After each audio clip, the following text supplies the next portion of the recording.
3014. Verdict.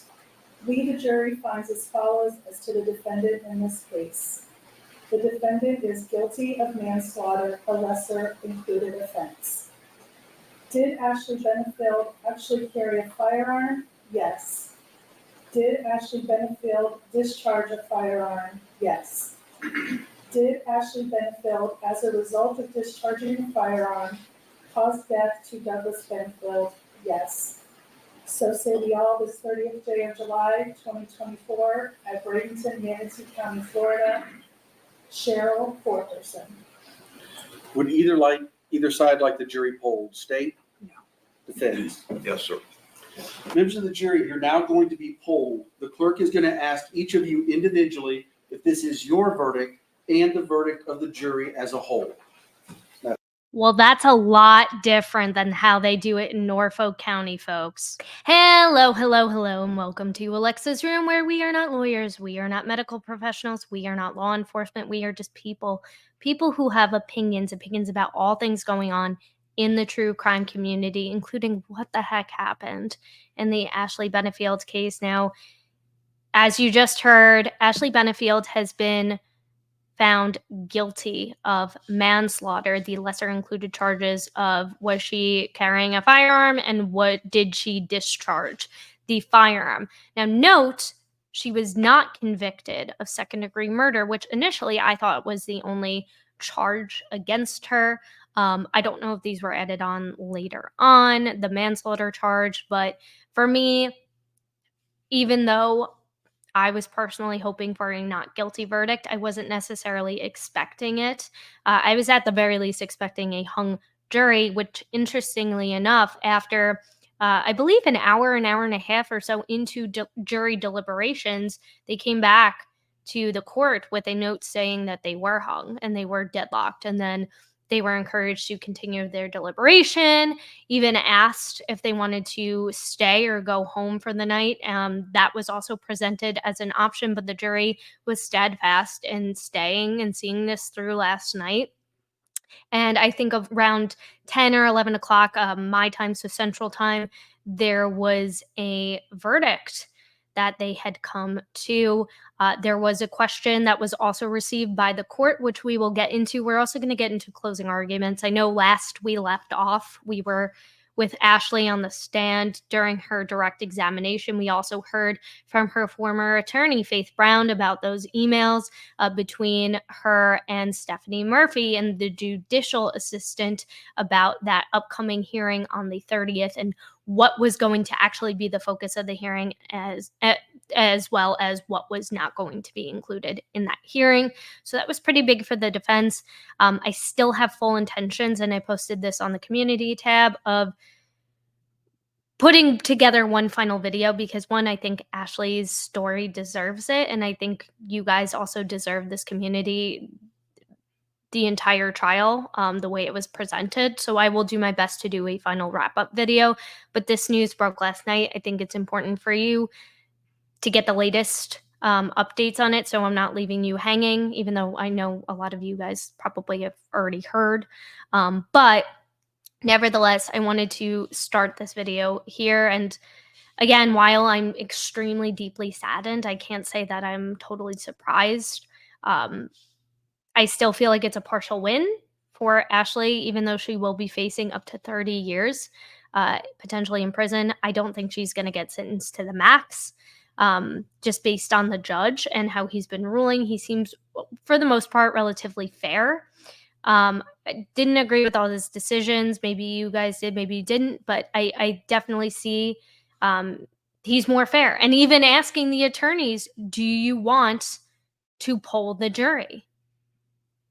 So I think overall he's shown a lot more grace to the defense than how we have seen other judges behave in other trials we have covered. Cough, cough, Karen Reed, cough, cough. Anyways, so again, yeah, not totally surprised about the verdict that came in.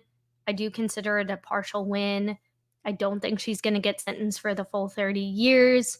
And at the very least, she's not convicted of second-degree murder. Now, I didn't even know she was charged with these other charges, but until this verdict came, until really jury instructions were the court was going over jury instructions with the attorneys as well. So, and the attorneys actually go through closing arguments, which is cool to see. So, very different than how the Karen Reed case was conducted, both by the court as well as by the attorneys, and how they were able to present, one, their cases, and two, how they were able to present their closing arguments at the end. So we're going to get into all of that in today's video, and then my video coming out probably tomorrow will be just a wrap-up video on Ashley's testimony, and then we'll talk next steps from here, which is setting a sentencing hearing. Probably will be sometime in the next couple of weeks.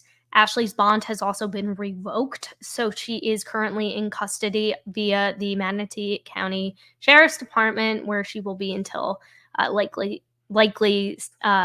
will remain likely until her sentencing. So that being said, let's get back to court. Juror number 15, is this your verdict as well as the verdict of the jury as a whole? Yes. Juror number 20, is this your verdict as well as the verdict of the jury as a whole? Yes. Juror 21, is this your verdict as well as the verdict of the jury as a whole? Yes. Juror number 29, is this your verdict as well as the verdict of the jury as a whole? Yes. Juror number 33, is this your verdict as well as the verdict of the jury as a whole? Yes. And juror number 35, is this your verdict as well as the verdict of the jury as a whole? Yes. Thank you. So the judge is going to say his farewells to the jury, but I do think that's interesting. I mean, again, this is a very different case. They actually did come up with a verdict, whereas in the Karen Reed case, they were ultimately deadlocked. But Bev never once asked if the attorneys would like to hear a jury poll. So it very different, and I don't know if that's because she ultimately decided to declare a mistrial. I don't know, but I do think it's very interesting. So now I just want to see, the defense chimes in. Ashley's writing a note. I believe she passes it off to her attorney, Neil Taylor, who overall I thought did a pretty decent job. I think there were a couple of missed opportunities for him to call some additional witnesses or recall. Cough, cough, Stephanie Murphy, cough, cough, after that Faith Brown testimony. That would have been incredibly powerful, I believe. But overall, was that the sticking point?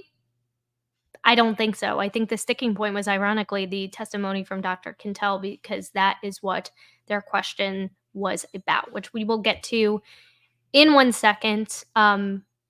So I want to just play through the rest of this, and then we'll get into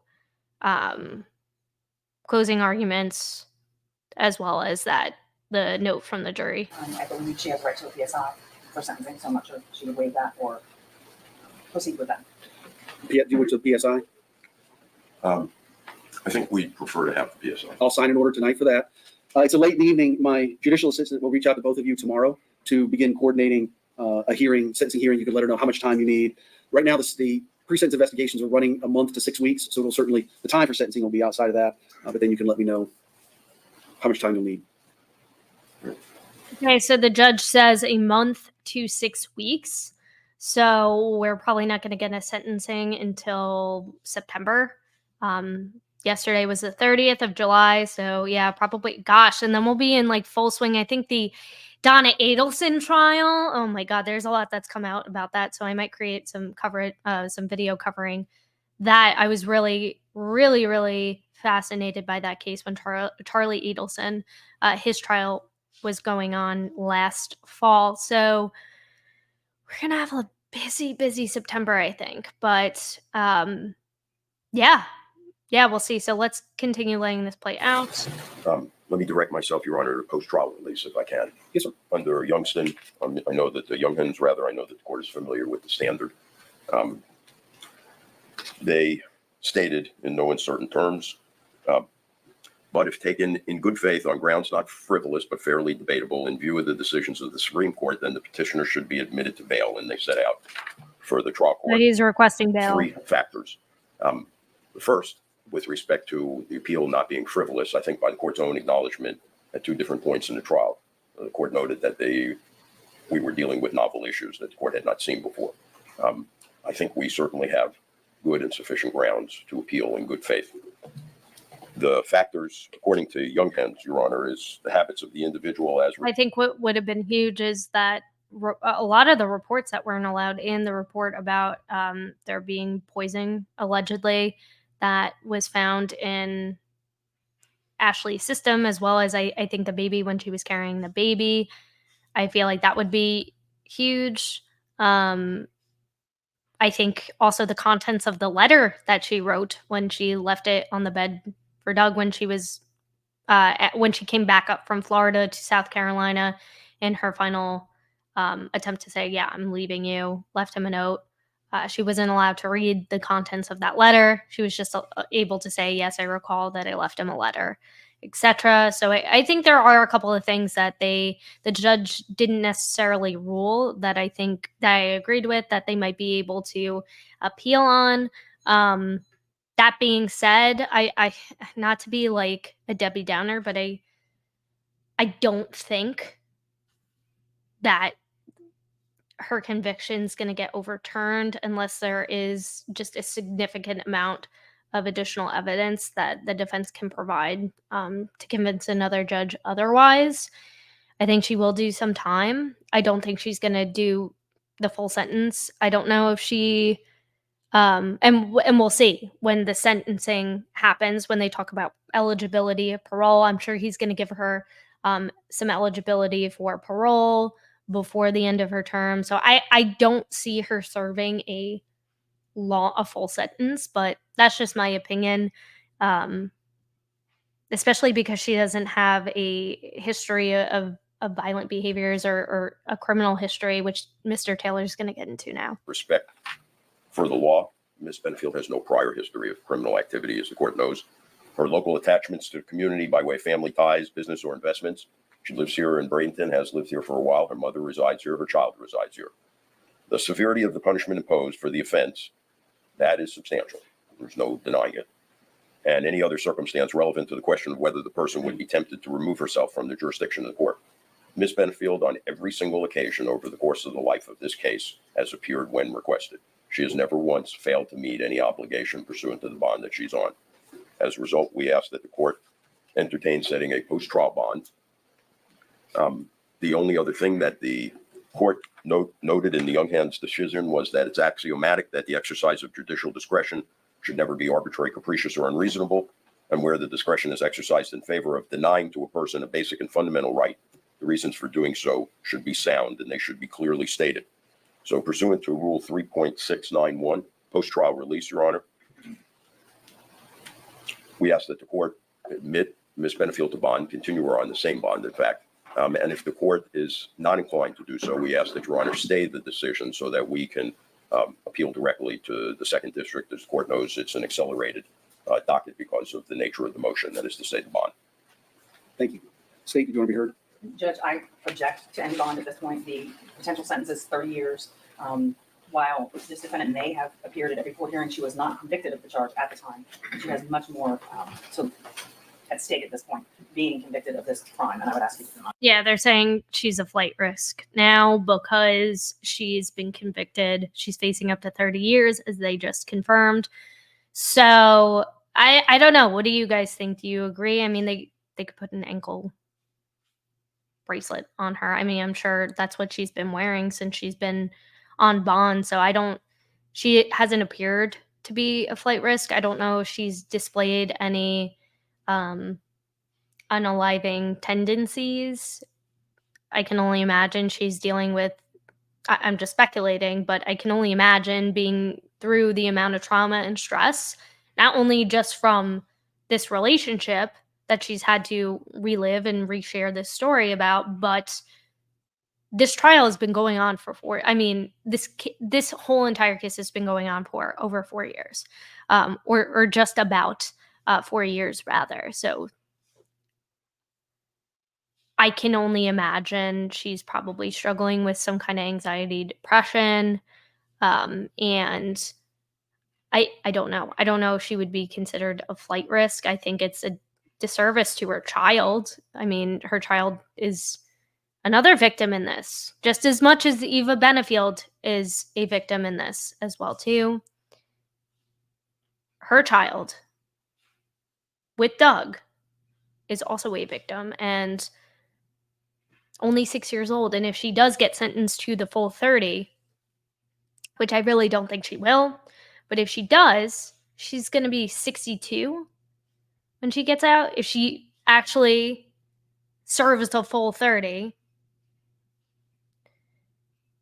by that point, her daughter will be almost in her 40s. She'll be in her late 30s because I think she's 6 now. And that, how awful. How awful. You're essentially, she's missing her child's entire childhood. And, you know, I know some of you are going to say, well, that was her choice. That's what, you know, you reap what you sow. But I think it's just sad.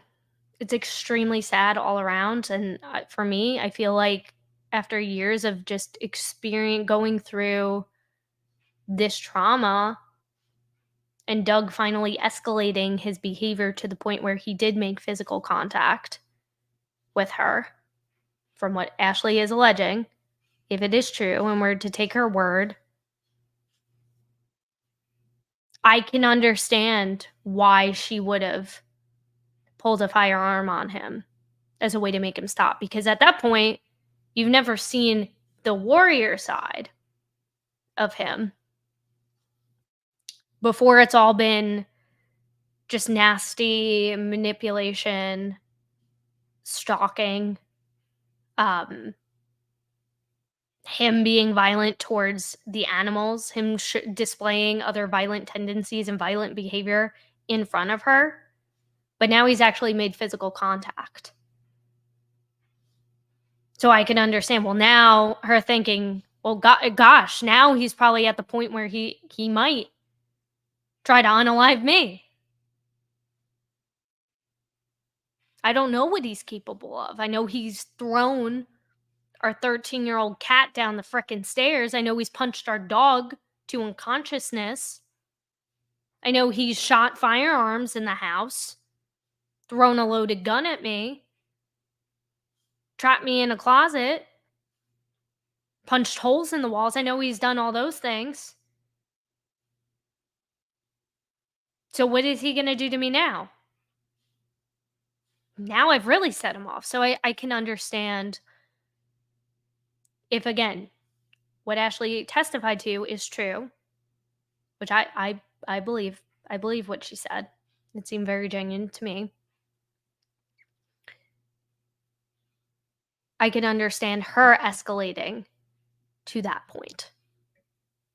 But at the end of the day, it doesn't matter what I think. It matters what the jury thinks. And the jury ultimately thought that at the very least, she is found guilty of manslaughter. At the very least, this is manslaughter. So, not the verdict we wanted,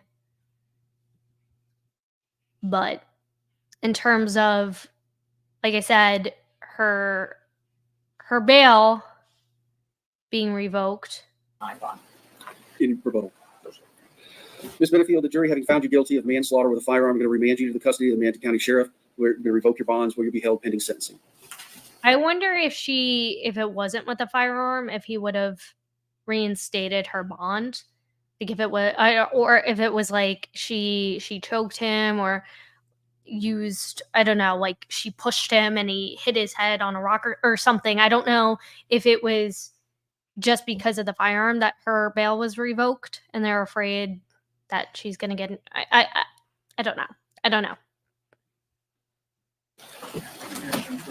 So she gets cuffed. This was extremely hard to watch. And I've seen so many, I don't know what she says to her attorney here, but I've seen so many people too be like, she's stone cold. I think the New York Post, which is like, ugh, I can't stand the Post,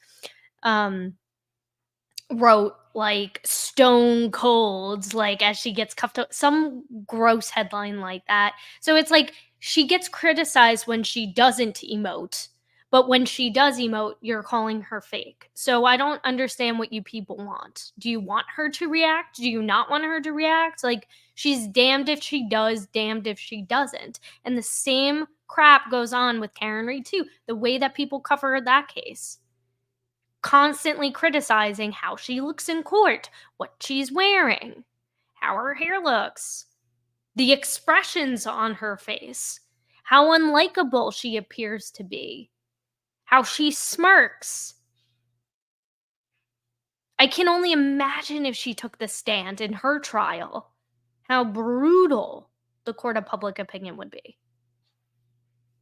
How brutal.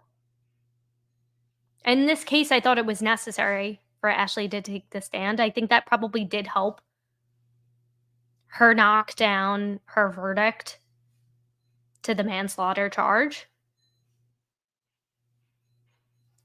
But it's just incredibly sad. I mean, this broke my heart watching her getting cuffed because I just kept thinking about her child. And I don't think her mother was even allowed to be in the courtroom. I don't know. Maybe she was with, I'm sure she was with the child and they didn't want the child to be in the courtroom, obviously, when all of this was happening. And her child was never in, from what I could tell, was never in the courtroom. But her mother was also under subpoena. So, because she could have been recalled as a witness. So pretty much after her testimony from the state, she was never recalled. I didn't see her in the gallery after that. Did you guys?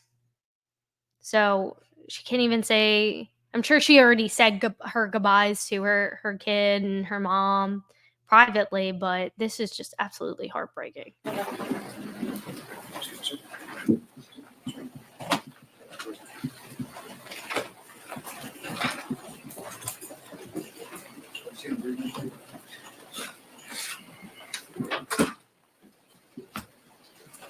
All right, court is stayed in recess until we get a sentencing hearing set up.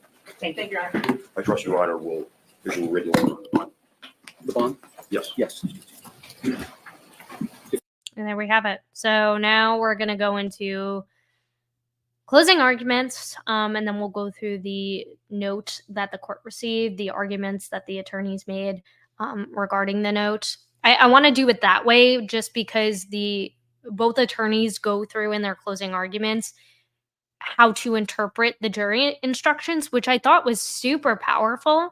And I almost wonder if, maybe this is a note for AJ and David Gannetti is in round 2, because there was so much confusion regarding the verdict slip that maybe this could be part of their closing argument. I know they only had, I think, an hour, whereas these attorneys, the judge asked, how much time do you want to allot for? Whereas I think Bev was like, hey, I'm giving you an hour and that's that.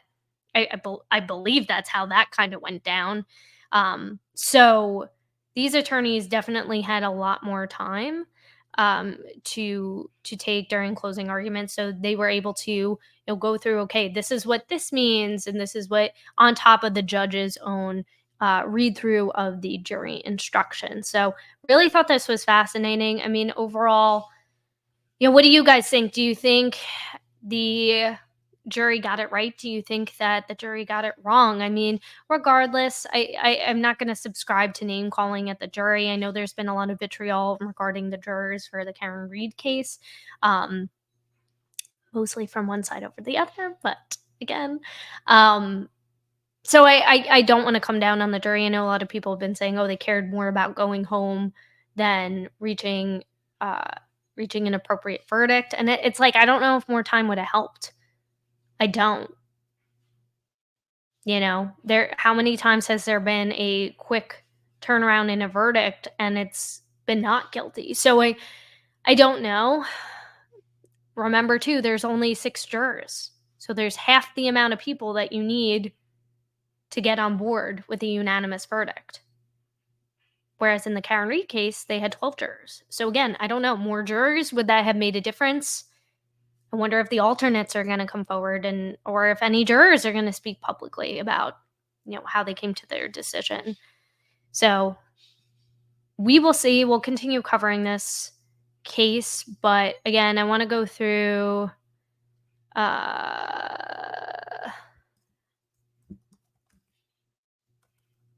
closing arguments now.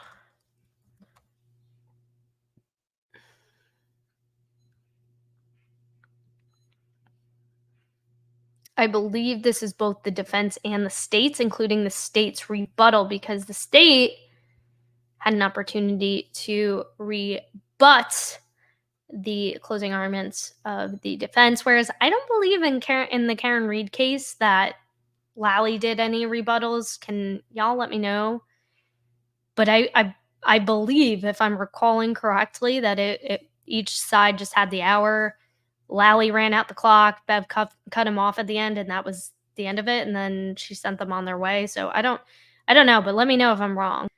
Okay, so we're going to actually start off with the jury instructions, something that we didn't do during the Karen Reed case, which I think is important too, because when we're going through, obviously we know where the verdict turns, but I think this will help us better understand what might be going through the jury's mindset, because again, at the end of the day, any one of us could be a future juror, and I think the more that we understand this process, the better we can be as jurors when we are in the deliberation room, and we might be able to shed a lot of light to the other jurors that could be deliberating with us as well too. So a lot of the stuff I didn't even know before I started covering trials. So it's deeply fascinating to me. So we're going to go through the jury readout of the instructions, and we'll get into closing arguments between the state and the defense.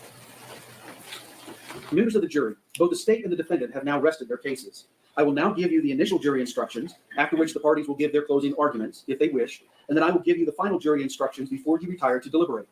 The courtroom deputy will now hand out a copy of the jury instructions for each of you to review as I read them. The jury instructions are like your notes. You may write on them. After the trial, the deputy will collect your notes and jury instructions and return them to me to be destroyed. No one will ever read your notes. I will also add that I am confident that you can all read a lot faster than I can speak these jury instructions. Sometimes I've said to Ms. Sarah that I'll take that as a challenge, but we want a good, clean record. So I am going to ask also that you stay with me as I read the jury instructions. There's also a point, like I said, where I'm going to stop, turn it over to the attorneys to do their closing arguments. So it's just be better if we all stay together. Members of the jury, I thank you for your attention during this trial. Please pay attention to the instructions I'm about to give you.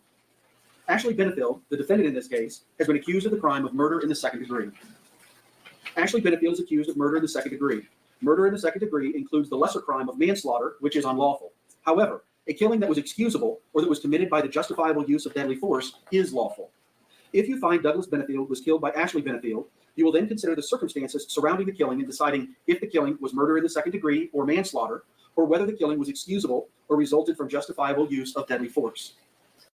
Sorry, my cat is meowing at me. I'm going to pause this very briefly and see what This cat, I swear, she's like in, she's out, she's in, she's out. She cannot decide where she wants to be. So the little faint cries you may or may not have heard before, I don't know if I might pick that out. That was my cat. And I had to let her out of the room so she could, I don't know, I guess pick a different place to sleep. So back to this. The killing of a human being is justifiable homicide and lawful if necessarily done while resisting an attempt to murder or commit a felony upon the defendant, or to commit a felony in any dwelling house in which the defendant was at the time of the killing. The killing of a human being is excusable and therefore lawful under any one of the following three circumstances. 1, when the killing is committed by accident and misfortune and in doing any lawful act by lawful means with usual ordinary caution and without any unlawful intent. Or 2, when the killing occurs by accident and misfortune in the heat of passion upon any sudden and sufficient provocation. Or 3, when the killing is committed by accident and misfortune resulting from sudden combat, if a dangerous weapon is not used and the killing is not done in a cruel or unusual manner. A dangerous weapon is any object that will likely cause death or great bodily harm if used in the ordinary and usual manner contemplated by its design and construction. An object not designed to inflict bodily harm may nonetheless be a dangerous weapon if it was used in a manner likely to cause death or great bodily harm. Great bodily harm means great, as distinguished from slight, trivial, minor, or moderate harm, and as such does not include mere bruises. I now instruct you on the circumstances that must be proved before Ashley Benefield may be found guilty of murder in the second degree or any lesser included crime. To prove the crime of murder in the second degree, the state must prove the following three elements beyond a reasonable doubt. 1. Douglas Benefield is dead. 2. The death was caused by the criminal act of Ashley Benefield. 3. There was an unlawful killing of Douglas Benefield by an act imminently dangerous to another and demonstrating a depraved mind without regard for human life. An act includes a series of related actions arising from and performed pursuant to a single design or purpose. An act. So again, and 2 out of those 3 we could definitely check off. Doug is dead, yes. Criminal act. It was a criminal act that was conducted by Ashley Benefield. Yep. The thing that they're going to get hung up on is the unlawful, and maybe they didn't, because again, she ultimately didn't get convicted of second-degree murder. So, the unlawful unaliving with a depraved mind. So again, it's just it's good to hear this because when the attorneys from both sides go through, they bring up what was read in the jury instructions about the charges. Act is imminently dangerous to another and demonstrating a depraved mind if it is an act or series of acts that 1. A person of ordinary judgment would know is reasonably certain to kill or do serious bodily injury to another, and 2. Is done from ill will, hatred, spite, or an evil intent, and 3. Is of such a nature that the act itself indicates an indifference to human life. In order to convict of murder in the second degree, it is not necessary for the state to prove the defendant had an intent to cause death. An issue in this case is whether Ashley Benefield did not have a depraved mind without regard for human life because she acted in the heat of passion based on adequate provocation.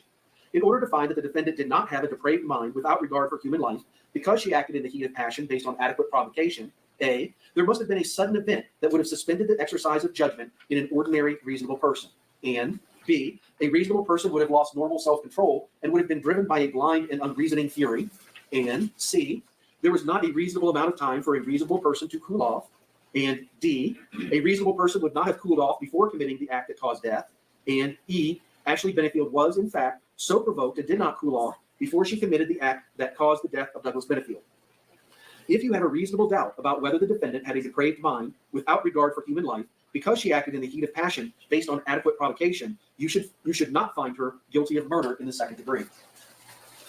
If you find that Ashley Benefield committed murder in the second degree, and you also find beyond a reasonable doubt that during the commission of the crime, she discharged a firearm, and in doing so caused the death of Douglas Benefield, you should find the defendant guilty of murder in the second degree with discharge of a firearm causing death. If you find that Ashley Benefield committed murder in the second degree, and you also find beyond a reasonable doubt that during the commission of the crime, she discharged a firearm, you should find the defendant guilty of murder in the second degree with discharge of a firearm. If you find that Ashley Benefield committed murder in the second degree, and you also find beyond a reasonable doubt that during the commission of the crime, she actually possessed a firearm, you should find the defendant guilty of murder in the second degree with actual possession of a firearm. A firearm is legally defined as any weapon which is designed to, or may readily be converted to expel a projectile by the action of an explosive. To actually possess a firearm means that the defendant A, carried a firearm on her person, or B, had a firearm within immediate physical reach with ready access with the intent to use the firearm during the commission of the crime. In considering the evidence, you should consider the possibility that although the evidence may not convince you that the defendant committed the main crime of which she is accused, there may be evidence that she committed other acts that would constitute a lesser included crime. Therefore, if you decide that the main accusation has not been proved beyond a reasonable doubt, you will next need to decide if the defendant is guilty of any lesser included crime. The lesser included crime indicated in the definition of murder in the second degree is manslaughter. To prove the crime of manslaughter, the state must prove. So now he's going to go in through what do you need to, what did the state need to prove in order for you to come up with a guilty verdict for these lesser included charges? So, which is ultimately what the jury came to a conclusion of in their final verdict. The following two elements beyond a reasonable doubt. 1. Douglas Benefield is dead. 2. Ashley Benefield intentionally committed an act or acts that caused the death of Douglas Benefield.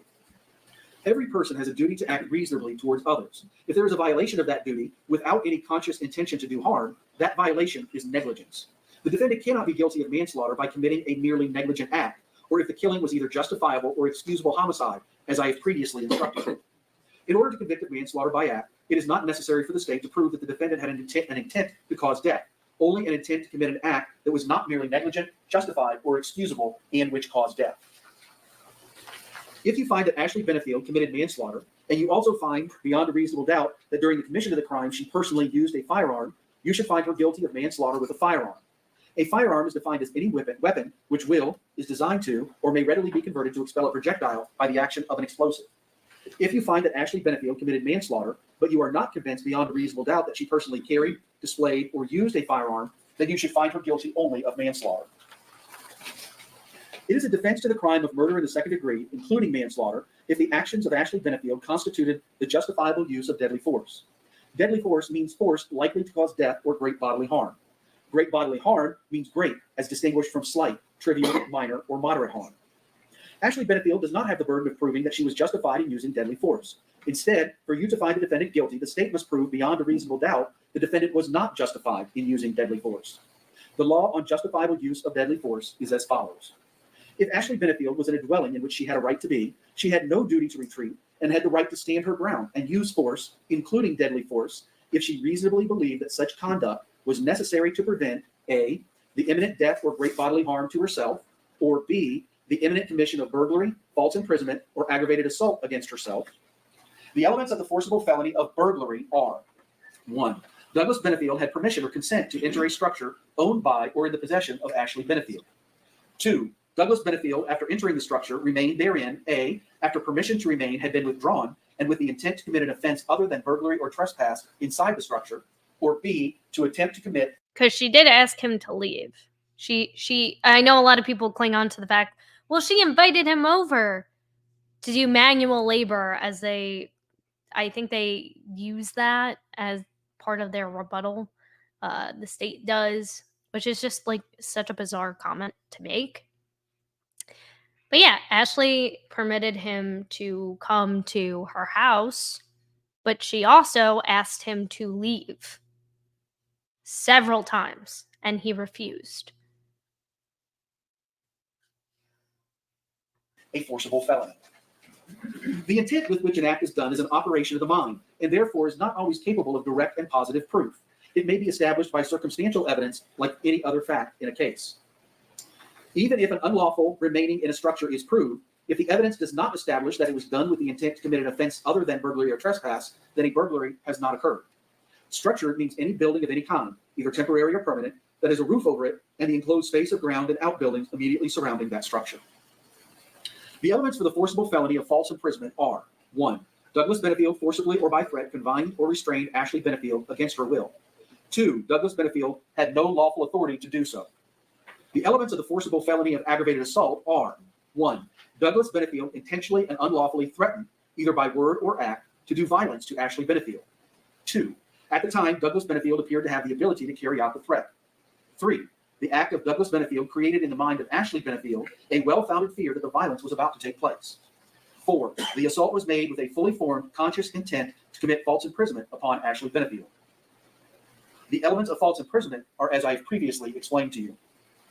If the circumstances were such as to ordinarily induce a well-founded fear in the mind of a reasonable person, then Ashley Benefield may be found to have been in fear, and actual fear on the part of Ashley Benefield need not be shown. In deciding whether Ashley Benefield was justified in the use of deadly force, you must consider the circumstances at the time the force was used. The danger need not have been actual. However, to justify the use of deadly force, the appearance of imminent danger must have been so real that the defendant actually believed the use of deadly force was necessary. Moreover, to justify the use of deadly force, a reasonably cautious and prudent person under the same circumstances would have believed the use of deadly force was necessary. If you find that Ashley Benefield, who because of prior threats or difficulties with Douglas Benefield, had reasonable grounds to believe that she was in danger of death or great bodily harm at the hands of Douglas Benefield, you may consider this fact in determining whether the actions of Ashley Benefield were those of a reasonable person. If you find that at the time of the alleged murder in the second degree, Ashley Benefield knew that Douglas Benefield had committed acts of violence, you may consider this fact in determining whether Ashley Benefield reasonably believed it was necessary for her to use deadly force. In considering the issue of self-defense, you may take into account the relative physical abilities and capacities of Ashley Benefield and Douglas Benefield. The defendant has entered a plea of not guilty. This means you must presume or believe the defendant is innocent. The presumption stays with the defendant as to each material allegation in the information through each stage of the trial, unless it has been overcome by the evidence to the exclusion of and beyond a reasonable doubt. To overcome the defendant's presumption of innocence, the state has the burden of proving the crime with which the defendant is charged was committed, and the defendant is the person who committed the crime. The defendant is not required to present evidence or prove anything. Whenever the words reasonable doubt are used, you must consider the following. Proof beyond a reasonable doubt does not mean proof beyond all doubt. A reasonable doubt is not a mere possible doubt, a speculative, imaginary, or forced doubt. Such a doubt must not influence you to return a verdict of not guilty if you have an abiding conviction of guilt. On the other hand, if, after carefully considering, comparing, and weighing all of the evidence, there is not an abiding conviction of guilt, or if having a conviction, it is one which is not stable, but one which wavers and vacillates, then the charge is not proved beyond every reasonable doubt, and you must find the defendant not guilty because the doubt is reasonable. It is to the evidence introduced in this trial, and to it alone, that you are to look for that proof. A reasonable doubt as to the guilt of the defendant may arise from the evidence, the conflict in the evidence, or the lack of evidence. If you have a reasonable doubt, you should find the defendant not guilty. If you have no reasonable doubt, you should find the defendant guilty. It is up to you to decide what evidence is reliable. You should use your common sense in deciding which is the best evidence and which evidence should not be relied upon in considering your verdict. You may find some of the evidence not reliable or less reliable than other evidence. You should consider how the witnesses acted, as well as what they said. Some things you should consider are: did the witness seem to have an opportunity to see and know the things about which the witness testified? Did the witness seem to have an accurate memory? Was the witness honest and straightforward in answering the attorney's question? Did the witness have some interest in how the case should be decided? Does the witness's testimony agree with the other testimony and the other evidence in the case? Nope. Did the witness at some other time make a statement? Can you say Stephanie Murphy? Can you say Stephanie Murphy? Like, no. That is inconsistent with the testimony they gave in court? Whether the state has met its burden of proof does not depend on the number of witnesses it has called or upon the number of exhibits it has offered, but instead upon the nature and quality of the evidence presented. The fact that a witness is employed in law enforcement does not mean that their testimony deserves more or less consideration than that of any other witness. Expert witnesses are like other witnesses, with one exception. The law permits an expert witness to give their opinion. However, an expert opinion is only reliable when given on a subject about which you believe them to be an expert. So, and this is a really important part of the jury instructions too, because a couple of people called this out as to why jury instructions were read before closing arguments. I don't know if this is like a standard in Florida, but only part of jury instructions were actually read before the state started their closing arguments. So I don't know if there was a strategy behind that, if he was trying to even the playing field, or if this is just standard practice, maybe for this judge or for Florida or this county. I have no idea. If any of my lawyer friends in the community want to jump in with their thoughts about why this was organized the way it was, I don't know, but I think it's really interesting, this comment he makes about the experts, because this does come up in the state's rebuttal about the defense's experts that they called, and even taking shots at their own witnesses that they called. That was just incredibly, like, just so wild to me that they made snide remarks based on their own experts' testimony. But hey, at the end of the day, the state did prove to this jury that there was enough to convict Ashley Benefield of manslaughter. So again, that's why I think it's interesting that we're kind of going back and listening to all of this, because it paints a better picture of what might have been going through the jurors' minds. Like other witnesses, you may believe or disbelieve all or any part of an expert's testimony. The defendant in this case has become a witness. You should apply the same rules to consideration of her testimony that you apply to the testimony of all of the other witnesses. It is entirely proper for a lawyer to talk to a witness about what testimony the witness would give if called to the courtroom. Let's be The on witness should not be camera. discredited by talking to a lawyer about their testimony.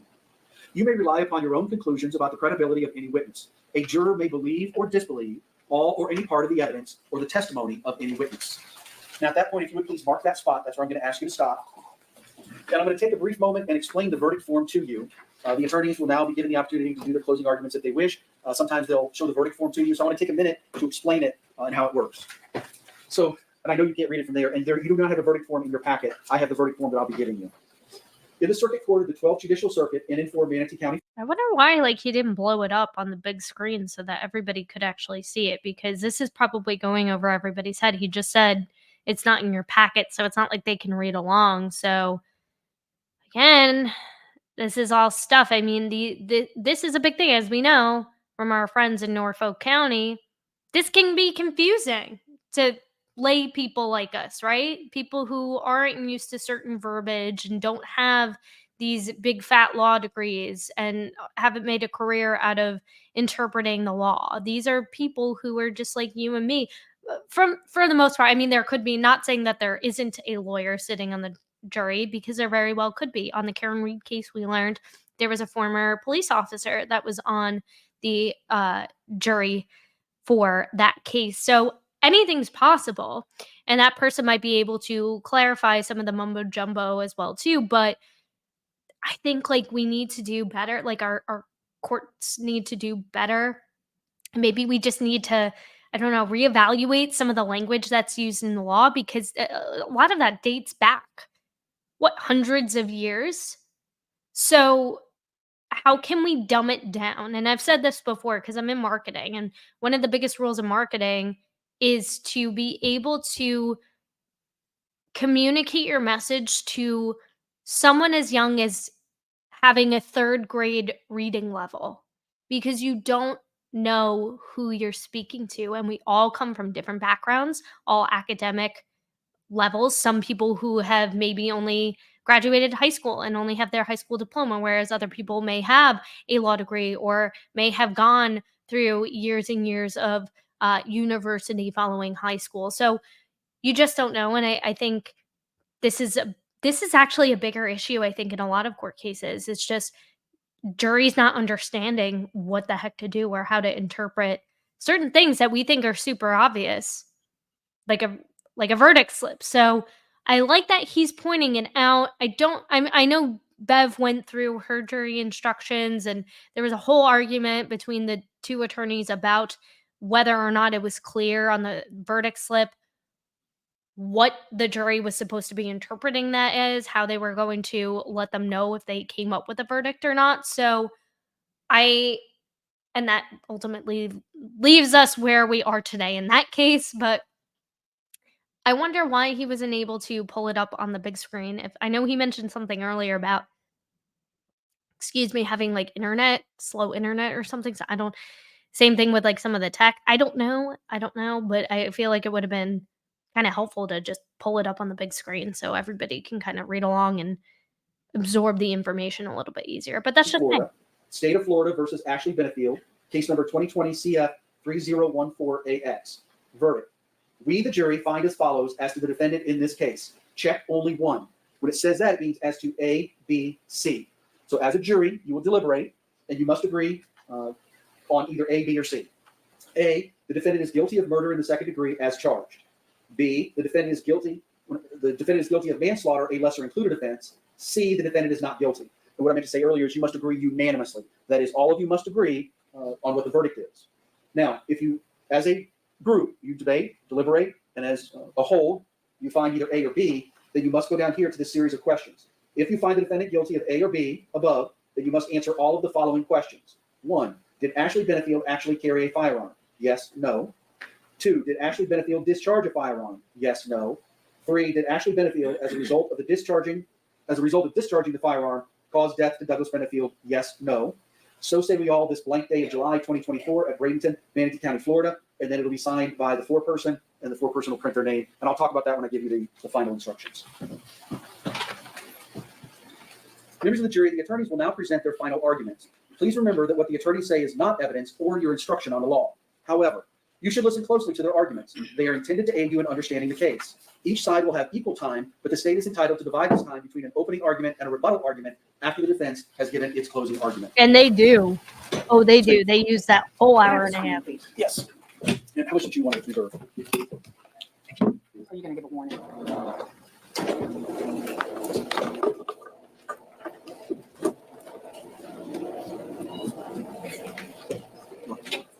Yeah, you want the lights down? Yes, if we could just do the ones back there.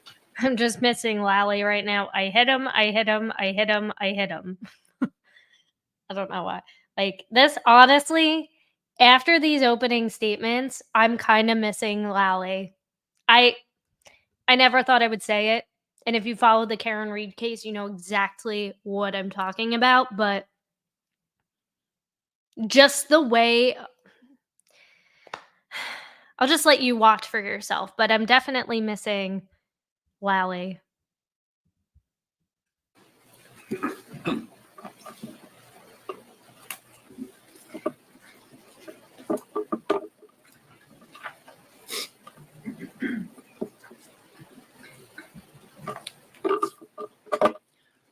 Domestic violence is absolutely a real problem. There are many, many women around that are in horrendous situations. Women and sometimes men that are in situations where they're being abused and beaten horribly on a regular basis. People that feel like they cannot get out, they have no way to get out. That is not this defendant, and it never was. Now, some of those women who are So right off the gate, they're sticking to Ashley is not a victim.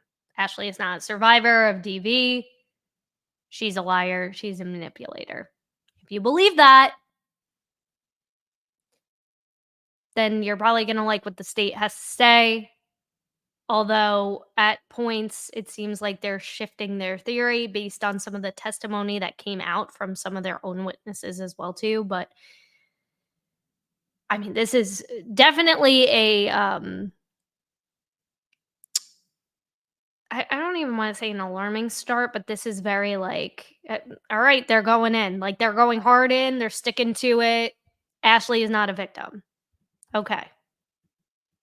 victims of horrible domestic violence may be justified in a situation where they have to use self-defense to kill their abuser. Absolutely, there can be situations where that might be a valid point, but not for this defendant. This defendant used domestic violence and allegations of it to make progress on her goal. And her goal was she wanted sole custody of that child at all costs. And to understand that, I think we need to go through the back. This is what they want to keep using is the reason why Ashley did what she did is because she wanted her daughter all to herself, which could go both ways. If she is a survivor, which evidence leads me to believe that she is, if she is a survivor, then yeah, it would make sense as to why she would want custody of her child, her only child, all to herself, so that way she could protect her child. So you could view it through that lens. You could also view it through the lens of Ashley was trying to get away from Doug and take everything away from Doug, including his daughter that he never asked about in text messages, but he really cared about his daughter. Background, even though this case really is about what happened in that house. What happened in that house, the last moments of Doug Benefield's life. But we need to go through the timeline to see the tenor of this relationship and to see how it unfolded. The bottom line is you have to decide at the moment that she pulled the trigger in that bedroom, was it reasonable and was it necessary? That self-defense instruction, called justifiable use of deadly force, is very complicated. But there are two words that are very, very important: reasonable and necessary. And those are the words that you have to evaluate everything this defendant did. So I will say, again, both attorneys, or actually all the attorneys, do a good job in terms of just defining and dumbing down what each charge means and what they need to ultimately consider. I don't really recall that much from the Karen Reed trial, the attorneys going through it. And again, they only had an hour, whereas these attorneys have an hour and a half. So they have a lot more time to really go through methodically what everything means and what's the best way for the jury to interpret. So I will say I think it's good, it's strong to say this is what you need to really consider. This is the only thing that really matters. So let's go through the timeline. In September 7th of 2016, this couple was married. After knowing each other 13 days and a 30-year age difference, they married each other. According to the defendant's testimony, very shortly after, there starts controlling behaviors and name calling. Then, 4/15 of 2017, Doug Benefield has a vasectomy reversal. They decided, in less than a year of marriage, they wanted to have a child. This is about the time where the defendant says that there are these angry outbursts in South Carolina by Doug Benefield. And the state is not trying to say to you that Doug Benefield was an angel. The state is not trying to say that his behavior in South Carolina was appropriate. Not at all. His behavior was unacceptable at the time. This is how they describe his behavior in South Carolina. So this is where like it starts to really grind my gears. And honestly, I think what is said during rebuttal is actually even more offensive and jarring than what's said in their initial closing argument by this attorney. But my God, so they're essentially saying, and my jaw nearly hit the floor, is that, well, yeah, what he did in South Carolina was only in South Carolina, but that doesn't mean those behaviors continue on in Florida. That doesn't mean he's the same person that he was in Florida. And these are just unacceptable. Unacceptable is cheating off on your math test. That's unacceptable. Copywriting a existing paper and turning it in and saying that it's an original thought or idea. That's unacceptable. Violent behavior, throwing a cat down the stairs, firing off a firearm in your house, punching in walls, throwing a loaded gun at your wife, throwing a loaded gun at your wife. That's not unacceptable. That's terrifying. That's violent behavior. That's ABUSE. That's what it is. It's DV. Let's call it what it is. But he also apologized for it. If you look at the emails, or I'm sorry, the text messages between him and Ashley, he says, I'll spend the rest of my life making this up. But he apologized, guys. But he said he was sorry. He said he was sorry and he'll never do it again. He'll spend the rest of his days making it up to her. How many of you who are DV survivors have heard the same exact thing? I'll never do this again. I just lost control. I just lost it in the moment. I didn't mean it. I'm so sorry. And how many times did they say that again and again and again? Because guess what? This behavior does not stop. It does not stop. Just in the same way that PDF files are repeat offenders. That behavior does not stop. There is something chemically wrong with these people. And so their default is, oh, I'm sorry. And if I say I'm sorry, that should be good enough to excuse and erase all this previous trauma that this person has caused. So they're acknowledging that there was DV. They are. So they go from saying, Ashley is not a DV survivor, she's a liar and a manipulator. But then on the other hand, they're saying, but Doug isn't the perfect victim, but he said he was sorry. Like, he might have done all these bad things to Ashley or near or around Ashley in South Carolina, but he didn't do it in Florida. And he also said he was sorry. He wasn't going to do it again. He sounds like a great guy. He just made a mistake. Really? Okay, that's what you're going with. Okay. And he says how wrong he was and how stressed out he was. And he apologizes. But that's not the most important thing. The most important thing is what happens after that. Does any more abuse happen after that? Within days of these anger outbursts in South Carolina, there's a lavish wedding reception where everyone seems to be happy. And then within about 3 months after that, the defendant gets pregnant. In the midst of all of this, she gets pregnant. The very next month, she gets pregnant.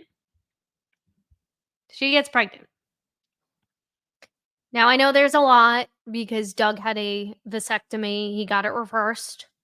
It does seem like Ashley wanted a child.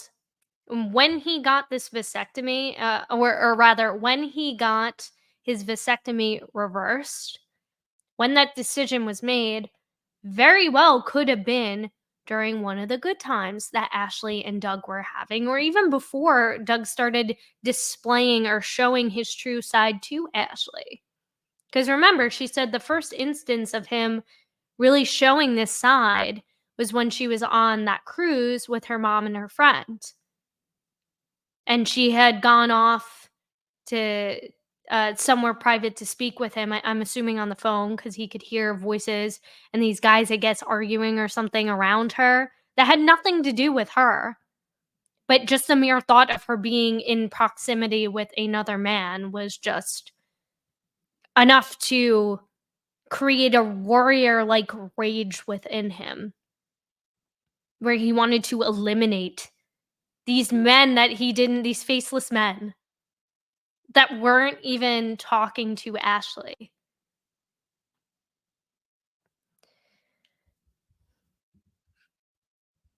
So it's, again,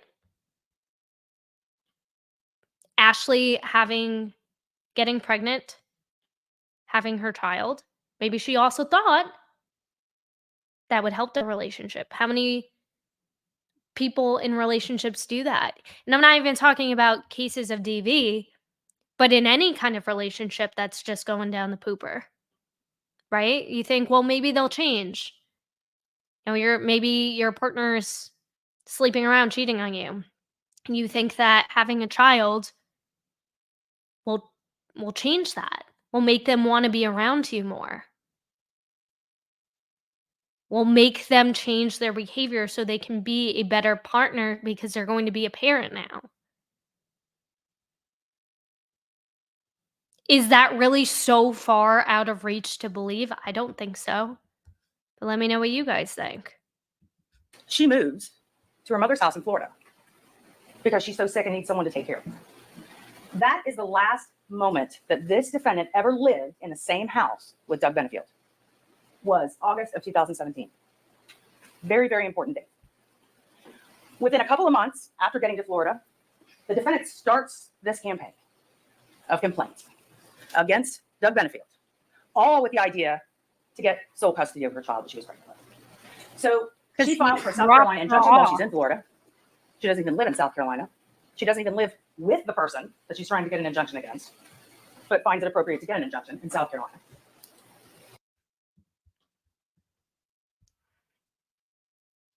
But Doug didn't place a tracker on her car, right? He wasn't stalking her, right? It wasn't testified that he was creeping around Ashley's home, peering into her window.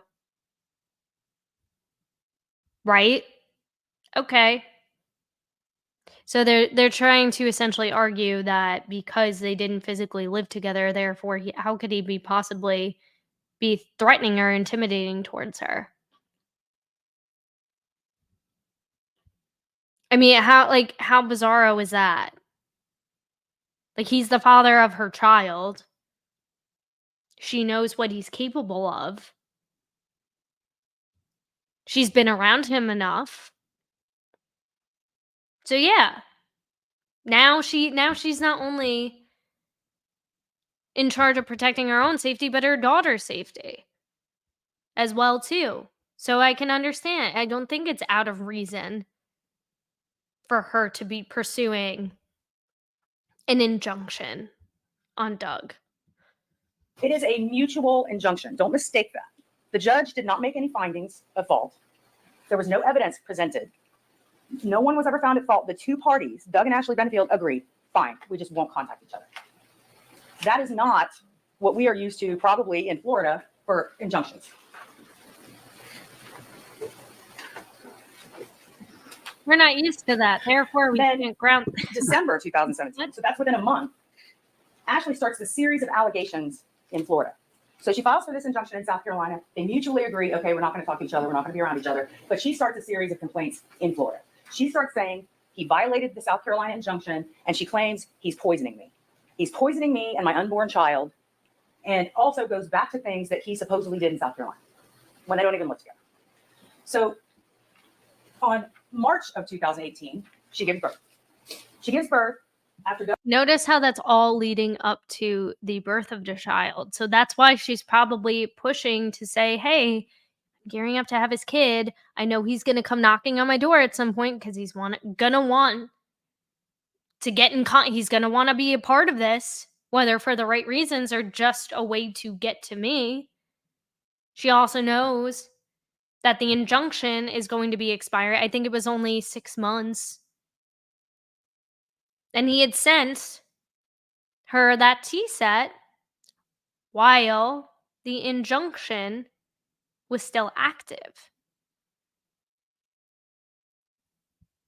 Now, the stuff about the poisoning, I don't believe that the findings from that were entered into evidence. I think the judge didn't allow it.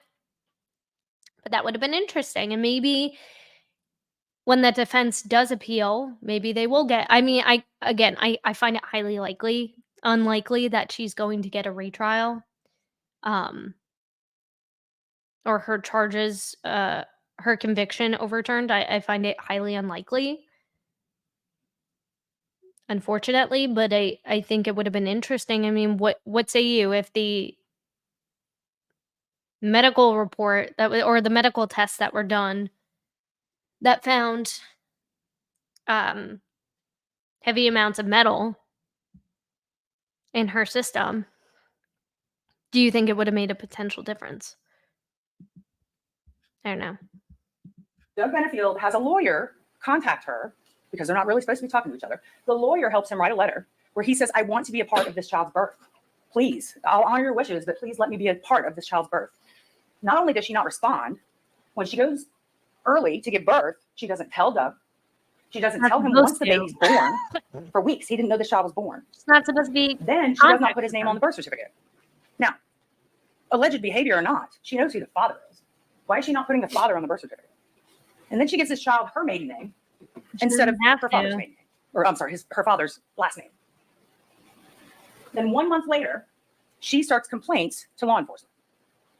She says he violated the injunction in South Carolina. She files for a new injunction in Florida based on all of the same things in South Carolina. This is all based on the same information that she had already spoken about in South Carolina.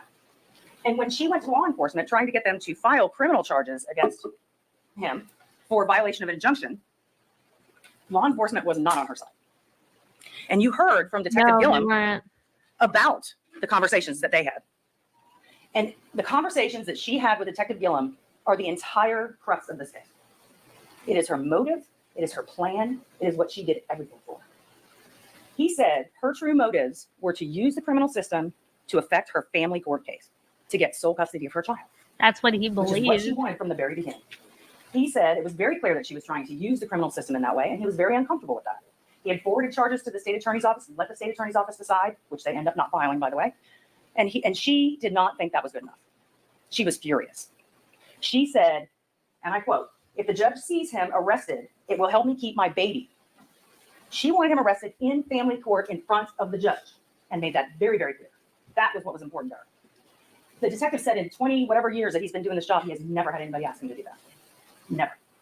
And she was very adamant, and they talked for 15 to 20 minutes. And she went from crying almost hysterically to aggressive and yelling at him and then screeching at the top of her lungs, all because Because she's just a hysterical woman who's out of control and her hormones are all over the place. How dare she?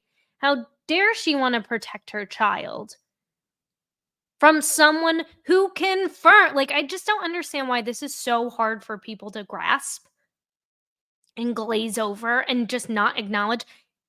Douglas Benefield had violent tendencies that he confirmed. Whether his excuse is, oh, I just lost it. It's all Ashley's fault. That's the reason why I exploded. You know how many people are in toxic relationships? How many people get into arguments with their spouses and don't fire off firearms in front of them, fire off a warning shot in their house, don't punch holes in their walls, don't throw their animals, don't punch their dogs unconsciously? Give me a freaking break. Give me a freaking break. But then you want to paint Ashley as this hysterical, overly emotional woman. Yeah, I'd probably turn my upset and my sadness and my tears into aggression too, because nobody is listening to me. Nobody is listening to me. I can completely understand that. Why do you think she was so eager to move to Maryland? Because Florida didn't care. Florida didn't want to listen. she could not get him to go with her plan. She also said to him, "You will fucking arrest him in front of the judge, and I will make sure that you do." Then she said, "I will do anything I have to do to keep my baby, asshole." She wasn't saying, "I'm so afraid of this man. Please help me. I'm a victim of domestic violence. I need help."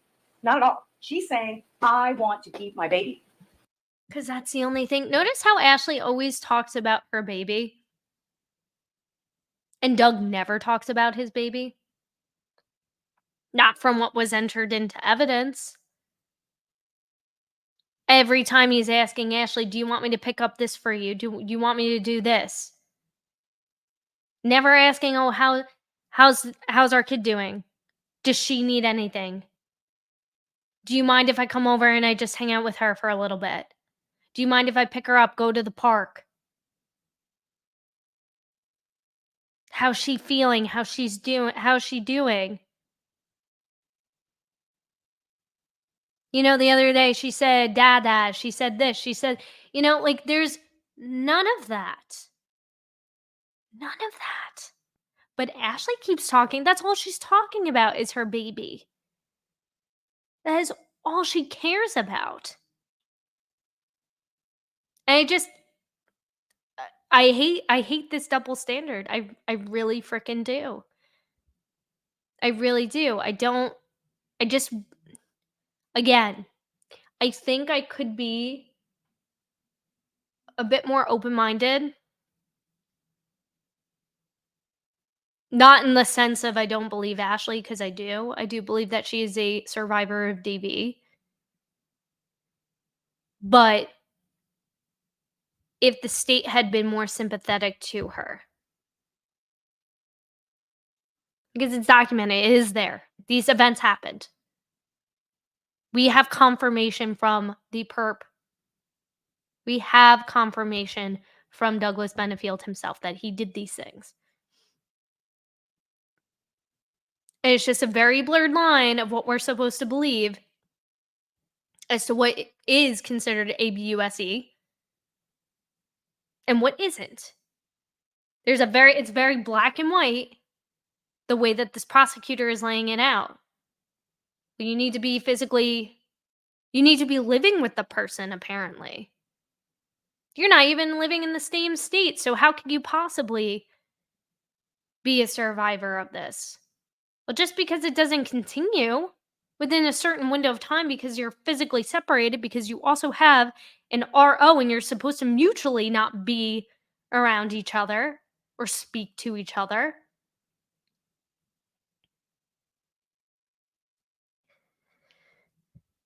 It just drives me nuts. And she's afraid that this man, who is 30 years older than she is, and a lot more established, has a lot more money, has a lot more resources, she's afraid that this man is going to get custody of her child. I mean, that's a flat out freaking lie. Douglas Benefield didn't have money. He had other people's money. He was sued. He was sued for taking people's money and not investing it in the thing that he promised he was investing it in. There are lawsuits that were against him. In what do we even know what Douglas Benefield did as an occupation? I know he was in the Navy. But what did he actually do day to day? So now they're going back to the gold digger theory, which I think is absolutely ridiculous. Because it's not like you saw Ashley rolling around in a fancy car, buying her own house. She lived with her mom. Letting him buy her whatever she wanted. In fact, every time he offered to buy her something, guess what? She said no. She said no. No, I'm good. No, I don't want a chai latte or a chai tea. No, I'm good. I don't need you to pick up this. I don't need you to pick up that. So I don't understand where the gold digger, because he's older than her.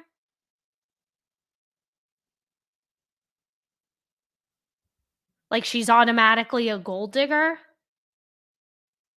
There's that double standard again. Why is it that older men can date younger women and they get high fives? And the woman is clearly after something. She's clearly a gold digger. And then when it's an older woman dating a younger man, she's taking advantage of him.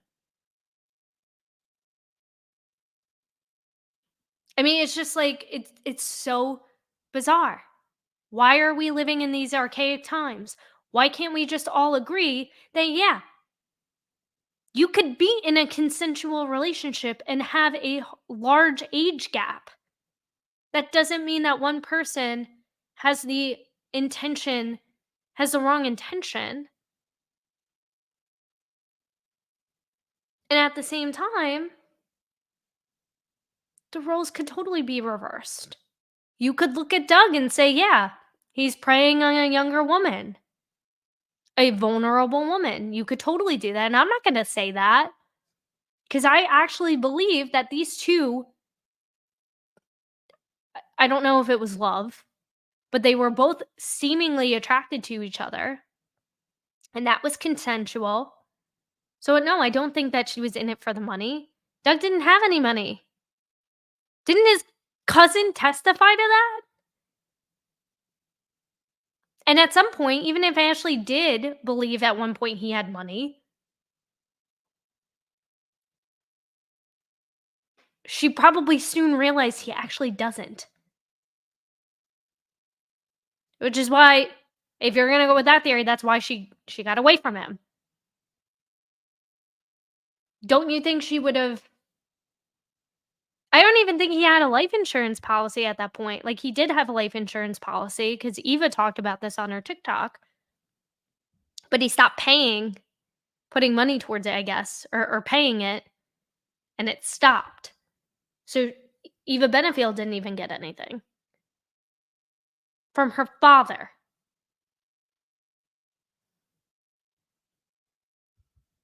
I mean, it's bizarro. It's bizarro, some of these arguments. Instead of her. So after this discussion with Detective Gillum, in about September 17th of 2018, the second hearing for the injunction happens. Remember, this injunction hearing was in two parts. One was in July and one was in September. All of the same allegations. He's poisoning me, the stuff in South Carolina. Again, they're not even living together. And she fails. The judge in that They're case, not even living together. Like, she's just so, like, obviously snarky.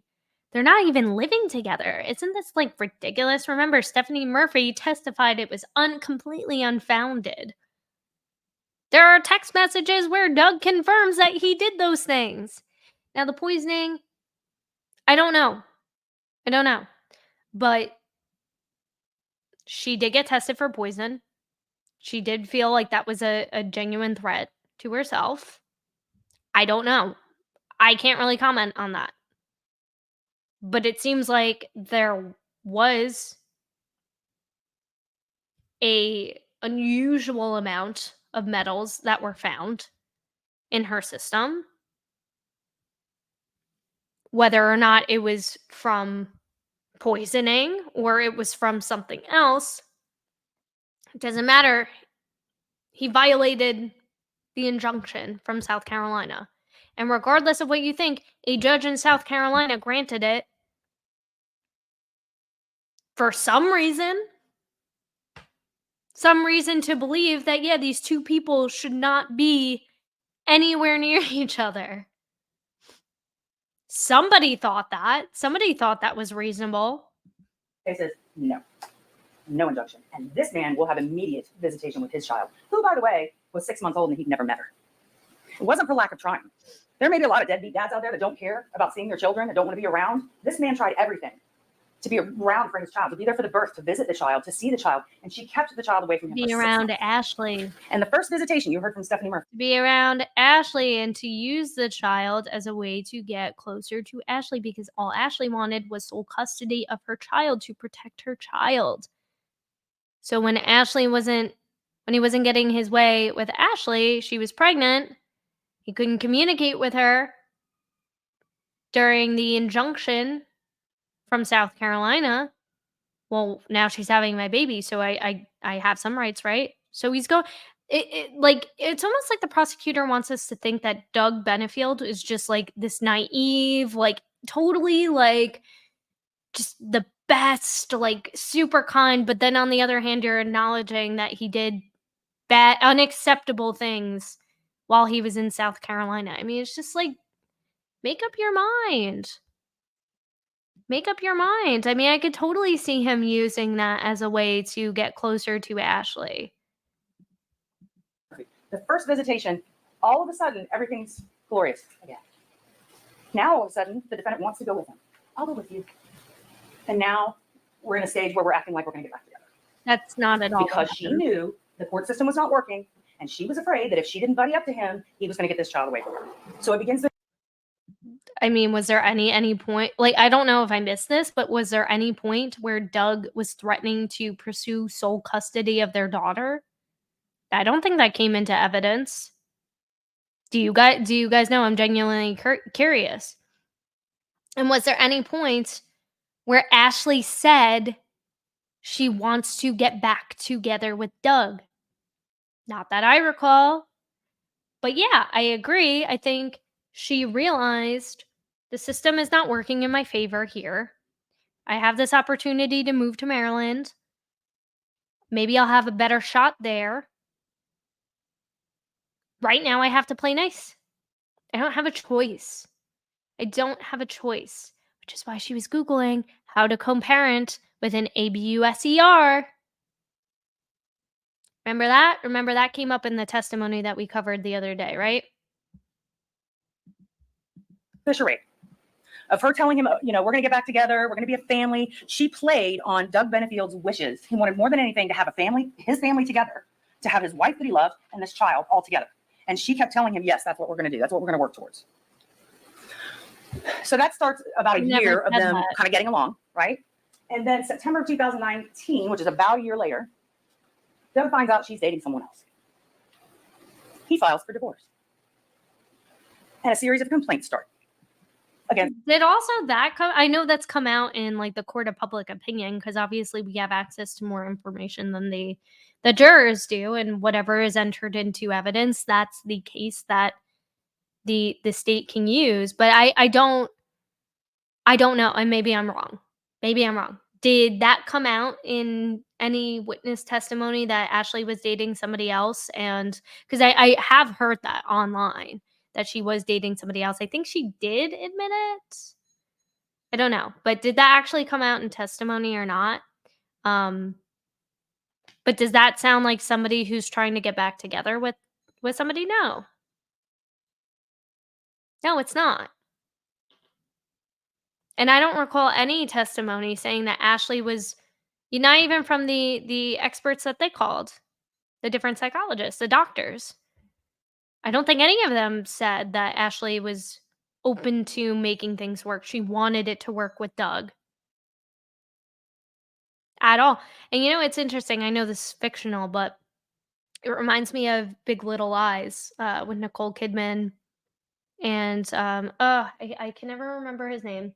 But it's a very interesting, it's a really great show. And I think they're coming out with a new season. But a lot of, I feel like this case, whereas in Big Little Lies he was a lot more hands-on, but there's a lot that he hides in the way that he seems to everybody else. He's this amazing guy. He's a great father. He's great to his kids. Not so much to his wife behind closed doors. And you do see Nicole Kidman during the show trying to, she goes to couples therapy with him. She's trying to work it out. She's fighting to stay until she realizes it's time to go. I gotta get out of here. I gotta get out of the situation. So again, I know it's fictional, but I think it's a really good depiction of what some of these relationships could look like. Doug Benefield for now abusing the child, which, by the way, were investigated by law enforcement, and not one of them resulted in any charges. And May 1st of 2020, the defendant, having failed in the criminal system, again, files for another injunction based on these allegations that fail in the criminal system. Do you see a pattern here? May 4th, Doug. only a few days later, after she files for another injunction, Doug files for sole custody of the child. This is Ashley Benefield's biggest fear, that this man is going to get sole custody. But she's making all of these grand allegations against him that he knows are not true. There's got to But again, did that come out in testimony? I don't know. Did that come into evidence? Because if it did, I mean, okay, I can understand that being the theory that the state is going with. But I feel like and I said this in one of my last videos, I feel like they're poking holes in their own case by creating all these different scenarios and all these different reasons, whereas there's no concrete theory as to, yes, Douglas Benefield, because if you were leaning with Douglas Benefield, and I feel like this would have been a much stronger angle for the state, is Douglas Benefield was pursuing sole custody. Ashley Benefield was also pursuing sole custody, and this is the event this was the point of contention between them. But now you're giving all these different scenarios of Ashley's a gold digger. Ashley's trying to manipulate the system. Ashley's a liar. Ashley's making up all these allegations about this, that, and the third. So I'm not really understanding what exactly you're trying to say. Now, at the end of the day, like I said, it doesn't really matter because the jury came back with a verdict. But I think it's interesting going through all this post-verdict because you can kind of understand, what might be going through the jurors' minds. And I'm going to continue, giving my thoughts and opinions about, why I feel like this doesn't necessarily make tons of sense to me, but also too, where I do feel the state could have improved their case.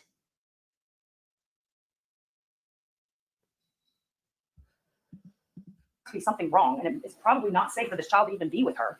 So he files for full custody. And what happens? All of a sudden, she sidles up to him, and now we're getting back together.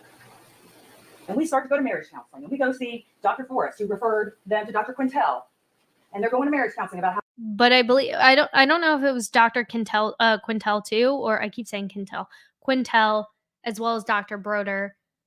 I know it wasn't court appointed, but I think it was recommended by the court that they take these steps.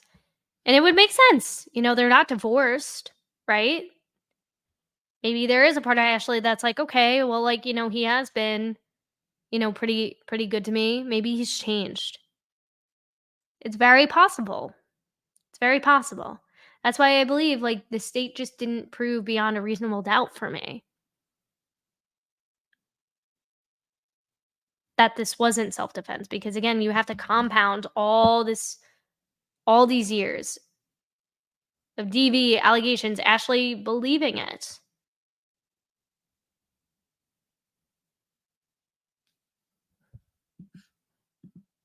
How they're going to get together.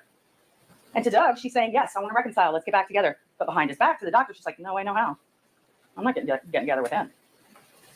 She didn't say that. Then she goes on all these social outings with Doug and the child.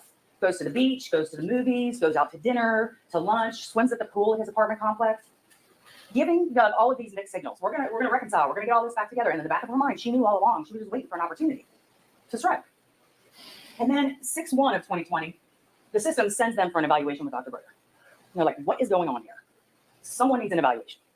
So they go to this evaluation with Dr. Broder, and this deception on the part of Ashley Benefield continues. She does the same thing. We're going to reconcile. We're going to get back together. And then when she's not with him, she's saying that that's not true.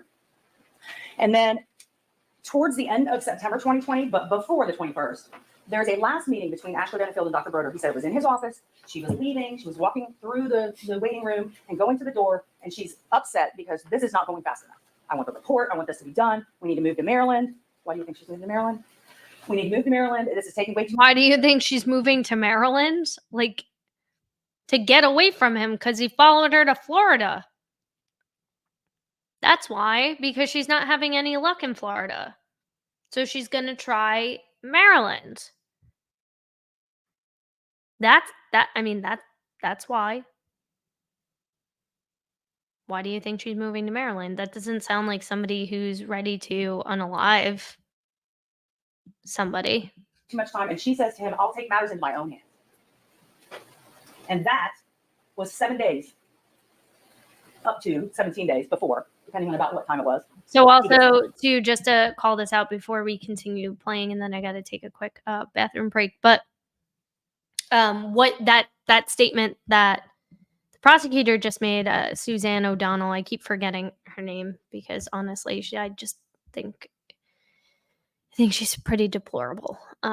I you know what, and I almost don't know, just as deplorable as the other one who we're about to hear from, who beforehand I thought she was slightly less deplorable, but like I don't know who's worse. I don't. But this becomes relevant to the question that the jury ends up sending a note to the court about, is what she's about to say right now. Benefield and Dr. Broder, he said it was in his office. She was leaving. She was walking through the waiting room and going to the door, and she's upset because this is not going fast enough. I want the report. I want this to be done. We need to move to Maryland. Why do you think she's moving to Maryland? We need to move to Maryland. This is taking way too much time. And she says to him, I'll take matters into my own hands. And that was 7 days, up to 17 days before, depending on about what time it was, he gets murdered. 7 days or 17 On days? 9/21 of 2020, after this comment to Dr. Broder, she goes to mediation with Doug Benefield, and they end the mediation saying everyone's going to drop everything. Because at this point, Doug had filed for divorce again. And Ashley had filed for an injunction again. So at this hearing on the 30th, those things were going to be heard, as well as a joint motion to release a report by Dr. Broder. But they go to mediation, and at the end of mediation, it's very fast because they all agree. We're dropping everything. We're going to Maryland. So that was the plan. Ashley Benefield had no intention of dropping that injunction. Look at the text messages between her and Doug that were introduced by the state for the week before this murder happened. They're talking to each other about the fact that everything's going to be dropped. Give this attorney a call. Okay, I'll give that attorney a call. Ashley's telling him we're going to drop everything. And she knew that was not true. Her attorney testified, we were not dropping that injunction. We were ready to call witnesses. At that hearing on the 30th, we were going forward. Why do you think Ashley wouldn't tell Doug that though? Like, hey, I'm pursuing this. Like, if she's not scared of him, which they're claiming she isn't, then she should feel comfortable enough to saying, F you, we're doing this. You're not going to win this. At least in my opinion, that's what if she's really not afraid of him, she shouldn't be afraid to say that. We are pursuing it. Why would she be portraying this alleged facade in front of certain people over other people? And again, she never once said, yeah, we're getting back together. We're going to live together and we're moving together to Maryland. No. She and her mother and her daughter were moving to Maryland, and Doug said, yeah, I'm coming too. I want to be close to my daughter, allegedly. All the while, too, it's like, where again is Eva? Like, why is nobody asking this question? Where is Eva? She's only 15. Like, was she going to move to Maryland as well, too? Or was Doug going to be like, hey, you can live in South Carolina and I'm going to go live with my new family? Like, was he going to have a home there and like live part-time there? And I have no idea, but I also think that's super bizarro for somebody who is allegedly this very concerned dad. What about your other daughter? Like, what were you going to do with her? Were you just going to leave her to live in South Carolina and continue raising herself? Like, it just very bizarre. So I'm going to take a quick break and then we're going to get into the rest of this. And I'll probably comment a little bit less because I want to let it roll. But remember that question, or remember the statement the prosecutor just made about, I'm going to take matters into my own hands. I believe that statement was actually made to Dr. Quintel. So Ashley Benefield knew that day it was over. It was going to be over. Her entire charade was going to be done. This entire get along, go along that she's trying to say was because of domestic violence. She was just trying to fake Doug out. And she knew that on the 30th, her ruse was up. Because if she goes forward with an injunction, what better way to tell someone you're not going to reconcile than trying to get another injunction? So what does this timeline tell us for what happened at the time of the shooting? Okay, it's background, yes. But also, it tells you they did not live together for 3 years before the homicide. And if there was violence towards Ashley Benefield in South Carolina, that was 3 years before. And they haven't lived together since.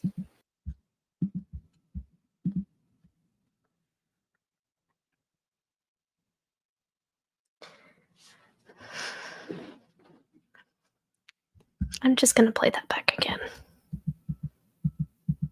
What does this timeline tell us for what happened at the time of the shooting? Okay, it's background, yes, but also it tells you they did not live together for 3 years before the homicide. And if there was violence towards Ashley Benefield in South Carolina, that was 3 years before. If there was violence against Ashley Benefield in South Carolina, that was 3 years ago. So why does that matter? I don't know. Why does that matter? Please tell us. Like it's almost like disqualifying it. So you are acknowledging it, and like she does this a few times. Is what like sometimes she says yes, Doug did these things, and it's possible, and she acknowledges that fact. But then other times she's like, these were totally unfounded, and like his behavior, like he's this totally different person than he was in South Carolina than he is in Florida. I mean, And they haven't lived together since. And is that something that justified her being in such fear of Doug Benefield that it was necessary to shoot and kill him? The answer is no. I do want to talk a little bit about domestic violence, and Mr. Ferris testified a lot about this wheel, this power and control wheel. so we're gonna get into Dr. Ferris's, and then she like goes from, just I feel like kind of disrespectful. She goes from calling him Dr. Ferris to Mr. Ferris during her closing arguments. And sometimes like, yeah, okay, you make a mistake, whatever. But then other times it seems like almost kind of demeaning, like she's trying to discredit him as an expert when clearly he is. He also worked in law enforcement as well too. So but that is the expert whose testimony we're going to get into when I do my final recap video of Ashley's testimony, following with that, as well as Dr. Liu, who is also the expert for, ironically, she worked for the state, was called by the defense as a expert witness, who didn't work this case, but who was hired as an expert witness. And that comes up again in rebuttal. So it's just, let's continue the fun. So I want to put it up there. First of all, the overarching umbrella right here is physical and sexual violence. There is no physical violence in this case. There is no sexual violence. There's no allegations of any of this, unless you believe the defendant that the day this happened. But there was never any. So she goes, there is none. There's tons of physical violence.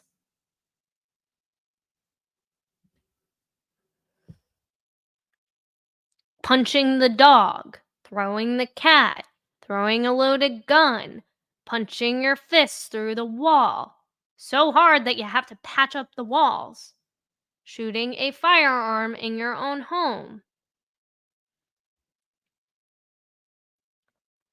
But there was no physical violence. Okay. Any allegations of physical or sexual abuse. However, it's a power and control wheel. So let's go over some of these things. Because she's an expert. One of the first categories, using intimidation. So this is, did Doug Benefield use intimidation to control Ashley Benefield? They hadn't been together in 3 years. The first year they were apart, they barely even saw each other or spoke. So how exactly was he using intimidation to control her? And there's no allegations of threats during this time. The defendant testified. She didn't say that there was anything going on during this time. One of the other prongs is using emotional abuse. Same answer. They weren't together. There was no allegation of emotional abuse. The defendant didn't talk about anything that was going on during this 3-year period that he was emotionally abusing her. She felt comfortable enough. She even said, I told him when he thought he was going to move in with me, I told him I didn't want to do that. She felt comfortable enough to say, no, you're not moving in with me. But yet somehow he's emotionally abusing her. Then using isolation. How can that even apply when they're not even together? He has no influence over her comings and goings, over her daily routine. And she even started a new relationship with someone else. So how is it that Doug Benefield is exercising control over her by using isolation? And then minimizing, denying, and blaming.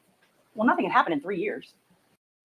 Like, this is my favorite. Nothing happened in 3 years, so therefore it doesn't matter if it happened 3 years ago, guys. It doesn't matter if he hurt you 3 years ago, because that means he doesn't pose a threat to you anymore if he hasn't done it in 3 years.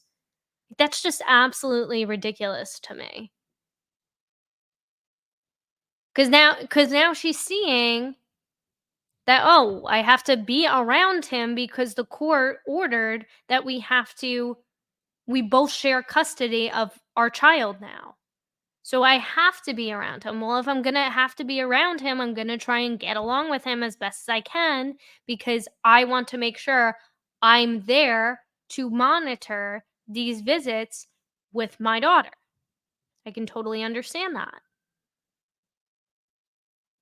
But in terms of emotional abuse, in terms of emotional ABUSE, I just don't I'm struggling to understand why it doesn't count. Why all of the events leading up to, regardless of if they were yesterday or if they were several years ago, that is enough to traumatize somebody for the rest of their life and to always be in fear of that person. I had a fear for the longest time of my ABUSER that he was somehow randomly going to be traveling to the same places I was going to be after I ended contact with him. And just because he has not contacted me in something like 10 years almost doesn't mean that I'm not afraid of him.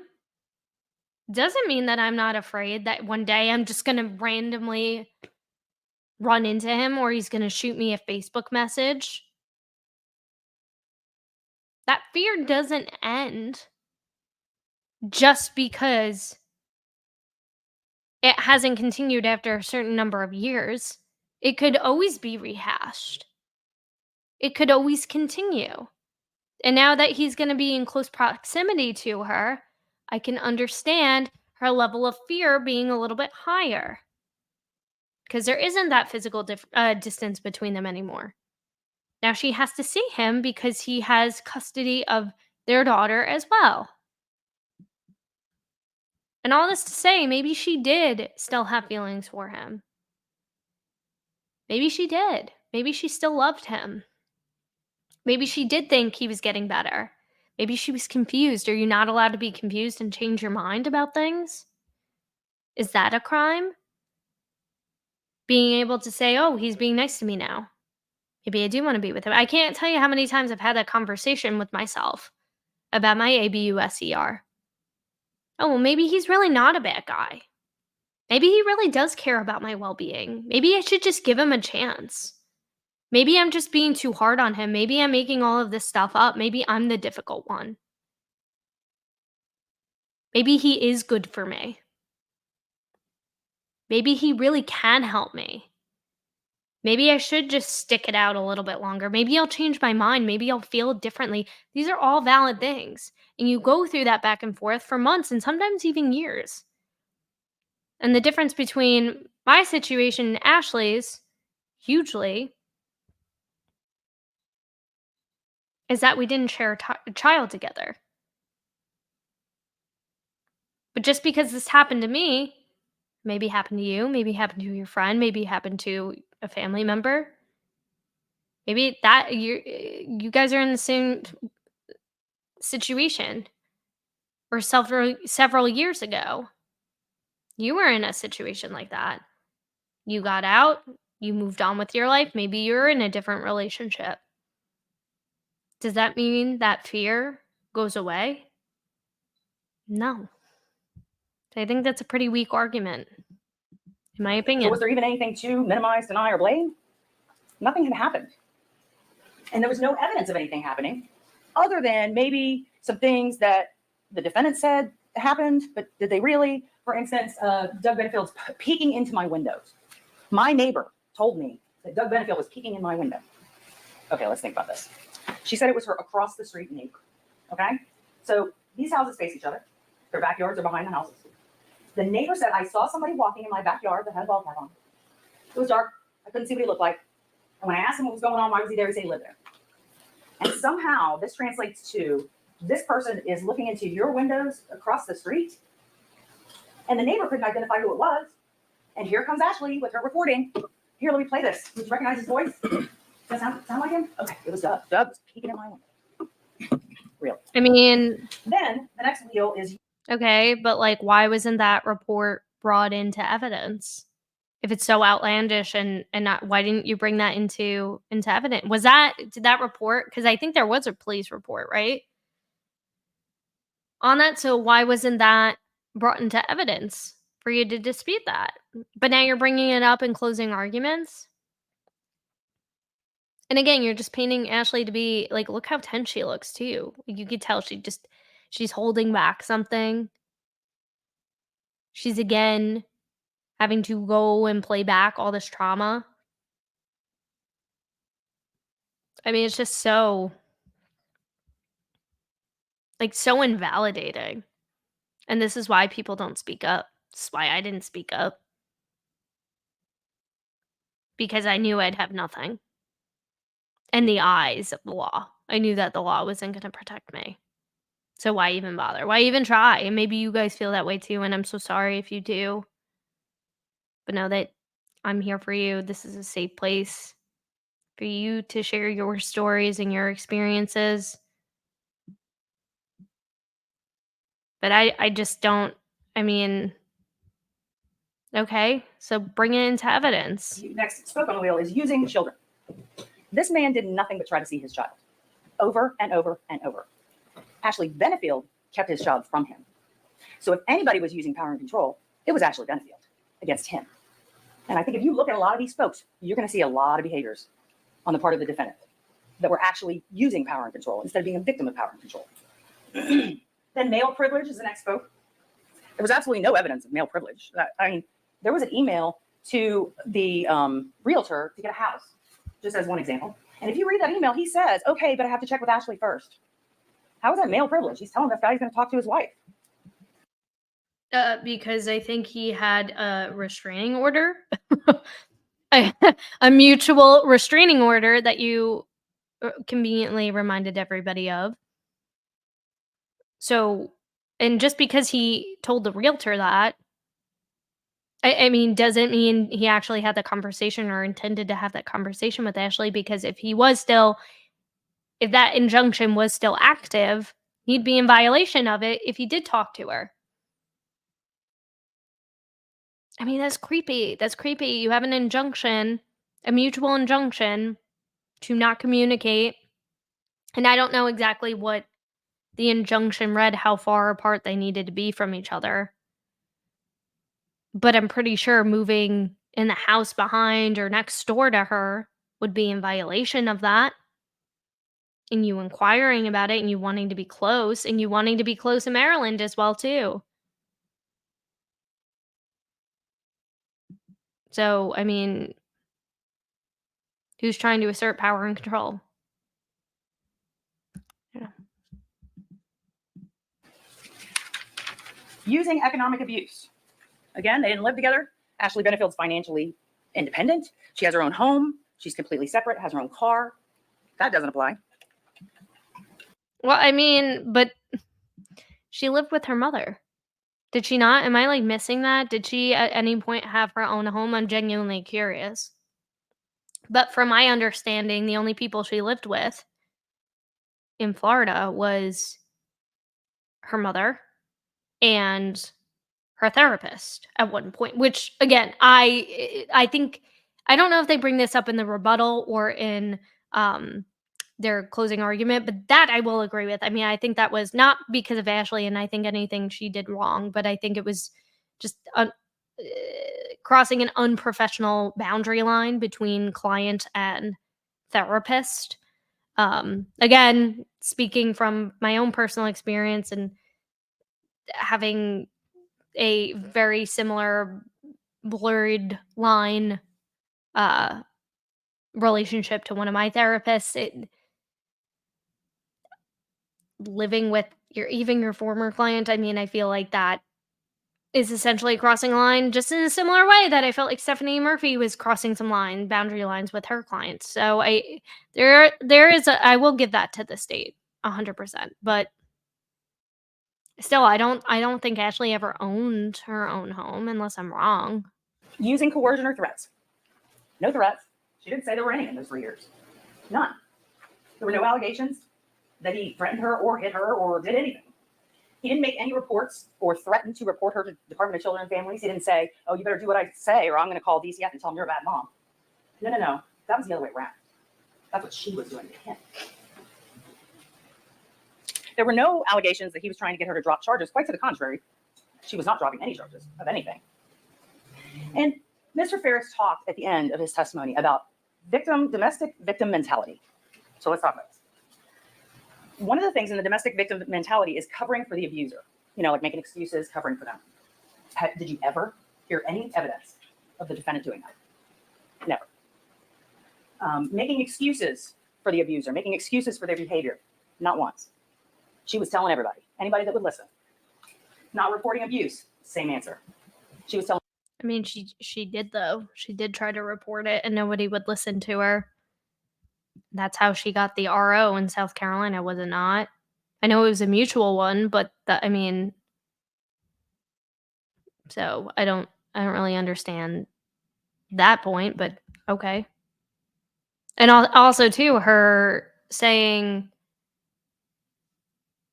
that she didn't want to make Doug look bad, wouldn't that constitute under her covering for him? Is not telling other people, because she didn't. Her mother said that she didn't know about this.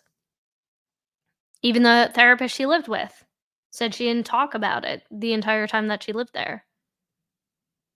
So I don't know who she's telling other than these doctors when she's one-on-one with them, because she knows that they can potentially help her present a stronger case. So yeah, if she is going to open up, it's going to be to these people, because they could help her case. Her attorney, the police officer, but nobody in her closer immediate, not even to really even cousin Tommy. I mean, it seems like she spoke a little bit about it, and he was in support of her. His own cousin was in support. Remember, wrong Benefield? Telling anyone that would listen and a bunch of people that wouldn't listen. Dropping criminal charges. That certainly didn't happen. The domestic victim mentality, she won't stand up for herself. Never saw that with this defendant. And she won't leave the relationship or the home. She left. She left the home. She left the relationship. They were not together for 3 years. So how does this domestic violence mentality, domestic victim mentality even apply to her? It doesn't apply to her. And don't be mistaken about what applies to her and what does not.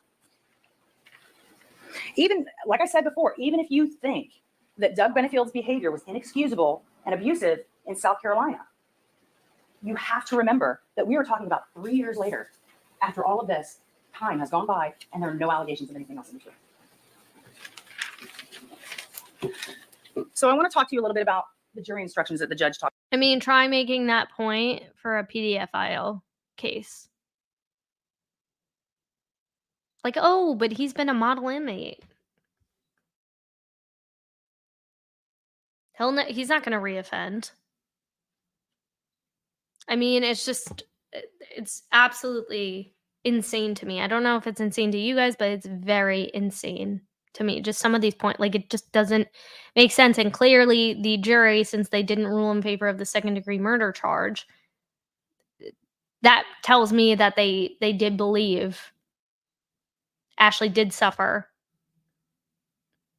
from DV. But whether or not her use of deadly force on that day, that is what they disagree with. So, I mean, clearly they bought that. Talk to you about. I just have a few on here that I want to go through. It's got to be overwhelming. I know when you read the packet, there's a lot of words. So I try to help break it down a little bit.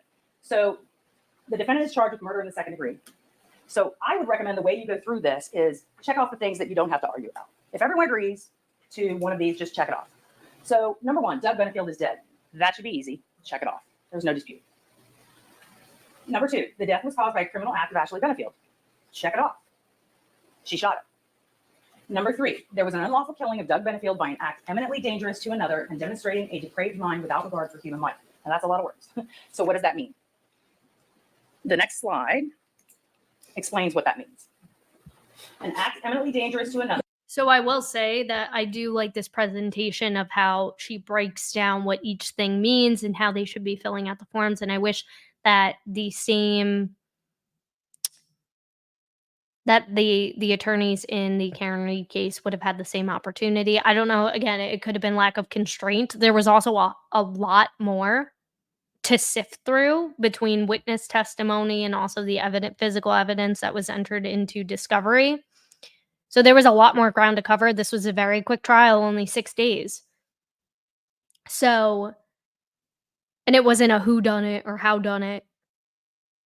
Whereas with the Karen Reed case, they had to boil everything down into 1 hour. So they probably, having time to go through this probably would have helped. Maybe even would have helped acquit Karen Reed. Who knows? Who knows where we would be today if the attorneys did do this? But I will say I like the presentation of how both attorneys go through this. And demonstrating a depraved mind if it is an act or series of acts that, and again, check off things, okay? So a person of ordinary judgment would know is reasonably certain to kill or do serious bodily injury to another. Shooting a gun, firing a gun into someone clearly qualifies. A person of ordinary judgment would know that would kill someone. Check. Let's go to number three. That this act is of such a nature that the act itself indicates an indifference to human life. Pulling a trigger, pointing a .45 caliber firearm at someone and pulling the trigger 4 times shows an indifference to human life. So then we go back to number two. If the acts are done from ill will, hatred, spite, or evil intent. Now notice, this is gore. It does not have to be all of those. Ill will is a pretty low threshold. What is ill will? Devising a plan to keep this man away from his child. Is that ill will? Sure. Filing complaints against him that are unfounded and nobody ever files, fictitious complaints, that's ill will. Trying to do anything she can to keep this child to herself is ill will. Everything she did was for this goal, and everything she did was to get Doug Benefield out of the way. And unfortunately, the way she did that was by killing him to get him out of the way. That is ill will, hatred, spite, or evil intent.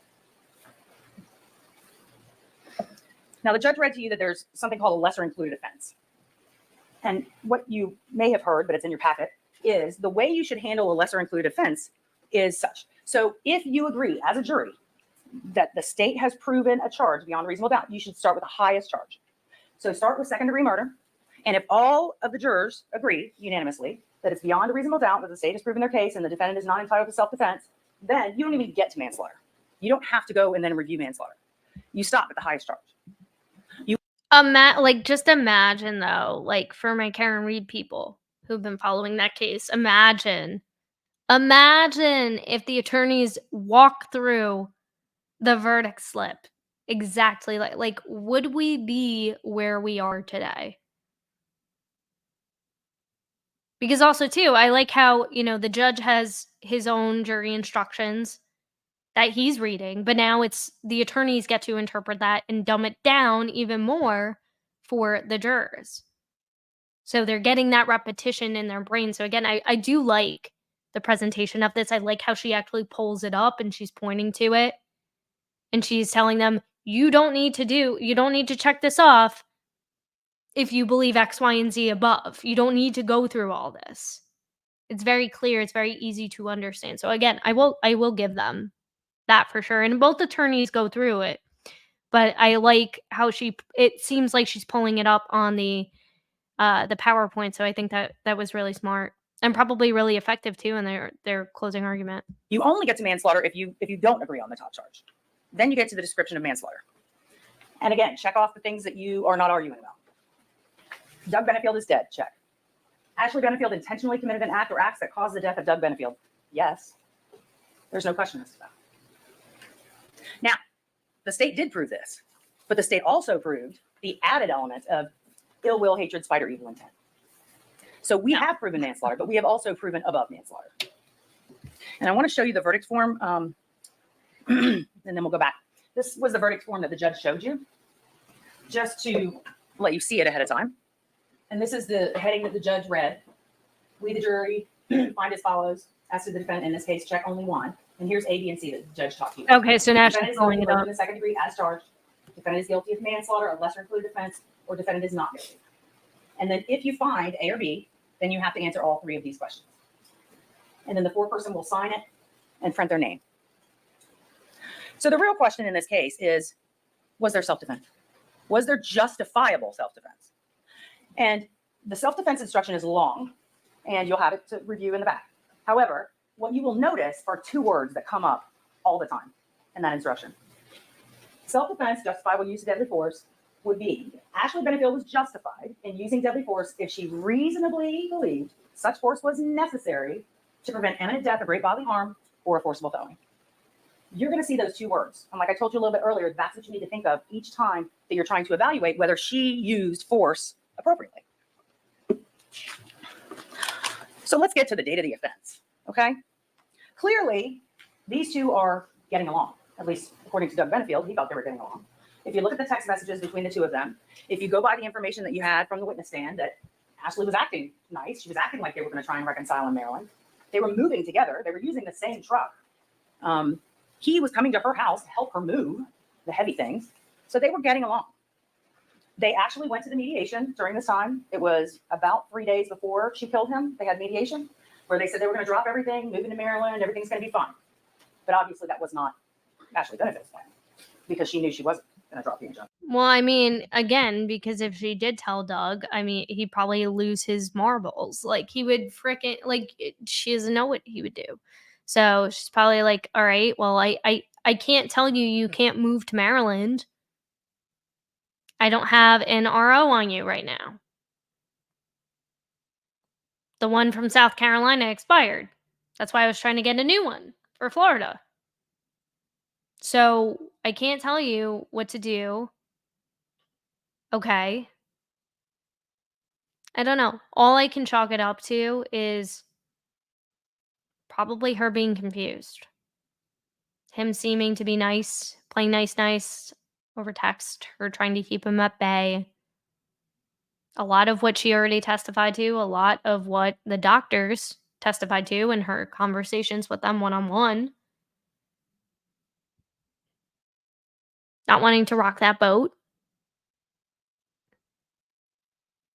And notice, I remember I posted a video going through their text message exchange. If you want to go through that, I'll link that in the description box below so you can check it out. But all of these plans for moving to Maryland were devised by Doug. Doug's the one who was saying, "Oh, I'm thinking about getting a U-Haul, and like this is what it's going to cost. This is what I'm thinking. We could do this or we could do that." And Ashley saying, "Okay," being complicit and saying, "Yeah, okay, fine, sounds good." Ashley also testifying and saying, "No, I wanted my boxes in the front so that everything was separate, not together." So again, her putting up those boundaries and saying, "All right, fine. Yeah, we can do this." And maybe she thought it'd be cheaper too. Who knows? Who knows? According to her, she wasn't able to work. She wasn't allowed to work via Doug. I don't know what Ashley was or was not doing for work at this point. So she was completely financially independent and doing all these things. He wasn't paying her child support. Yeah. I mean, in that moment, she might be like, all right, this might be fine. Like, whatever. I'll do what I have to do just to get to Maryland. Just to get to Maryland and try my shot there. And I can only wonder if they made it to Maryland, what would have happened. Obviously, the day of the offense, Doug Benefield had a right to be at the house. She invited him over. They had text messages back and forth. Trucker on the way. He's taking a picture of the stuff in the back of his truck. And she'd let him in the gate numerous times before. So he had a right to be at the house. She clearly They was didn't not have a afraid right to stay. that she had him over. And then her mother clearly was not afraid for her because then as soon as he gets there, she goes to the park with the daughter. So nobody's afraid at this point Mother didn't know. for Ashley Benefield's safety. And there's only one person who knows what happened in that house that is still alive. And that's Ashley Benefield. And you heard her story, and she made herself a witness, just like any other witness in this trial. And you will judge her credibility and the truth of what she said, just like you do any other witness, and see if it matches the evidence in this case. That is a really good point for the state, for them saying you need to treat her not just as a defendant, but she is also a witness. You need to check her credibility. I think that was a strong argument for the state for sure. If you notice, when being asked questions, she became evasive. If questions got a little too difficult or she didn't really have an answer for it, specifically on cross-examination, she would use methods to avoid answering the question. One of the methods that you saw over and over was, I don't know, I just don't know, I don't know. The other method was crying. Started crying. Did you ever see one tear come out of her eyes? Did you ever see one drop of liquid? One red eye? One swollen eye? She had a breakdown. We had to take a break, crying hysterically. Takes a stand right after that. Eyes are just fine. Makeup's just. But I thought you just said there was no liquid produced. So how can you say she had a breakdown and then say crying hysterically, but then say she wasn't crying hysterically? Which is it? Is she hysterical or is she not? I mean, we all saw it. And there's been so much talk on the internet just about this, like about whether or not she was crying. And I encourage Dr. G explains. He's not as frequent, I don't think, anymore, but he used to go on STS a lot. I don't know if you guys follow Joel on Surviving the Survivor. I actually met him. I didn't really care for his coverage on the Karen Reed case. He did really good coverage on the Charlie Adelson case. That's kind of like what kind of hooked me in. But Dr. G explains is a behavioral body language expert, and he broke down Ashley's testimony from both defense's examination and direct examination, as well as her cross examination, specifically in this moment where she's talking about these memories. And he's somebody who works with trauma survivors. And it's interesting to hear what he says. So I encourage you guys to check his body language breakdown of Ashley's testimony. Obviously, it's not the whole testimony, but it's the key parts, especially that the state is arguing here, where they're saying there's no tears, there's no this, there's no that. Why was she holding the GUN and pointing it down this way? Why isn't she recalling certain things? And he gives a lot of really great insight. Obviously, he hasn't spent any time with Ashley. He's only observing what he's observing, but highly recommend you check out his coverage on that. I think it was a really intelligent breakdown, and it was fair. This wasn't somebody who was actively following the case. He just went in. He's heard from both sides what people think, people who claim to be body language experts and know how trauma is supposed to be responded to, because we have this idea of, well, this is how the actors do it in Hollywood, and this is what it looks like to us. I mean, that's called acting. It's called acting.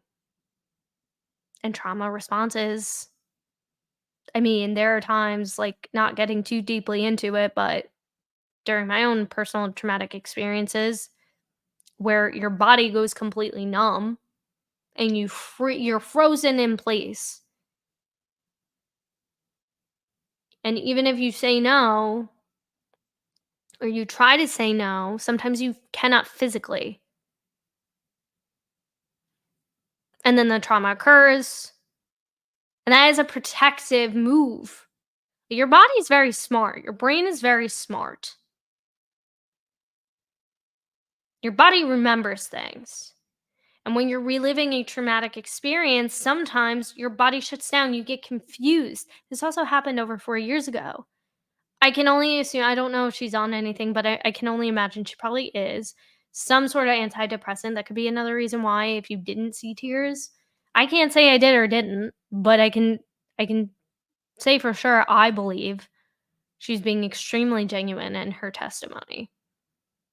You cannot fake the amount of shaking that she was shaking it. You can't.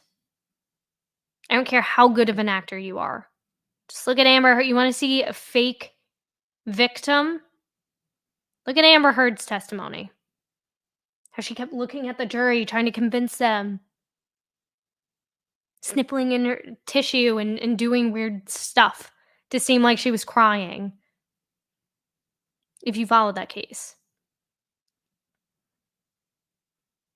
Sometimes your trauma makes you numb to stuff. And the way that she was being berated and attacked and almost interrogated on the stand by this prosecutor who's asking her, show me. Well, show me. Show me what it looks like. It's like bullying. Not only does she have to relive this traumatic experience, but now she has to tell a room full of strangers what happened when she probably hasn't talked about this ever, other than probably in preparing for this trial. She's never testified in court before. She didn't testify in the stand your ground hearing. So this is the first time she's talking about it, and yeah, it's a anxiety-ridden decision to testify in your own trial. And if you want to look at somebody, look at Charlie Adelson's testimony. Look at he took the stand in his own case too. That was also a Florida case. Somebody who's manipulative and lies. Look at Wendy Adelson, whose husband was murdered because of a plan that was concocted by her and her family. I mean, you want to talk about that? And like, okay. That goes to her credibility. What is she trying to convey to you? The truth or her Yes. version of events? Let's look at what she did say. She said during this move that Doug bumps her on the shoulder a couple times. Body check or something. She didn't really act that out very well. Who knows what that was? Doug carrying a box, rammed a box into her stomach and scratched her. But did you see those pictures? Does that scratch look like a scratch from a cardboard box?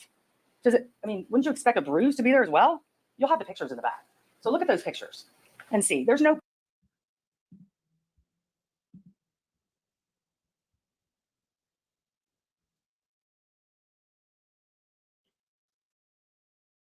It's just so invalidating and so disgustingly. She's like, I don't know what that was.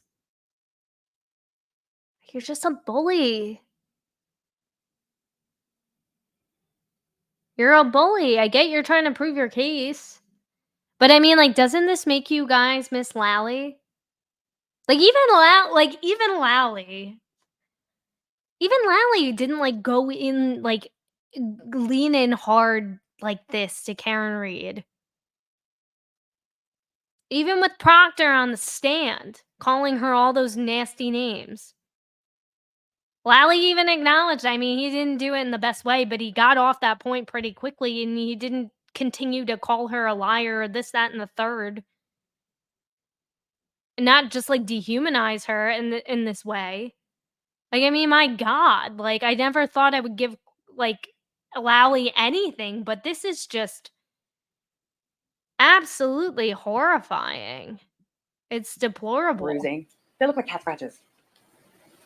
The defendant also said, you test her, and that's the other thing too. Okay, if it was cat scratches, why? We just got off a whole case where we were trying to figure out if those scratches on John O'Keefe's arms were caused by broken taillight pieces or by broken glass, or if they were, if those scratches occurred from dog scratches or dog bites.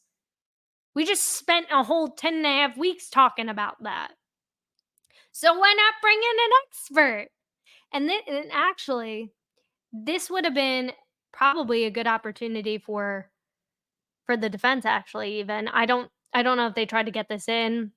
At the end of the day, I don't think it's like a big piece of evidence, but I think, could they have brought in an animal expert? But also too, did the state test the scratches for some kind of DNA? Was there any? I don't know. I don't know. I didn't hear anything about it, but I was just, as I was listening back, okay, if you really think, she brought this up in opening statements. If you really think it was cat scratches, why didn't you just get it tested to see if this could have been a cat? Then you would have been easily say, "Oh, yeah, she had a cat. There's cat hairs found out or something." You bring in an expert, and maybe that could have been something that the defense could have brought up too. I don't know. I don't know if they tried to get that in. I don't know if that was even something they thought of, but just going through this now, at least so you could have ruled it out and said, "Well, no, this wasn't a cat scratch." Or it's possible, but it also could have been a cardboard scratch. Like, I don't They know. were by the front door to the house, that he grabbed her by the wrist and hit her in the head. So when I asked her, okay, what do you mean hit? Well, I don't know. Okay, was it an open hand? Was it a closed hand? What was it? I don't know. She should know if a grown man balled up his fist and punched her in the side of the head. And there would be a lot more damage than what she claimed she had. But she didn't know. He just hit her. Now, 4 people testified that they saw her after this incident, very shortly after this incident. Well, one of them was 3 days later, but the rest of them were very shortly after this incident. John Sands, the neighbor, he didn't see any swelling. He didn't see any injuries. He didn't see any disheveled clothes like there'd been a, rumble. Detective or Officer Burrell, Deputy Burrell, was the one that put her in the back of the squad car. No injuries. Didn't notice any injuries to her head or swelling to her face. Crime scene tech Dvorak took pictures. Didn't notice any injuries, any swelling to the face. 3 days later, crime scene tech Conlon takes pictures just to make sure, because bruises don't always come up right away, that she's not bruised. No bruises, no swelling, no nothing. But yet the defendant sits right here and tries to tell you that her eye was droopy and the side over here was swollen. Let's look at these pictures. These are 4 pictures that were entered into evidence. The first, You're gonna bring up the headshot, which again, like, did they even say when the headshot was taken? And regardless, so if he did slap her, because they bring this up in rebuttal too, if he did slap her, I mean, the timing of when she could have been slapped by Doug, whether or not there was redness in the face, to the time as to when she ran over to John Sant's house. I mean, I don't know how much time would have passed. Do we even know how much the series of events unfolded according to the neighbor's testimony from Ashley's community, who was taking a walk with her husband? We didn't get into that yet, but in terms of what they witnessed, they were walking when the GUN fired off, and then they heard Ashley, it seemed like in less than 30 seconds, run over screaming hysterical to the neighbor's house. So I don't know, leading up to that point, how long this whole escalation occurred. That wasn't really clear by the state or the defense. I'm assuming it was a matter of probably minutes. So is it possible? I mean, maybe, I don't know. I don't know. I don't think whether he slapped her, didn't slap her, hit her, didn't hit her, I don't think any of that necessarily matters, because I think if he was posing some kind of intimidating threat, him grabbing her, which her wrists were swabbed for DNA, which wasn't allowed. They weren't allowed to recall that witness.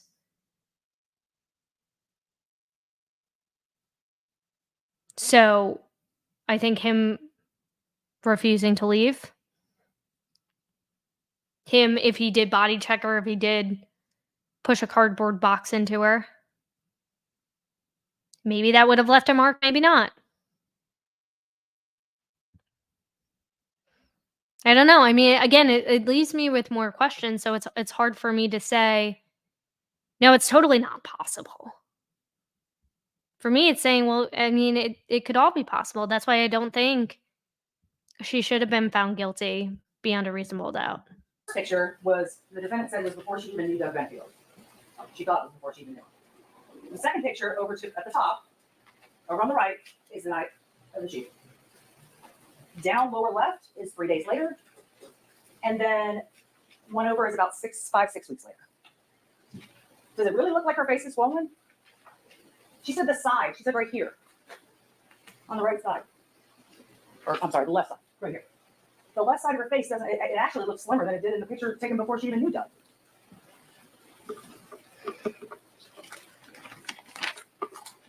So let's talk about what she did when she claims that Doug grabbed. I think she said she was going for the front door. He grabbed her arm. She kind of spun around. He hits her in the head, although she didn't know if it was overhand or not. And then she said, "I just wanted to get away. I just wanted to get away." Right? Here's the front door. Right? She went this way and could have gone right out the door, but she just wanted to get away. She didn't go right out the door. But She why? turned to her right and went into this room. But why did Ashley need to retreat? And that's the other thing too, is with the stand your ground law, you don't need to retreat. Ashley did retreat, and you're acknowledging it. She did retreat. She did feel threatened enough to try and leave, right? She did try to leave, even though Doug, it's her house. She asked Doug to leave. He didn't leave. He refused to leave. That for me is enough of a threat. You're refusing to leave, telling me that I need to be acting more like a wife, body checking me, refusing to leave. That feels threatening to me. That 100% feels threatening to me. This room that has nothing in it except for a mattress, a broom, and a hamper, and 2 handguns. It's hard to see in this picture because of the lighting, but I just want to remind everyone, here's the mattress, here's the broom, nothing else in this room, but there's a hamper right here with a gun on it, and there's a gun in this closet right here. And that's where she runs. And this is a better picture of the hamper and where the murder weapon was. So she just wants to get away, but she runs into the very back corner of this room and grabs the firearm. Now, she claims that as she's retrieving this firearm, he slams the door open and she turns around, right? And she sees him standing there. When I asked her to get down and show me what he was doing, that was another one of those evasive times. I don't know. He was in a fighter stance. I don't know what fighters do, but I know it's a fighter stance. Okay, well, show me. What do you mean a fighter stance? I don't know, kind of like this. Okay, well, what are his hands doing? Just kind of moving around. Okay, so his hands are kind of moving around. And it didn't look a lot like a fighter stance. And then she said, I'm standing there with the gun pointed at him, and he lunges at me. He lunges at me. Let's think about this. So if she's standing in the room, she has the gun in her hand, and he just came in the door, and she's pointing the gun at him. She says he takes a fighting stance. First of all, he's right-handed. Do this yourselves when you get in the back. If someone told you to get in a fighting stance, what would you do? And determine for yourself. Use your common sense. Which side would be bladed away? I think you'll find that your strong hand is going to be the one that's bladed away. So if he's right-handed, he's in a fighting stance, he's going to be like this. This is such a dumb. I'm going to actually clip this too, because this is absolutely ridiculous to me. This is such a dumb argument, in my opinion, because there are so many different fighting. And for me, I could totally see a world where Doug is like going back and forth like this, because remember, she said he was shot side to side. So if he's turned like this, and he's right-handed, and he's in this fighter stance, which apparently is the only kind of fighting stance that you can. I mean, this reminds me of those fighting games, Street Fighter. Like, the Street Fighter pose.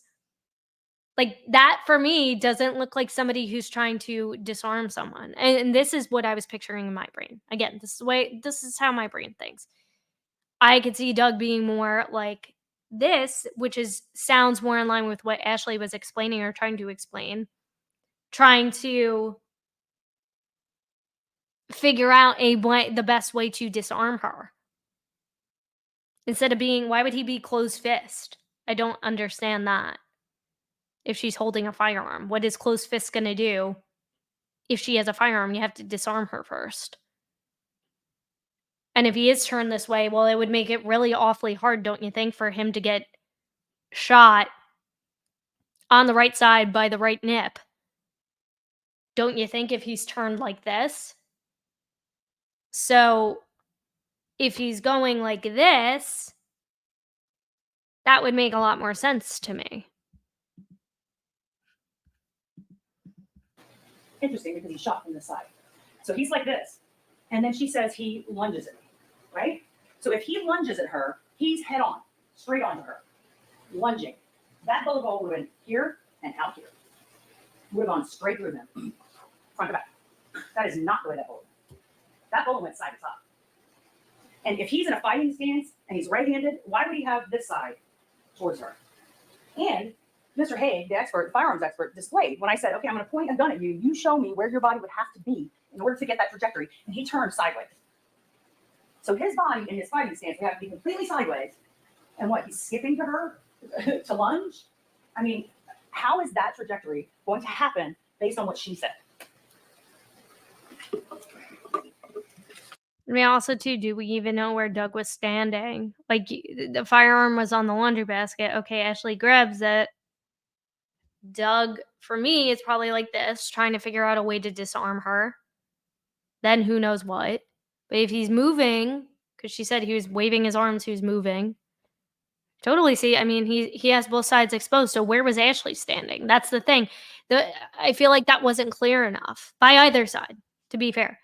Where Ashley could have been standing. Now we know that the weapon had to have been facing Doug.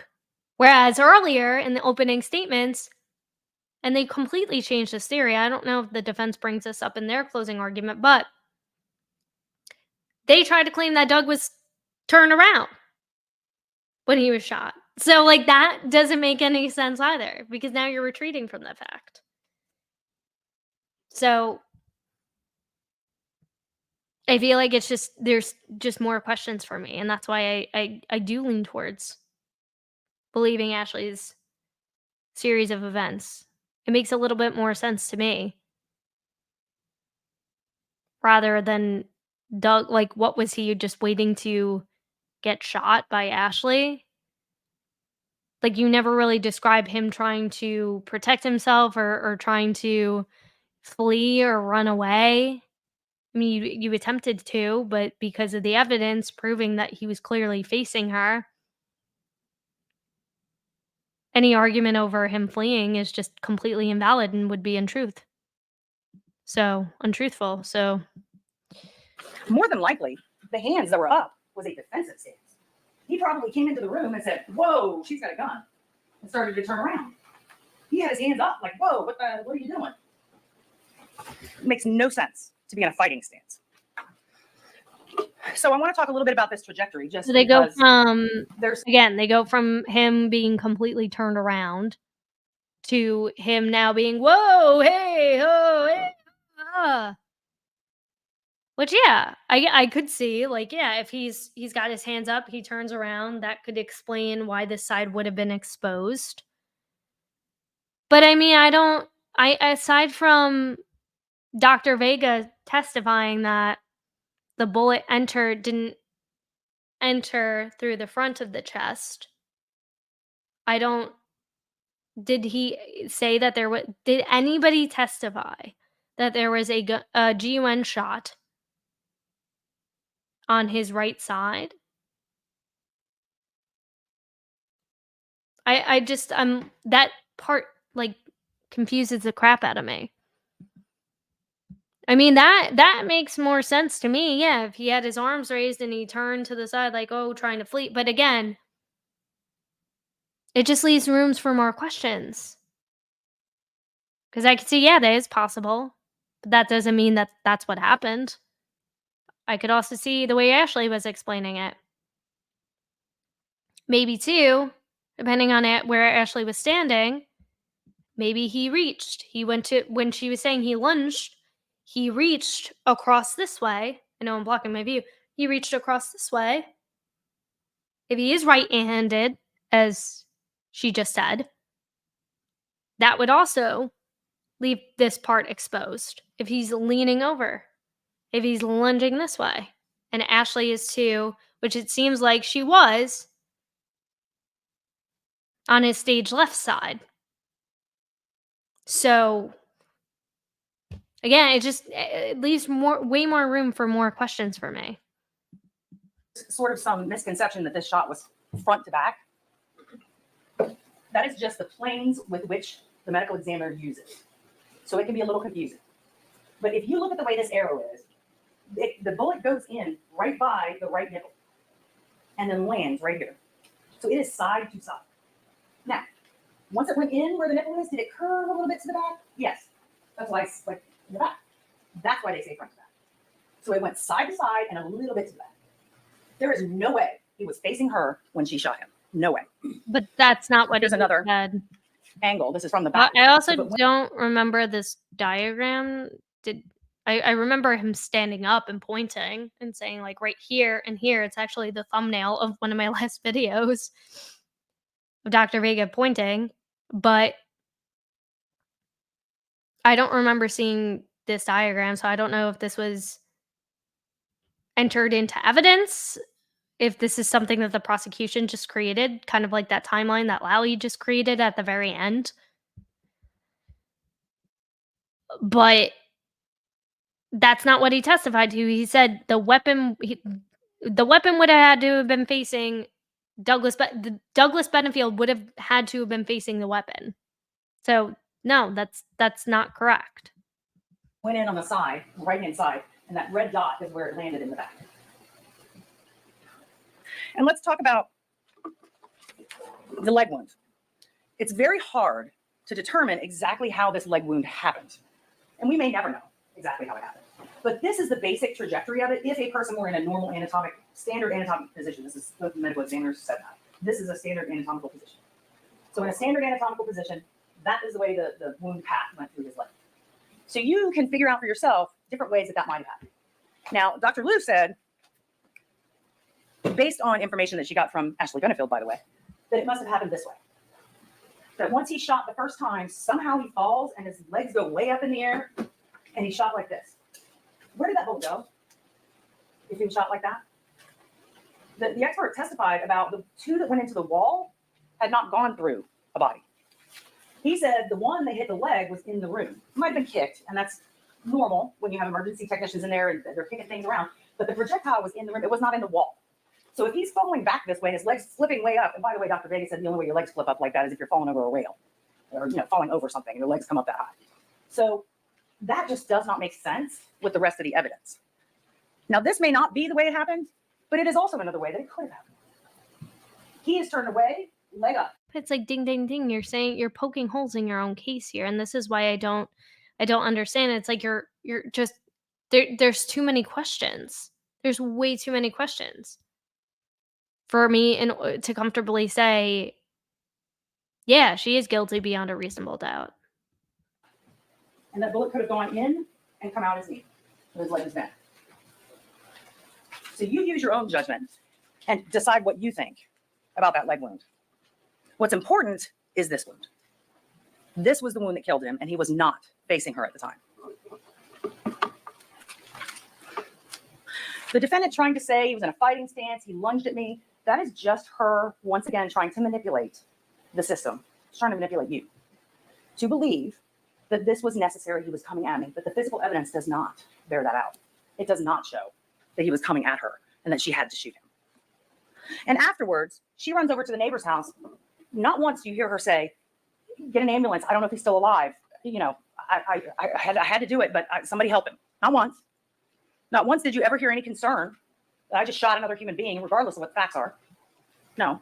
And then. No, but she did. She said, he attacked me, I shot him. Like, is that not like pretty much verbatim what she said and what John Sands testified to? Is he attacked me and I shot him, and then John Sands asked who? Who attacked you? So no, she did, and according to the passerby who was in the neighborhood when this occurred, said they heard bang bang bang. Well, 4 bangs. heard 4 bangs and then heard screaming immediately after and saw somebody running out of the house. So, I mean, and at that point, she's still in fear for her life. So, I mean, I feel like if Ashley's like this master manipulator, like, I don't know, like, what, and if she's so good at working the system, like they like to say that she's so good at working the system, she's losing, she lost in every single aspect of the system. How is she good at working the system? How is she good at manipulating when she has not won anything? Not in Florida, at least. So, like, if she really is like this master manipulator and she's so good at planning, like, why wouldn't she have taken a little bit more time to cover her tracks? Again, I'm just speculating here, but it, for me, all of this just leaves so many more questions for me. And she sees her mother come by the car. Not once does she say, Mom, he just handed me it. Like, I had to shoot him. It was awful. Nope, not a word. She goes back to her mom that night. Not a word. Really? You're not going to tell your mom exactly what happened? And then this lady, Barbara Russell, that she lives with for 9 months after the shooting, never tells her what happened. Not once. Traumatized. Probably traumatized too. And also, I think this was brought up in one of Melanie Little's streams, is that her attorney advised her, because remember, she didn't tell anybody, she didn't speak to the police, she didn't say anything, and her attorney advised her not to say anything. So if that's true, that would probably also be a reason for her not to tell anybody, including her mother, because her mother could have been called as a witness, and she was called as a witness. Remember, the defendant sat right there and said the defendant never punched her, ever. Never choked her, never kicked her, never came at her with a knife, never came at her with a club, never came at her with a bat. And she was the only person armed in that room. Doug Benefield was not armed. He had no weapons. He was laying on the floor dying. And she goes to the neighbor and not once asks for an ambulance. And he dies, either on the way to the hospital or in the hospital. She was the only one armed, and it was not necessary. She did not have to shoot him. It was not reasonable. She did not have to shoot him. She had an agenda, and it worked for what she wanted, and she got what she wanted. Because after she killed him, what did she get? Sole custody of the child. And that's murder. Thank you. So, I mean, she brings up a lot of the same points that she did in opening. I mean, if you believe the state's theory, then I guess you could argue that was a good closing argument. I mean, again, the thing I'll give to them is their presentation of the jury slip, of the verdict slip, going through that, how the jurors should be interpreting it, because again, I feel like that was a huge component that was missing in the Karen Reed case, and a big point of contention as to why we are here where we are today with that. So that being said, we're going to get now into the defense's closing argument. I told you this is going to be a long one. And then we will get into the rebuttal. So what I might do is just quickly recap the jury note, because again, this is getting very long. They each had an hour and a half for their arguments, including rebuttal. So I want to make sure I get through that now that we know what the verdict was. And then in my next video, I'll go through the remainder of what we need to get through, and hopefully we'll be all up to date there, and you guys can come to your own conclusions about what you think may or may not have happened, and what you think will be the sentencing once we know a sentencing date, which will likely, it seems like, be sometime in September, according to what the judge had said at the beginning of the video. We'll have a very, very busy September, but yeah, with that being said, let's get into the defense's closing argument. You need the screen? I tested 3 times and it's not COVID. Don't need to be concerned. I've just listened to the state's closing argument. I have to tell you, I think there's obviously some real different perceptions of what the evidence I'm going to is. actually bump him up because he's at 1.5 and he speaks very slowly. So I'm going to actually bump him up to 1.75. And if there's ever a moment I need to slow him down, I will. I think perhaps there's even been some distortions. You all have taken, we've observed, pretty careful notes. If I say something that is not reflected in your notes or is not as you recall it, I want you to trust your own recollection. But I think if you check your notes, you will find that what I represent to you is accurate. This is and has been a fundamentally flawed prosecution. And I think we can demonstrate that through the testimony of two of the state's witnesses. The first is Stephanie Murphy. Yep. And you may recall she was the attorney who was representing Douglas Benefield. In my cross-examination of Stephanie Murphy, I served up for all of us, but especially for you, the members of the jury, what the state's theory of prosecution was. And I said, so Miss Murphy, let's be clear so that there's no misunderstandings. It's your belief in the state's theory that Ashley Benefield killed her husband because the Broder report was scheduled to be released 3 days later. She said, that's correct. Check your notes. Now, Remember, she was very insistent on that. He even asked, he's like, do you want to change your testimony? Are you sure? You're looking at it. And then Faith Brown confirmed that no, that wasn't going to be discussed at the September 30th hearing, which, as he's going to get to in a few moments, that was originally the state's theory as to why Ashley had done what she did. Now they're going with she wanted sole custody of the child. And this was the only way that she could get sole custody of the child. So see how they pivoted their original theory, which kind of, again, similarly to Lally in the Karen Reed case, changed his timeline completely from his opening based on what came out during the trial. So the state, in their opening statement, even made it dramatic. They said to you, this report by Dr. Broder was to be released on the 30th of September, but she killed him on the 27th to avoid that. If you look at the emails that had been introduced into evidence that reflect the conversations back and forth between Stephanie Murphy, Faith Brown, Ms. Benefield's family court attorney at the time, and the judicial assistant for Judge Moreland, you will read in no uncertain terms, black and white, the Broder report was not set to be released on September 30th. Not only was it not set to be released on September 30th, there was not even a day for it to be released scheduled. Stephanie Murphy was attempting to have it scheduled. The JA wrote back in no uncertain terms, Judge Moreland will not hear that. The only thing being heard on September 30th is the domestic violence injunction. So, and I wonder too, because I did call, I think I brought this up earlier, but I'll repeat it. It bears repeating. When after they called Faith Brown, it would have been great. I don't know if he tried to and he wasn't allowed to because it was for impeachment purposes, but to bring Stephanie Murphy back on the stand, because she was still, I think, sequestered under subpoena. I remember, I recall Mr. Taylor saying, absolutely not released, which is funny because Stephanie Murphy was very emphatic in some of the language that she used to describe the contention between Doug and Ashley during that time period that she was his attorney. So I think it would have been a really great moment to even just for a couple of questions, just to say, hey, so you recall testifying that this was what was to be discussed on the date of the hearing? Well, can you go back and read this email? The same exact emails that especially where she acknowledges she got the two cases mixed up, and she apologizes to the JA about mixing it up.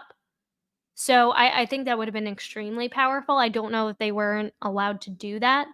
But what do you guys think? Do you think that would have helped? Overall, I think this was probably the point that helped support the jurors' decision in not convicting her of second-degree murder, because there was this totally debunked the state's theory. So I think this was probably the linchpin in that, but I don't know. I'm just speculating here. Let me know what you guys think. Do you think this was a big point for the jurors in determining that no, it wasn't? It couldn't have been second-degree murder. The other witness that I think reflects what a fundamentally flawed prosecution this is Detective Gillum. And you might recall that Detective Gillum, check your notes, said that the South Carolina domestic violence injunction that required no contact by either one did not go into effect until November 27th. But if you look at the written email that we introduced into evidence where Detective Gillum is contacting Gina Torsha, Miss Murphy's assistant. Detective Gillum tells her, wait a second, he's helping them. Wait a second. This injunction, unless I'm reading this wrong, this injunction went into effect on November 3rd. The judge signed the order on November 27th, but on November 3rd, he announced it in open court, and Doug was present, and so was Ashley. So unless I'm reading this wrong, I want you to be aware of that. This is Gillum trying to help them. This is the same Gillum who gives you quotes of exactly what Ashley Benefield said 2.5 years later without having one word of it written in his earlier report. The same Gillum who I asked the following questions of. Detective Gillum, do they teach you in police academy about the importance of writing reports? Sure. I mean, imagine if Alan Jackson had asked Proctor that. I mean, like, really, though, seriously, what it brings so much of, it smells so much of Proctor from the Karen Reed trial. Missing things from reports. If it's something that stands out in your memory and it disturbed you to the point where you're like, no one's ever asked me to do that, wouldn't you include that in your report? What would you have? What, if anything, that would support your decision in not pressing charges or not filing anything over to the prosecution? Again, if anything, it would help support your opinion better if you included something like that in your report. So that just makes me feel like that's not at all what was said. It's not at all what was said. How can we rely on that? Wasn't in the report. And it's the reason why the reports are so important is because it preserves important facts about a particular incident. Yes. So how many cases do you handle, Detective Gillum, in a month? You might recall he said, probably about 20. And then we multiplied that out by 2.5 years. I think we were into about 600, 700 cases. Yet he remembers the exact words she had to say, despite the fact that on the day she said it, not one word of it appears in his supplement 2.5 years earlier. Ladies and gentlemen, Detective Gillum, you might also recall, countermanded the capias, the arrest warrant that the other deputy issued for Doug Benefield when Ashley went down there and explained that Doug Benefield had mailed her this package in violation of the South Carolina restraining order. Detective Gillum said he remanded it, he reversed it, and he was going to refer it over to the state attorney's office. Yeah, that was huge. And I broke down his testimony as well, too, in one of my last videos as well. I'll link that in the description box. I timestamp everything to make it easy. So if you want to just skip to that, you can, and check out my commentary on it. You can do that. But yeah, there was another detective who was, or officer that was taking Ashley's claim seriously. And it's like, forget about the poisoning, forget about all of that, whether it's true, not true. I don't know, was not entered into evidence. It wasn't. So her claims about it, yes, but whether or not the reports on whether or not there were metals found in her system or not, that was not. So I'm just basing it off of what the evidence is that's been presented in the case. But regardless of that, he was in violation by sending her anything. So it doesn't matter whether or not she thought she was being poisoned or not, and he was trying to unalive her. That doesn't matter. He violated their injunction from South Carolina. This was a good old boy network. They liked Doug, and they never looked back. Yep. And that's the truth of the matter. Yep.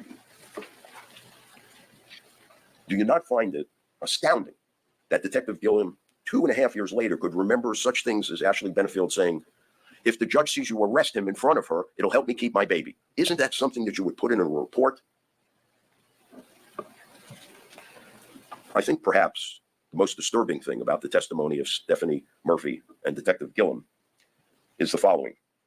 Remember that common sense I told you about that you're going to be able to take with you back into the jury room, and that without offending anybody, there would probably be more than 100 years worth of it, which there is? Does anyone believe that either side calls witnesses that they don't know what they're going to say? So how do you reconcile the state calling Murphy and Gillum knowing that they're going to testify inaccurately? Read Gillum's written email about how he misrepresented his knowledge of when that South Carolina domestic violence injunction went into effect. Yep. When he testified in front of you, and read the emails between Stephanie Murphy, Faith Brown, and Judge Moreland's judicial assistant. Yep. Okay, so what happens after that testimony? Now, I want you to remember that the state's theory of prosecution up to that point is that Ashley Benefield Judge, I'm gonna object. What are you going to object is that to? Ashley Benefield killed Douglas Benefield to stop the release of the Broder report because she was so afraid of what was in it. And right in front of your eyes, I've never seen it before, right in front of your eyes, the state changes their theory. And the next thing you know, their theory of prosecution is she killed him because the domestic violence injunction was scheduled 3 days later. Yep. Check your notes. Yep. See if what I'm telling you is not accurate. Yep. Both theories, honestly, are ridiculous. Objection, Judge. Just a saying on that. Both theories are not supported by common sense. Let's look at Broder. She's so mad about What it. exactly was it in Broder's report She's so that mad. Ashley Benefield was so afraid of that she killed? She's so mad.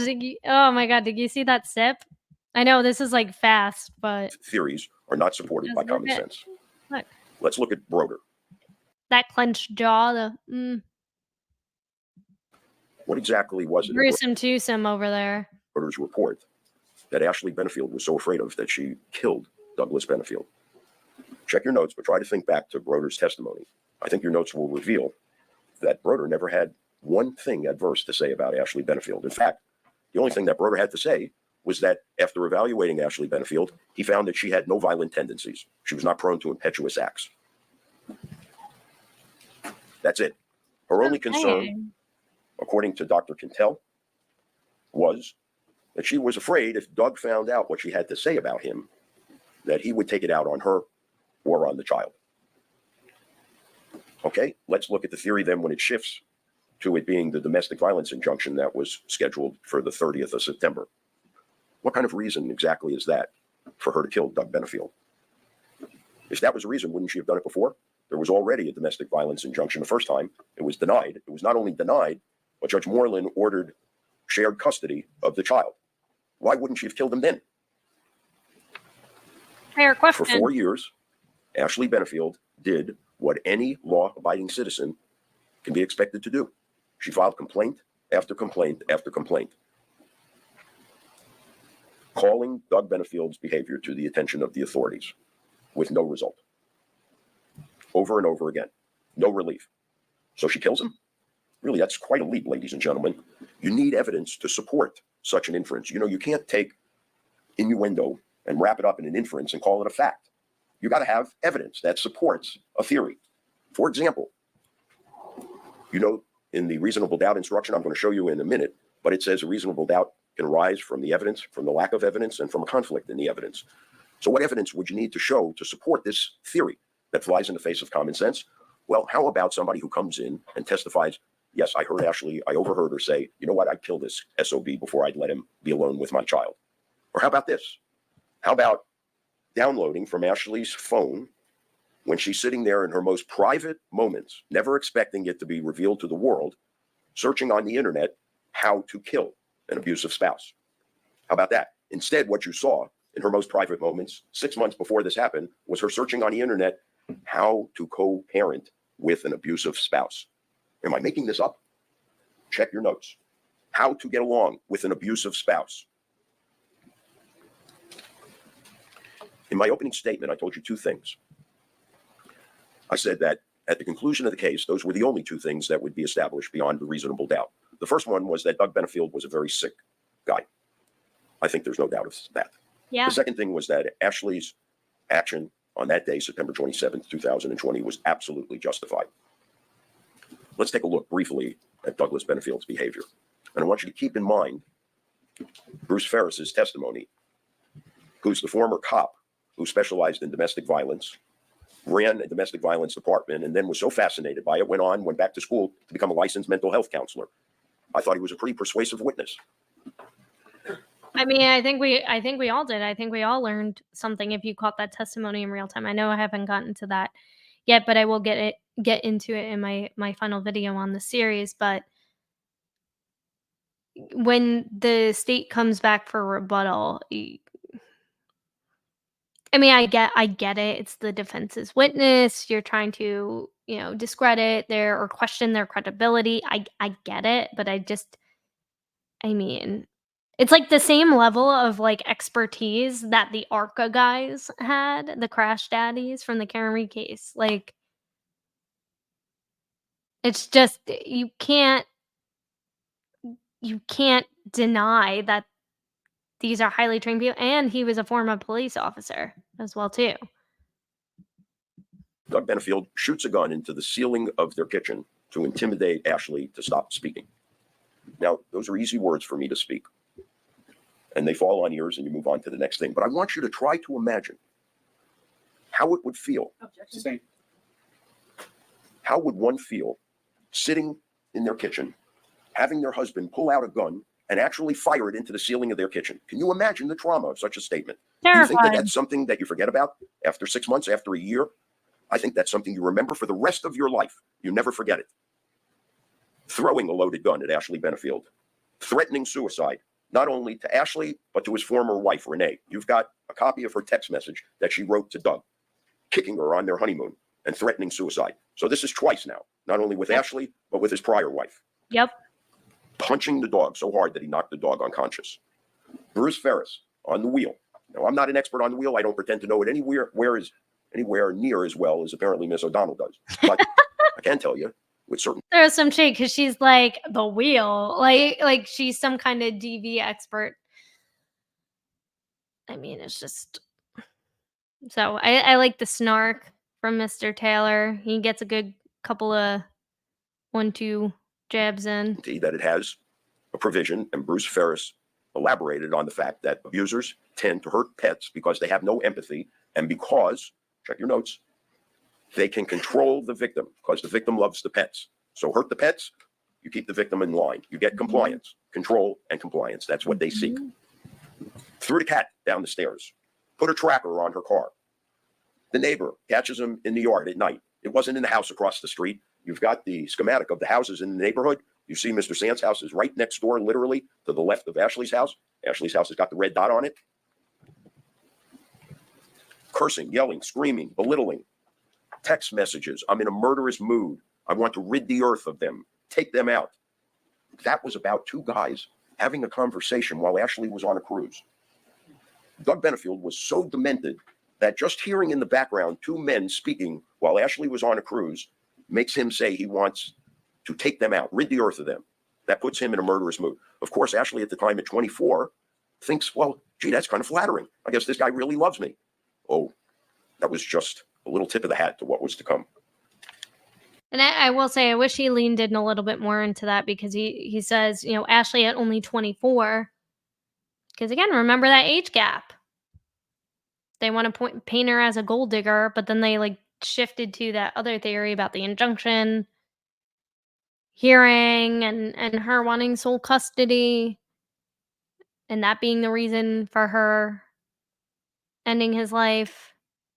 So I wish he would have played a little bit into that. But my favorite too is from people who are like, but Ashley was so manipulative and emotional. But it's like the only person who's coming across manipulative is Doug, and there's evidence. Even if you want to look past the text exchange between Ashley and Doug, fine. But you want to hear testimony from his late wife, Renee, who literally said, "You deceived me. You are not the person I thought you were. This is what you did to me." People who threaten to unalive themselves in front of their partners. That is manipulation. That is control. And that's terrifying. It doesn't matter if it happened 3 years ago. It doesn't matter if it happened 3 hours ago. It's equally terrifying. Because you never know what that breaking point is going to be for that person. And again, Ashley being 24 years old, Ashley not really having her father around, right? Being the only child. I don't know, maybe she thinks, oh, he's just really protective over me. He just really cares about me. But you never once see or hear anything about Ashley saying anything remotely close to this. So I'm just so confused when people say, well, she was so manipulative. She was this, she was that. Where's the evidence of that? Where's the evidence? And I know a lot of point of contention, I guess, in their relationship was about his daughter, Eva. But I don't even know what evidence came out of, other than the shadow box that she gave Eva, that Eva destroyed. Ashley being closer in age to her stepdaughter than her own husband. Maybe never really grew up emotionally. Is that fair to say? She was emotionally immature? That's very possible. It's very possible. It's also possible that Doug could have been suffering from PTSD from his Navy days. It's possible. I'm not diagnosing, but it's possible. If we're gonna throw out the realm of possibilities here and call Ashley this, that, and the third, and call her not a DV victim or DV survivor, then who's to say what Doug wasn't or was? The South Carolina injunction, he violated it. There's no way around that.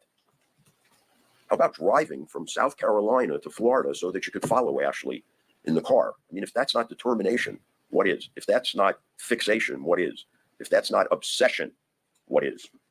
And most chilling, I thought, was Mr. Vincicaro, the realtor, who, while the injunction is in effect from South Carolina, look at the email between Doug Benefield and Vince Vincicaro.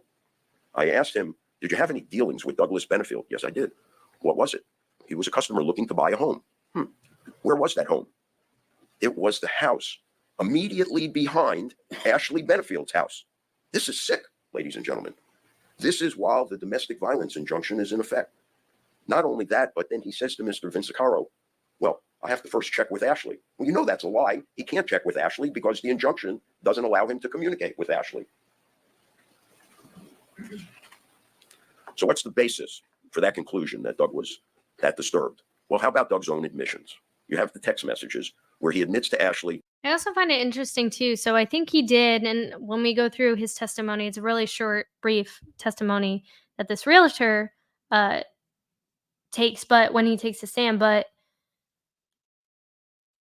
I think it's really interesting that Doug would call Ashley to this realtor instead of saying his wife. Oh, I have to talk to the wife first. I believe he said I have to speak to Ashley first, which rings a lot of, I don't know if you guys recall, but from Creepy Cousin Tommy Benefield, his testimony when Doug is texting, or he texts Doug and says, hey, I'm going to be in South Carolina. Do you want to grab dinner tonight? And he said, yeah, that sounds great. And then he backtracks and says, actually, can you come to my house because Ashley isn't feeling well?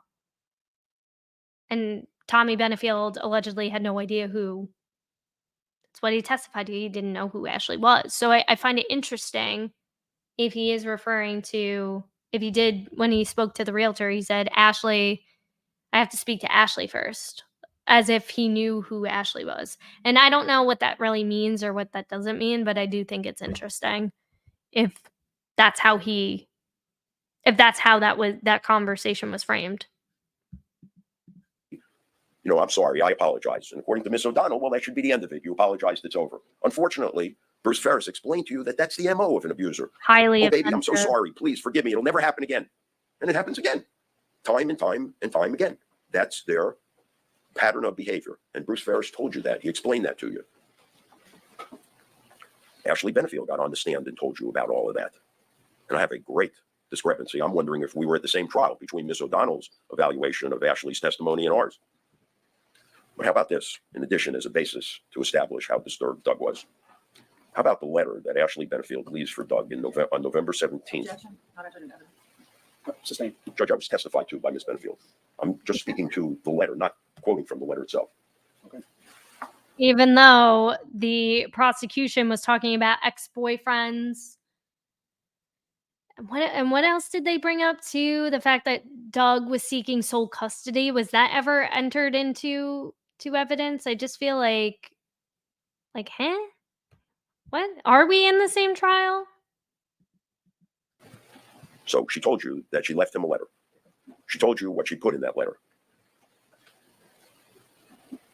That letter recounted some of the things that he did. some of the things that you heard about in the trial, such as shooting the gun, punching the dog. So how about that as a basis to support it? She described them as controlling and manipulative. You're putting me and my unborn child in danger by the way you drive. You drive crazy when you get angry. Yeah. How about Dr. Quintel? He doesn't even have a dog in this fight. He's got absolutely no reason to shade his testimony one way or the other. What did he tell you that he concluded about Doug? That he was, quote, super controlling, unquote. That he was jealous. That he was intimidating. That he was a real alpha male. Dr. Quintel's description, not mine, ladies and gentlemen. And then we have Ashley. Dr. Quintel is the state's witness too. The state's witness. Yeah, didn't have a dog in the fight. Was recommended, I believe, by the court for them to go to. So, again, it's not really looking good. Who's the victim of domestic violence? We have the history of the prior acts of domestic violence by Doug. According to Dr. Broder, the state's witness, and Bruce Ferris, our witness, victims of domestic violence look for appeasement. Dr. Broder, I even asked him, I think that word appeasement appears in your report of it at least 4 times. They go along to get along. They walk on eggshells, always afraid that something they might say will set them off. Yep. And according to Bruce Ferris, what the abuser wants is compliance. That dynamic changes very significantly once a child is introduced into it. And why is that? Because the abused woman is going to look to protect her child. That's what mommies do. So she will put herself in danger in order to stand between the abuser and her child. Yet, Ms. O'Donnell argues, well, when they first exchanged custody, as Stephanie Murphy said, Ashley looked happy and very content. Well, we know from Bruce Ferris that that's the compliance mode. That's what you do to protect your child. She knew how Doug was. He went off on her. The only thing worse than that would be him going off on Emerson, the child. You keep the beast at bay. Those were the words of Broder and of Bruce Ferris. Importantly, Bruce Ferris told you that victims of domestic violence appear to act happy. So you have these text messages in the week leading up to the shooting where they're saying nice things to one another with emojis and smiley faces. And you have the video of the restaurant where Ashley and her mother and Emerson are present. And Ashley appears to be acting happy, when in fact she's actually quite scared, according to Bruce Ferris. But you go along to get along. And according to the state, Ashley didn't tell her mother any of this stuff. So I don't know how little or how much her mother did know. And I wish they would have asked more about that. I don't know if, again, that was something that was purposely excluded out of discovery and that was based off of a judge's ruling. But I wish we would have gotten a little bit more of a sneak peek behind, because we got it from the state side, from Tommy and from Eva, a little bit about what their relationship was like. But we didn't really hear from anybody else. I mean, I would have loved to have heard from the friend Tripp. I don't know if he was subpoenaed or if he testified during the stand your ground hearing. I have no idea. He was the one Doug's friend who married them. I wish there would have been another character witness for Ashley, like a friend or something that could maybe speak on behalf of even the friend that was on the cruise with her and her mom.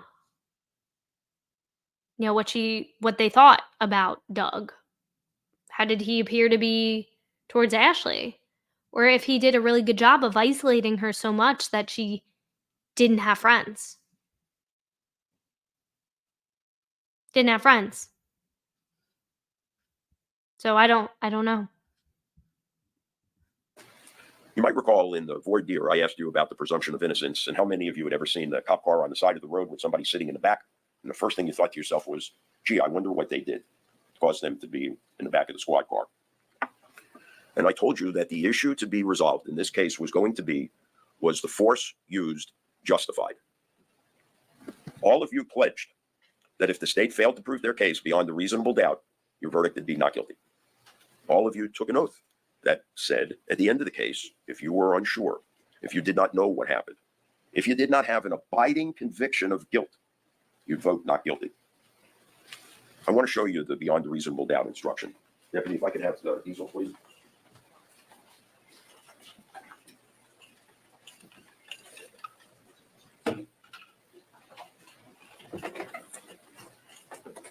This is in your packet of instructions. You're not going to have to memorize it. I want to just go over it, though, for a moment. I think we can agree it's pretty important. It reminds you that the state has the obligation and the burden to prove the case, to overcome the evidence to the exclusion of and beyond a reasonable doubt. And here's how they define reasonable doubt. A reasonable doubt is not a mere possible doubt, a speculative, imaginary, or forced doubt. Such a doubt must not influence you to return a verdict of not guilty if you have an abiding conviction of guilt. On the other hand, if, after carefully considering, comparing, and weighing all the evidence, there is not an abiding conviction of guilt, or if having a conviction, it is one which is not stable, but one which wavers and vacillates, goes back and forth, I don't know, I'm not sure, then the charge is not proved beyond every reasonable doubt, and you must, not you can, ladies and gentlemen, not you may, you must find the defendant not guilty because the doubt is reasonable. A reasonable doubt as to the guilt of the defendant may arise from the evidence, conflict in the evidence, or the lack of evidence. Thank you, Deputy.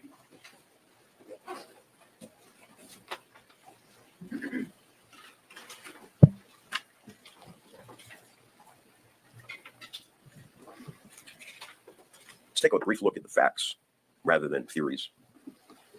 Because once again, the prosecution could not have been more clear. Ashley killed Doug to prevent release of the Broder report. So where was the evidence to support that theory? You can't simply say it and make it so. Ms. O'Donnell comes up, and the evidence that she presents to you to support that theory is that Ashley said, I'll take matters into my own hands. Ladies and gentlemen, Dr. Broder testified that Ashley made that statement on her way out of his waiting room, and I asked him specifically about it. Please check your notes. What was she referring to? And he said, going to the authorities in Maryland to seek relief from them because the Sorry, I mixed that up earlier. I think I said I thought that was Dr. Quintel, but it wasn't. It was Dr. Broder. Okay. system here had failed her, and she was very frustrated.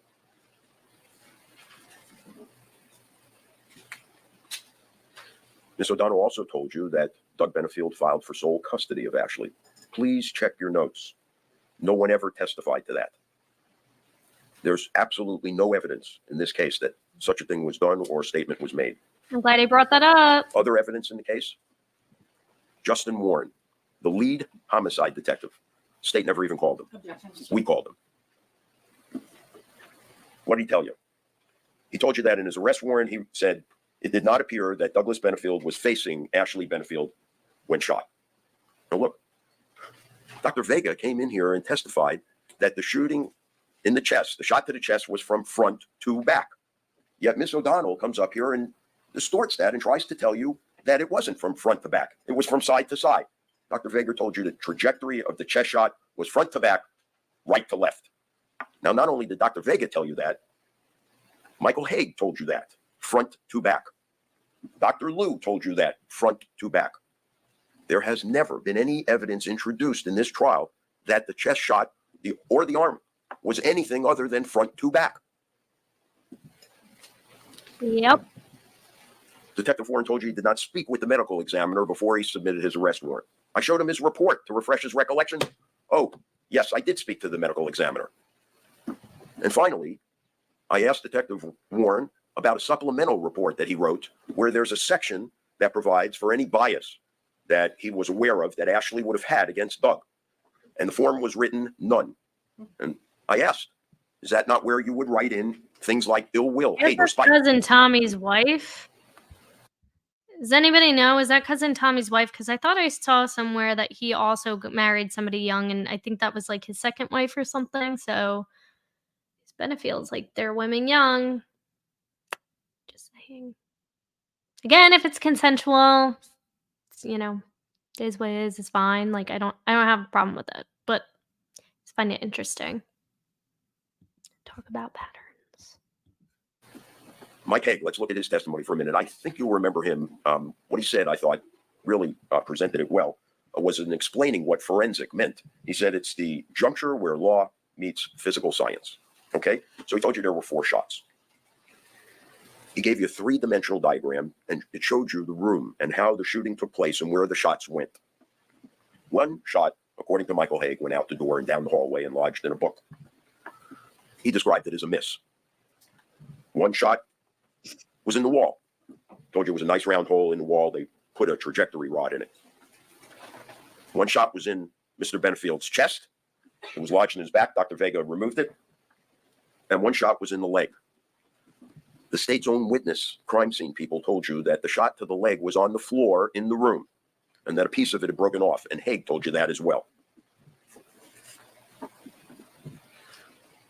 According to Ms. O'Donnell, if you completely suspend the explanation that Dr. Liu gave you about the shot to the leg, if Douglas Benefield was running away, that's how you could get the shot in the leg. You might remember that the trajectory or the wound path to the leg was up. Actually would have had to have been lying on the floor to shoot up so that the bullet would go in the calf. Dr. Liu explained to you exactly how that happened. We even had our summer law clerk, William Galvano, come here and demonstrate.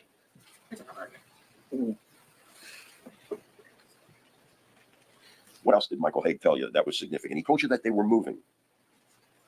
He said both Douglas Benefield and Ashley Benefield was moving. And he even showed you how it went from right to left in that 3-dimensional diagram with the first shot out the door, the second shot in the wall, or one shot out the door, one shot in the wall, one in the chest and one in the leg. He showed you the 2 different cones. That would be consistent with what Ashley told you about trying to get more distance to move away from him. There was only one way to go in that room. She was already back to the back of the room, so the only way she could go was sideways, to her left. Yeah. Finally, he also told you that Ashley's explanation was absolutely... Yeah, so to her left, so then that would have meant that Doug was, if, going again back to the state's whole thing about the fighting stance, and if he's right-handed, he'd be like in a fighting stance like this. And how could his right side be exposed, which is ultimately the area on his body that was shot. So then, yeah, Ashley would have had to have been standing to his stage left side, so her right. And the only way for her to be able to shoot at that angle would be, again, if there was some kind of motion, I can't imagine just her standing there. The GUN was jammed, which was testified to by the next door neighbor. It appeared to be jammed, or it was misfired, mishandled, something to that effect. Which indicates to me that she was either extremely nervous or she didn't mean to. She was just firing.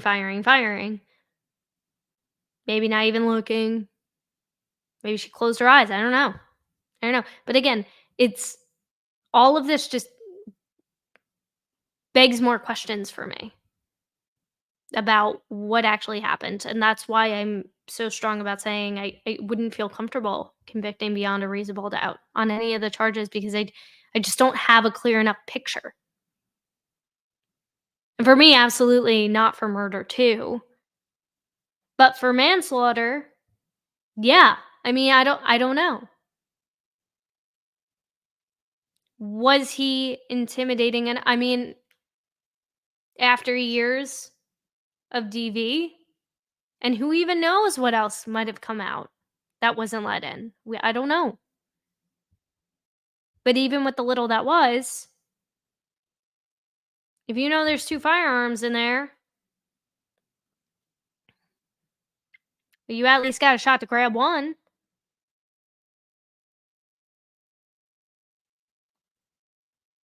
I don't know. Maybe she didn't mean to. Who knows? It just raises so many more questions for me. Absolutely consistent with the physical evidence. Then we had Dr. Liu, Emma Liu, former medical examiner for Miami-Dade County, who has always testified for the state.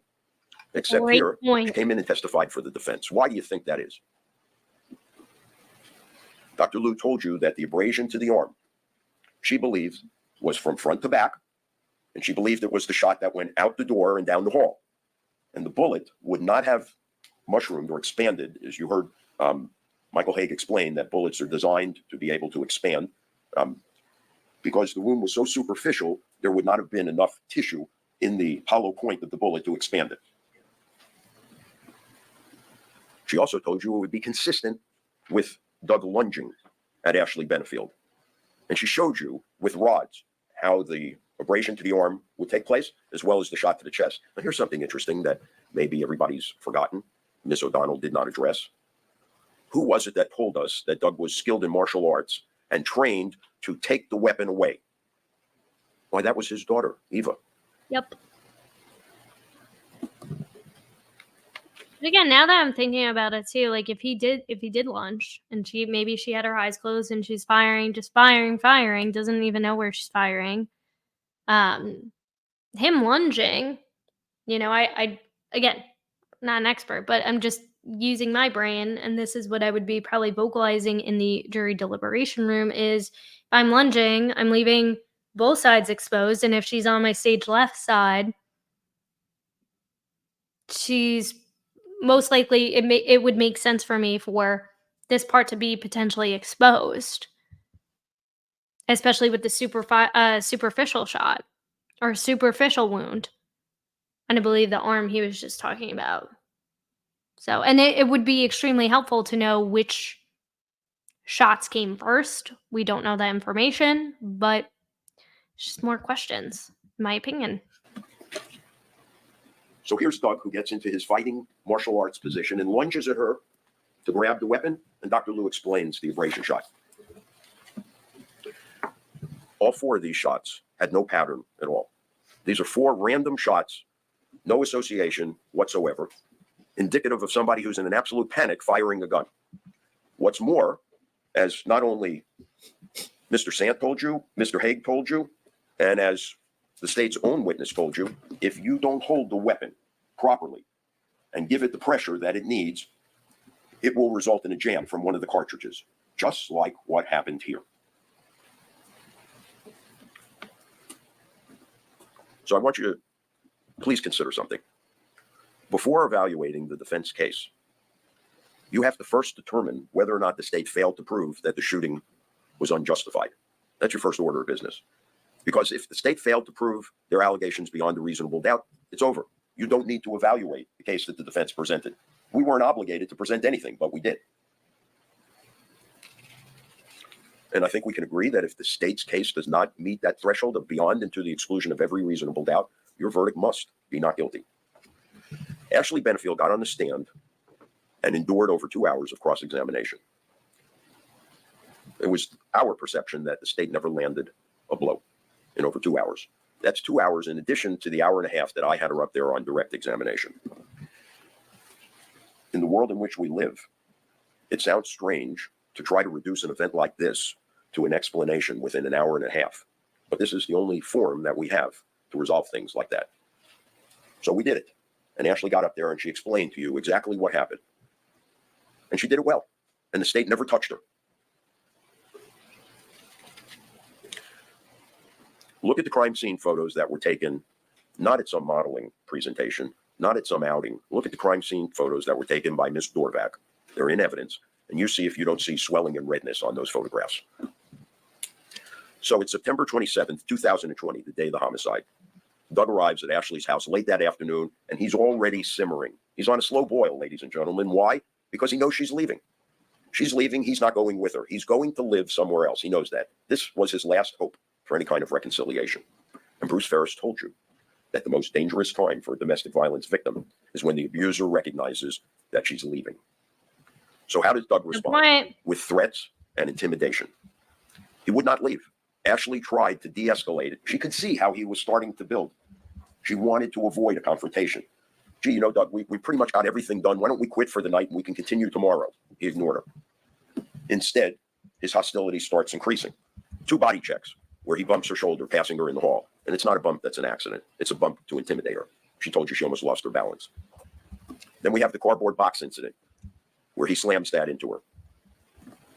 Once again, she tries to de-escalate it. She even apologizes to him. And I asked her, why in the world would you apologize when he was the one who hit you with the box? Well, Shortly after that, Ashley's had enough. What does she do? She tries to leave. She tries to flee the house. He catches up to her, grabs her by the hand, whirls her around. His back is now at the front door, and he's got her blocked. Somehow, Ashley finds the inner strength to yell, "I'm done. You need to leave now. I'm done. You need to leave now." Please check your notes. That's going to be real important. Why? Because that revoked Doug's permission to be in Ashley's home on that afternoon. Yep. And here's what the instruction is going to tell you about that. It's in your packet.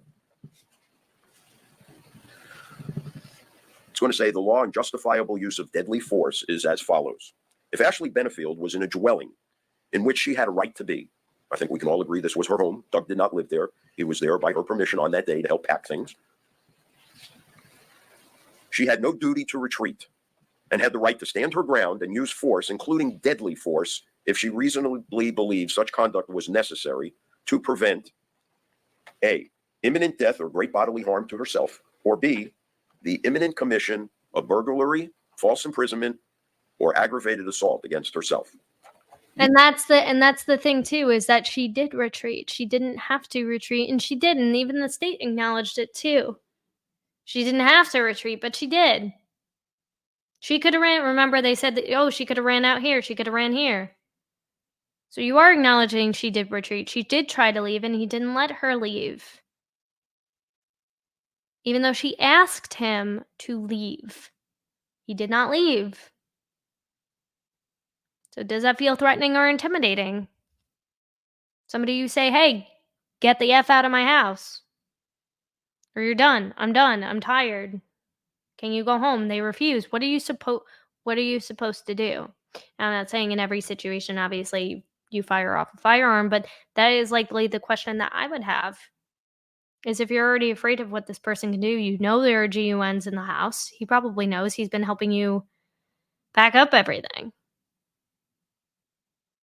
It just, again, more questions. The elements of the forcible felony of burglary are: 1, Douglas Benefield had permission or consent to enter the dwelling or structure owned by or in possession of Ashley Benefield. 2, Douglas Benefield, after entering the structure, remained. Sorry, guys, my cat just tried to jump up on my chair, and she was like a struggle bus and a half. She like missed. She like missed the jump, I guess, and she was like hanging off the chair, and I was like, "My baby." Sorry. So if that's why I was looking down before. So sorry if that was distracting. Inside after permission to remain had been withdrawn, and with the intent to commit an offense other than burglary or trespass inside the structure. The offense was false imprisonment. Ashley tried to leave her home. Doug stopped her, spun her around, and held her trapped inside the house. Or B, attempt to commit a forcible felony. Forcible felony is aggravated assault. Through threats and intimidation, Doug committed the offense of aggravated assault. It's in your packet. Read it. The important point is that once Ashley says, "I am done, you need to leave now," he becomes, in essence, a burglar by remaining in that house after she tells him to leave. Not my words, not my law, the law that Judge White has given you. The last witness that we saw was Amy Carlton. And you might wonder how Ms. Carlton fit into all of this. Well, actually, she played a very significant role. We called Amy Carlton. You know, I'm also curious too if the defense had, not that I'm saying it wasn't necessarily self-defense, but I think if they presented their case more around the burglary aspect of Ashley asking him to leave, him not leave. I don't know if that would have been stronger or not. But I think that was a valid point and how to potentially interpret those instructions. So again, I mean, apples to oranges, but comparing it to the Cameron Reed case, imagine if Alan Jackson had walked the jury step by step of the 3 different counts that she was charged with. Would there have been a different outcome? For you to show that this was anything other than a staged event. If you accept Ms. O'Donnell's interpretation of this, it was a staged event. It was a setup. Ms. Carlton told you that she was out walking her dog with her husband. They heard a series of shots. And less than 30 seconds later, Ashley emerged from the house, hysterical, screaming, holding the gun, and ran right next door. If you're going to stage an event like this after the shooting, you're going to certainly check the scene to make sure it's going to support your version of the event. Because if it doesn't, you're on your way to prison. It's going to take you less than 30 seconds to do that. The state has failed to prove anything here beyond a reasonable doubt. We prove self-defense beyond all doubt. But the burden is not ours. It's theirs. And they must prove it beyond and to the exclusion of every reasonable doubt, which, ladies and gentlemen, they just have not done. So, for the last several years, I've walked hand in hand with Ashley. Objection. I'm now going to surrender her fate to you. Ugh. I've presented to you everything that I possibly could to show you the dynamics of what took place on that day and why they took place and what Ashley knew about Doug at the time they took place, to show you that her action in using deadly force was reasonable. The judge is going to tell you in your instructions, you can take into account what she knew about the domestic history with Doug, the size differential between Doug and Ashley. Ladies and gentlemen, Ashley Benefield is not guilty of murder in the second degree. She's also not guilty of manslaughter. When you read the manslaughter instruction, it tells you that it is not manslaughter if the shooting was justifiable, if it was in self-defense. The manslaughter instruction tells you that as well. You all promised in voir dire that you would stick to your guns and not be intimidated by the majority or the other jurors. Probably not the best. Manslaughter is a compromise. Ashley's not looking for a compromise. She's entitled to more than that. This is either second-degree murder or it's not. If you follow the oath that you took and you read the instructions, we're confident you will return a verdict of not guilty in this case. Thank you very much. Wow. Wow. Now we're going to get into rebuttal, and then we're going to wrap things up because this video is going to definitely be over 4 hours. So, but it's important. It's a lot. And I think just, again, now that we know what the final verdict is, we've gone through most of the jury instructions. We've gone through the explanation of the jury instructions. I think it's extremely eye-opening to see what the jurors might have been contemplating with, and maybe get a better understanding as to why they made the decision they ultimately did. I mean, like I said, they obviously didn't believe it was murder 2 beyond a reasonable doubt. So when they first wrote that note of, hey, we're deadlocked, I can only imagine they were pretty quick on saying, yeah, Doug is probably a piece of human waste, and we're not doubting that she could have been a DV victim or DV survivor of these things at the hand of him. But in that particular moment, and I think that was probably the point of contention for them in the jury deliberation room. But let me know what you guys think. And do you think the state, who do you think won? I mean, obviously, we know what the verdict is, but who do you think won in terms of closing arguments? Who made a stronger argument based on their opening statements? I thought the defense was pretty consistent through and through about what their theory was and what they believed to have happened. Obviously, in one way or another, it wasn't enough for the jury to completely acquit her of all charges. Maybe if they had stuck a little bit more to the manslaughter aspect. It's just so hard to know. I had an itch. It's just so hard to know what a jury might be thinking. So obviously they're gonna shoot, no pun intended, shoot down the murder 2 charge, because if she gets convicted of that, the manslaughter charge goes out the window. It doesn't matter. I think she was facing up to life for that. So I don't know. I would love to know, though, where the deadlock was on. If it was on all the charges, if it was just on, they did pull the jury at the end, which we saw in the beginning of this video. So curious. But let's get into the state's rebuttal, which feels like almost like a second closing argument. This is the second attorney, and I don't know who's worse, to be honest. Is O'Donnell or this? I mean, I thought she was the better of the two, to be brutally honest. But she also didn't do many cross-examinations or direct examinations. So, but then when I saw this, I thought this was absolutely deplorable. I thought she was probably the worst of the two gruesome twosome.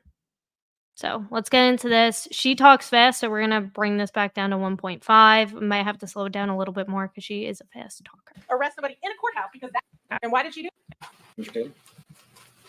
AB had enough. The defense just said that. AB. Like, and also, why is she calling her AB? That's just so weird. Like, Ashley, like, you've totally, like, degraded her as a human. Now she's just initials. Completely dehumanized her. AB. You can't even say the defendant's name. You can't even say the defendant. You've reduced her down to her initials. I mean, like, that's just... I don't get it. Had enough. She did have enough. On September 27th, 2020, she had enough. She took out a 45 caliber gun and shot Mr. Benefield 4 times. At Mr. Benefield 4 times. And why did she do that? Why had she had enough? I will do anything I have to do to keep my baby. Asshole. To a detective that she demanded arrest somebody in a courthouse because that will help her keep her baby.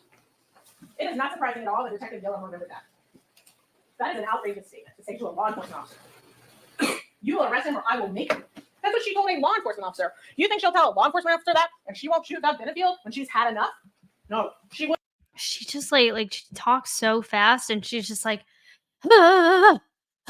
like, not even freaking breathing. And I don't mean to be, like, cruel or anything, but this woman is just absolutely deplorable. And I just, like, I'm at a point where I don't even care. She looks like Cruella de Vil with the gray streak in the front. She is just, and she's so aggressive towards the jury. I know I have her at 1.5 speed, but even a normal speed, she's still, like, very aggressive. So I might have to slow her down, but... What? And she did. Time is running out. Within a week of murdering Mr. Benefield, time is running out. She said that I will take matters into my own hands. She said that to a psychologist who was doing reports for the state, for the court. I will take matters into my own hands. She did with 45. And let's talk about what we've heard. And it's my job to rebut the defense's argument. That's what I'm here for. And I think we can. And I do ask you to depend on your memory. But I want to... My favorite. I think we can. I think we can rebut what they just said. Not, oh, I am. Not even, I think we can. That sounds so confident. set some groundworks. Number one, Ms. O'Donnell and I are clearly part of an old boy network. No, this is not an old boy network. This is law. This is the law. And if those law enforcement officers did not find that they had the sufficient basis to arrest Mr. Benefield, then they wouldn't have. And that's why they did it. That is not an old boy network. That is how our country works. That is what the law is for. Otherwise, any woman could walk into any police station and say, my husband did XYZ, and they're just going to arrest him? No. It requires... Did she just say any woman? I have to slow this woman down. She sounds so out of breath. See if we can get her on 1.2. I really just, like, hate going through this because it's so cringe, but we have to. It's my job to rebut the defense's argument. That's what I'm here for. I think and we can. I think we can. And I do ask you to depend on your memory. But I want to set some groundworks. Number one, Ms. O'Donnell and I are clearly part of an old boy network. No.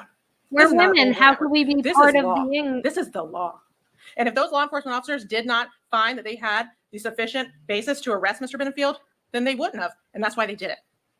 That is not an old boy network. But one officer did, and then his boss, Detective Gilliam, because remember, Gillum, who even cares what his name is, he's also deplorable.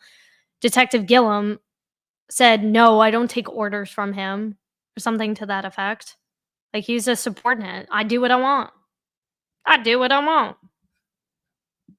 So it seemed like, yeah, one officer did actually believe Ashley. That is how our country works. That is what the law is for. Otherwise, any woman could walk into any police station and say, my husband did XYZ, and they're just going to arrest him? No. It requires evidence. It's the same reason that law enforcement took a long time between this murder and her arrest. They were investigating it. They were making sure they had everything they needed to have. And when they did, they effectuated an arrest.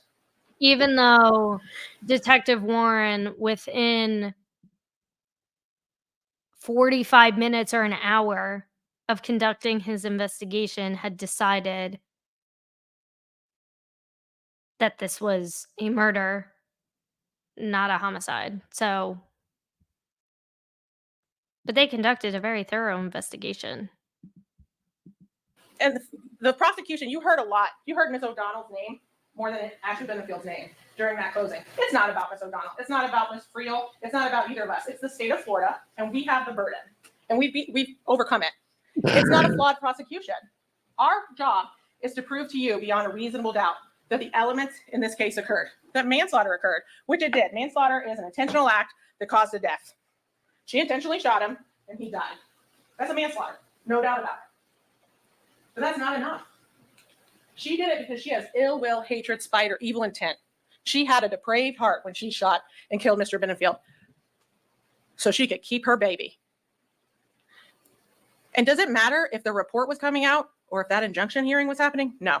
Clearly, Miss Murphy and her client. So now they're saying it doesn't matter what the reason was for her. She's just a depraved human being. What evidence have you showed to prove that she is a depraved human being? Clearly not enough, because the jury also didn't agree with that. That's why they didn't convict on murder 2. But I wonder, does anybody know, was it always murder 2 and then they added manslaughter, or was it manslaughter and then they upgraded to murder 2? Because I know in the Karen Reed case, originally it was manslaughter and then they upgraded that. And like I think it was like also the lesser included the driving while under the influence and leaving. I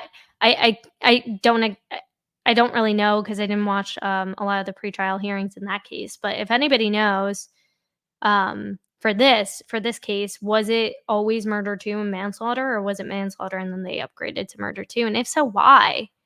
Because I feel like they didn't need to go through all of that. They didn't need that. Honestly, this trial could have been done probably even sooner. And it probably even would have been a more reasonable, stronger case for the state to just convict on murder 2. Just convict on manslaughter. I don't know why they bothered with second degree. Who was murdered just a few days later, thought that Mr. Broder's report was coming out. Clearly, Faith Brown and Ashley Benefield thought or knew that they were having an injunction hearing on that day.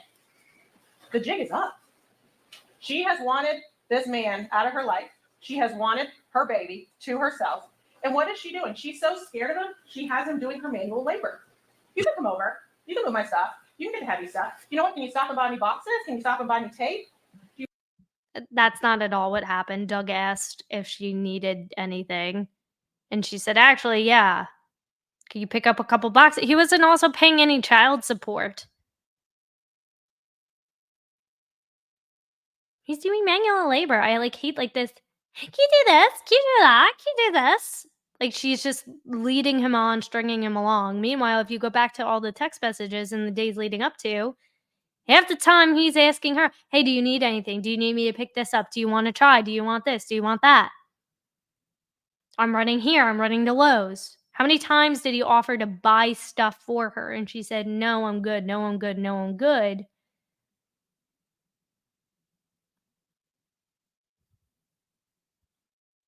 Manual labor. I mean, what else is Doug doing with this time? It seems like he's not even working. Like, have we even established what the heck he does for work, or what he did for work? Aside from not from being in the Navy, but it's my understanding he wasn't still active, that he was some kind of investor, and with the failed ballerina company, which they didn't even get into. They didn't even get into any of that. So I don't know if they got into that in the stand your ground hearing, but they didn't even get into any of that. So okay, he went over to help. He was pretty insistent they were using the same U-Haul via his suggestion, because he wanted to move to Maryland too. And she has nobody, it seems like. Was she going to ask John Sands to help her move stuff, or her middle-aged mom who's watching the baby? I don't really understand where you're getting at with this. Yeah, she agreed to use the same U-Haul. Would I have done the same thing? Probably not, but hey, I wasn't in their relationship. This could have been one of their good days. Maybe Ashley was like, yeah, it'll be fine. I'll just let him help. He seems very persistent with it.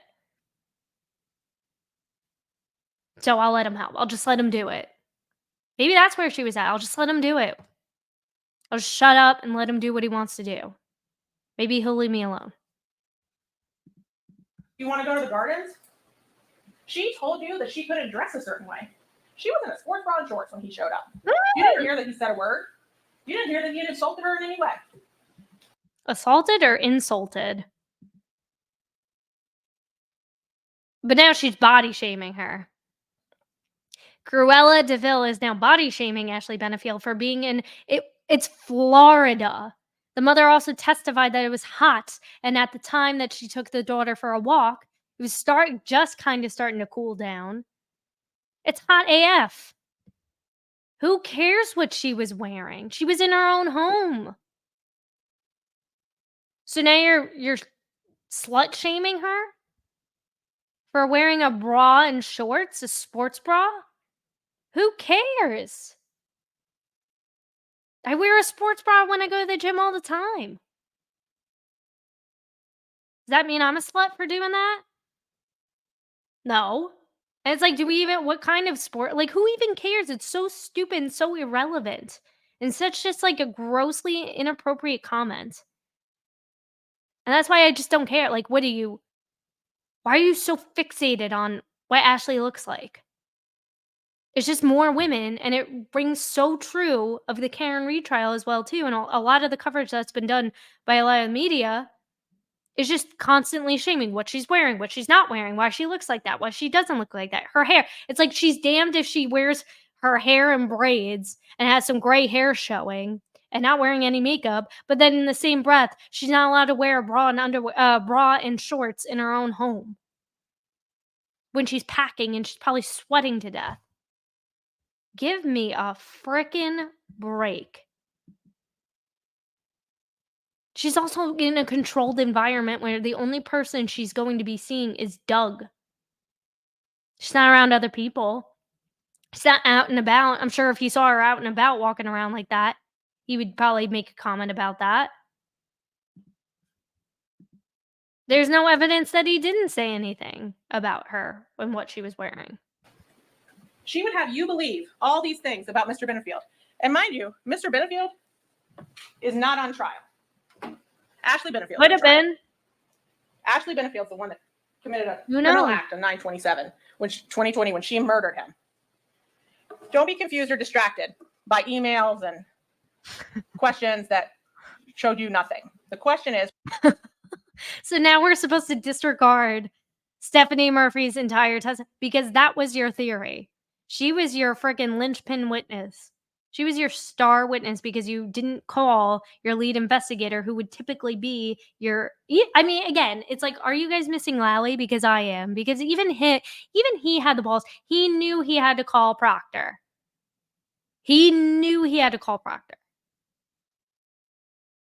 You don't even call your lead investigator. You don't even have a reason as to why you didn't call your lead investigator, as Mr. Taylor pointed out in his closing argument.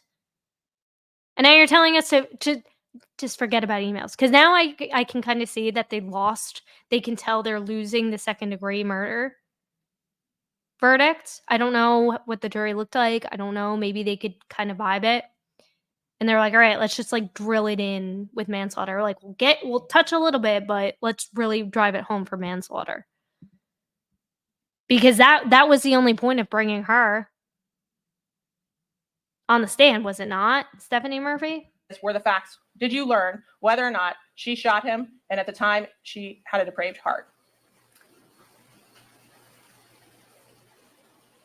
And there was no dishonesty by Stephanie Murphy. Don't be confused by that. I think they just had a different understanding what was going to happen. There's certainly no dishonesty by Detective Gillum. Not remembering something. There was dishonesty by Stephanie Murphy because in the emails that she saw and she read, and that Mr. Taylor handed her the same email thread that Faith Brown read out loud without all the editorializations or characterizations of Doug Benefield. She didn't give any comments like that when she probably could have. And on that email thread, what did Stephanie Murphy say? She acknowledged it.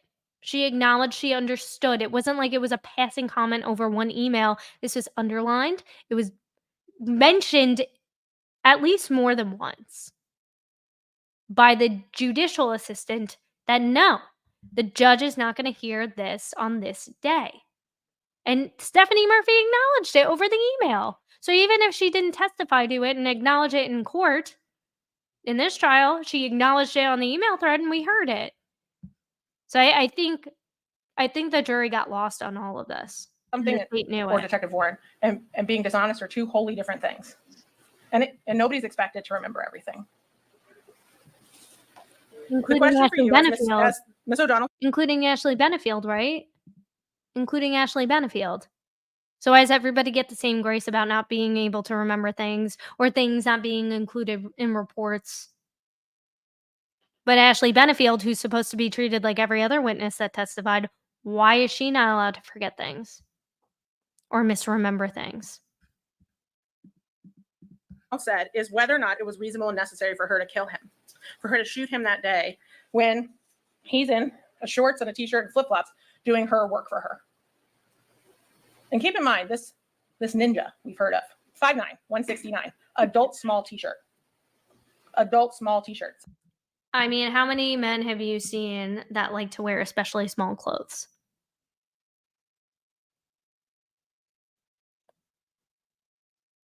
I mean, have you seen like the state police and the Karen Reed, Yuri Buchanan? He likes to wear his shirts a little bit extra tight fitted, slim fit. Maybe Doug was the same way. I mean, he seemed to display from what Dr. Quintel testified to that he had displayed some narcissistic, ego-like personality traits. I could buy that.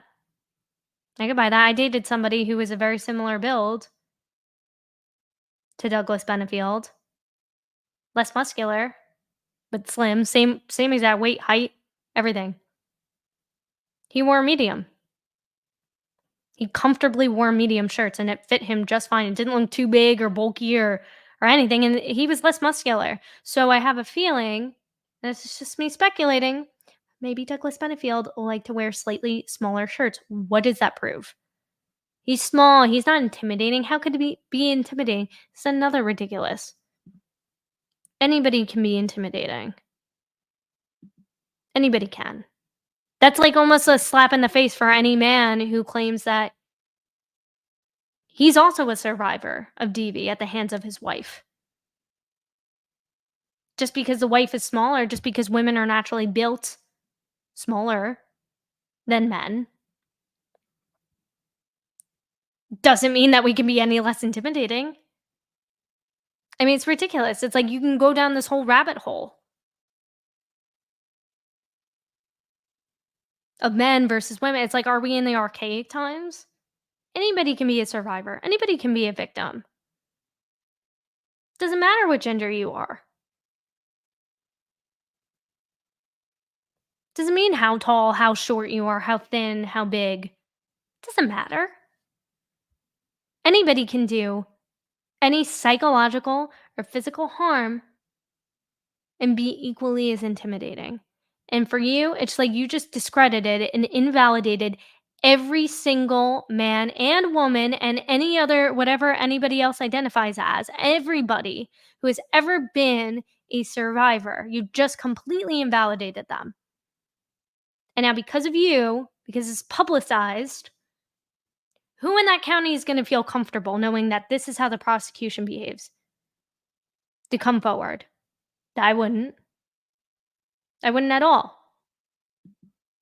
Because according to them, the only people who can be intimidating are big, scary people. Size 30 waist. We know what that means. This is not a huge man. This is not a hulking beast And I'm of sure a man. And the state is not contending with about this too, and I'll let this play on. But I'm sure Douglas Benefield is loving how people are describing him in this trial. Like I'm sure that would just rattle his ego so much. How dare you call him small? I mean, I'm at like he couldn't perform in bed on his honeymoon, and he had a whole meltdown over that because he had to pop Viagra, and his wife said, "I didn't care about that, but you made it a big deal, and then you freaked out on me for no reason, and started kicking me on our honeymoon." So just imagine if he was alive and this was like a slightly, maybe this was aggravated assault, or Ashley didn't actually end up unaliving him and he was still alive to testify today. Imagine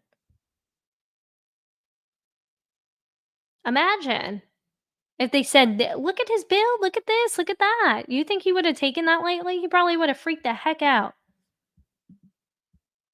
that he didn't make mistakes. He certainly did. One of the biggest being trying to maintain this relationship. It ended in his death. But was it reasonable? Never hit her.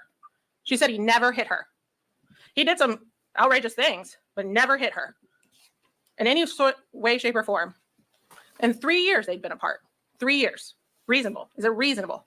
She would have you believe that, and look at those text messages. Look at the text messages going into that week, that whole week. And look at, I would ask you to read the state's version because that is a complete conversation. Oh, I'm sorry. Those are the older text messages. When you look at the older text messages, this murderous intent, he's talking about her old boyfriends. She admitted that. And them choking her during sex. He's not talking about wanting to go out in the world and murder people. He's certainly not talking about her. And that's also like disgustingly gross. Like, I don't know if that was actually entered into, does anybody know that? But that's like, oh, that grinds my gears. So in other words, the way that you consent to sex in the bedroom is a direct reflection of how real life, and you can never be, if you're into being choked out by your partner, to put it bluntly, and that's a kink, your kink automatically means that anybody who displays any kind of violent behavior towards you is always consented. Are you absolutely kidding me?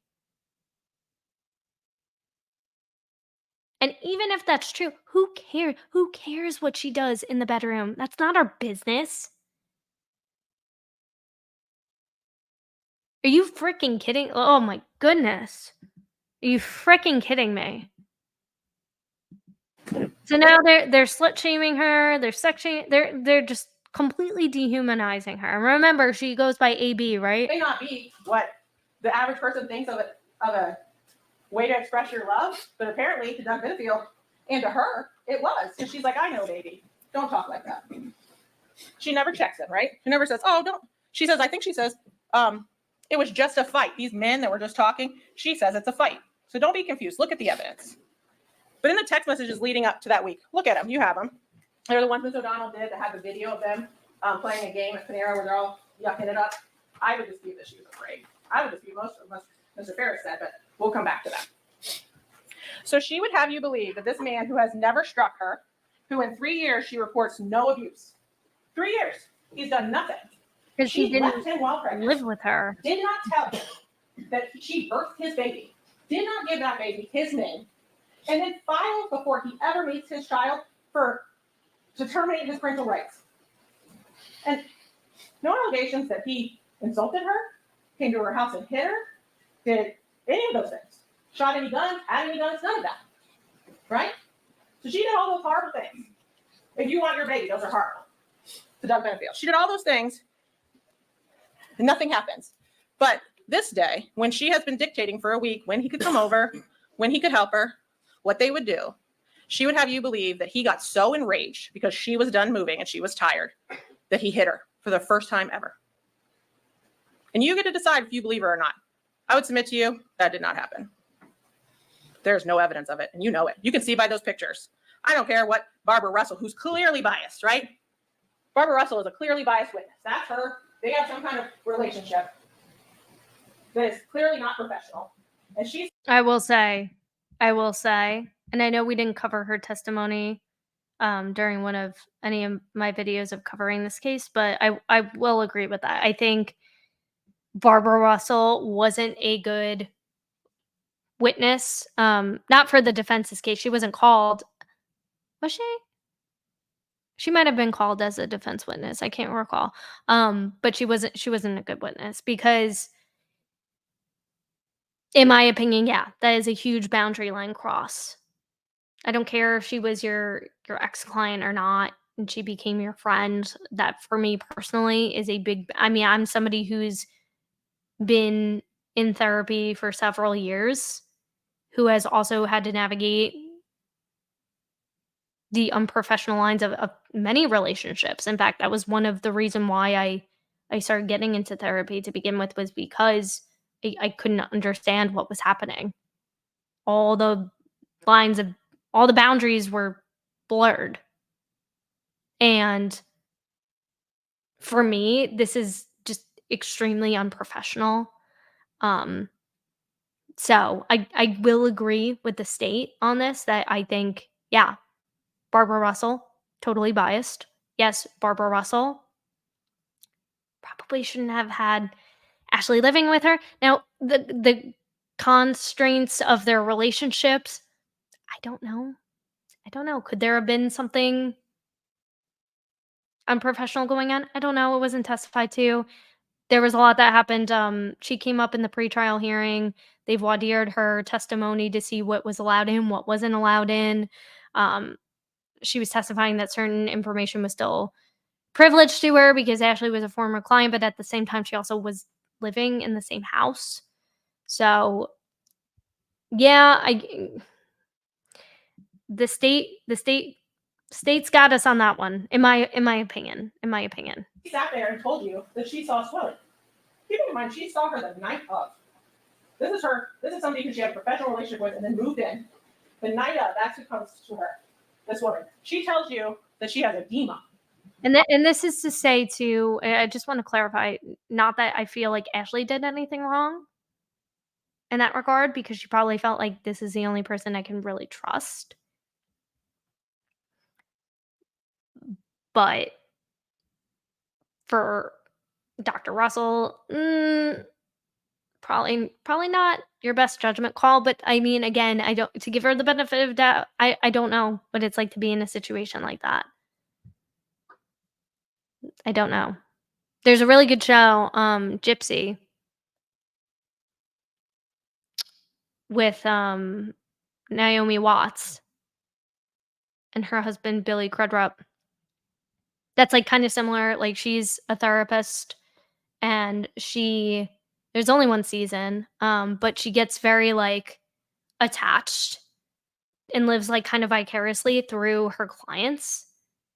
And there's like one client of hers that comes in who is a substance abuser, and she is like living with is in a DV relationship, and it kind of ends things on a cliffhanger, which I won't spoil if you want to go check it out. But she does get like really attached. She gives her the keys to her apartment that she has in the city. Like, it's like, again, looking at like boundary lines crossing. And I know that it's a TV show, it's fictional, but these things do happen. So again, probably not the best witness for the On her face. I don't know what edema is. I assume it's swelling and bruising. It's not there. You can see in those pictures. You're going to look at them. You can look at them. Edema is to her. This woman. She tells you that she has edema on her face. I don't know what edema is. I assume it's swelling and bruising. It's not. I mean, couldn't you look that up? Like, I feel like if you're going to make that argument, why wouldn't you look that up? And like, didn't you have her explain what it means? I don't know what that means. And also, too, like, aren't you? Somebody else brought up a good point. I saw in a stream I was watching of this is, like, what wouldn't you know what that means if you prosecuted or assisted on cases similar to this, or just any kind of homicide case? Wouldn't you have some kind of recollection of what that potentially means? I don't know. Not there. You can see in those pictures. You're going to look at them. You can look at them till the cows come home. You won't see swelling. All those law enforcement officers who are trained to look for that, crime scene techs who went there for the sole purpose of finding injuries, and had some lawyer pointing out that her ear was red. Look at that picture. There's no redness. No redness. So he becomes so enraged that he hit her for the first time. She doesn't go down. She didn't say, I fell. This man is a trained fighter who's a ninja, and he hits her, and she doesn't go down. And she can't tell you if it was a slap or a punch. Why does it matter? There's a big difference. There's a big difference. And if he punched her in the eye, her eye would look way different than it does. There's no swelling on the side from a punch. She'd have a black eye, not a bruise. According to our friends in Canton PD in the state of Massachusetts, they think that a 7,000-pound SUV could cause injuries to John O'Keefe's face that resemble exactly what you just described, getting punched in the face. And some people bought that. Like, anything's possible. Anything's possible. But also, too, for me, it's like, why does it matter? Why does it matter if he closed fist hit her or he slapped her or he even touched her? If she feels personally threatened and intimidated by him, it doesn't matter if he put his hands on her or not. I feel like it doesn't matter to me. And what they're trying to do is deduce the level of intimidation and fear that she was experiencing in that moment. And I get why, but I mean, the way that you're going about it is just so invalidating for so many survivors, for so many people who have questioned, maybe even have survivor's guilt. That can happen for people who aren't just, survivors of a traumatic experience, meaning that, house burns down and you're the only one left standing to come out of it. I feel survivor's guilt all the time. When I was being groomed as a child, that things didn't escalate to certain extents that had happened to other victims of my ABUSER. I feel guilt all the time. Like, why not me? Should I even feel any of the trauma that I've experienced in my life? Or am I just being over dramatic? Am I over exaggerating? This is the same invalidating feeling that you are giving right now. I've never been struck by any of my partners. I've never been in this specific scenario. But I mean, you just invalidated every person. It's like, how many more victims of crimes like this have you created? How many ABUSERs have you validated that they can get away with stuff like this? They just hide it good enough. Or if they slap instead of closed fist punch. Or by them not touching at all, that doesn't mean that they aren't DV ABUSERs. So it's really disgusting. Swell, nothing. So let's say it was a slap. Let's believe her. It was a slap. There's no redness, no swelling, no bruising, no scratching, no evidence in the photos. I mean, if somebody slaps somebody in the face, there's a red mark.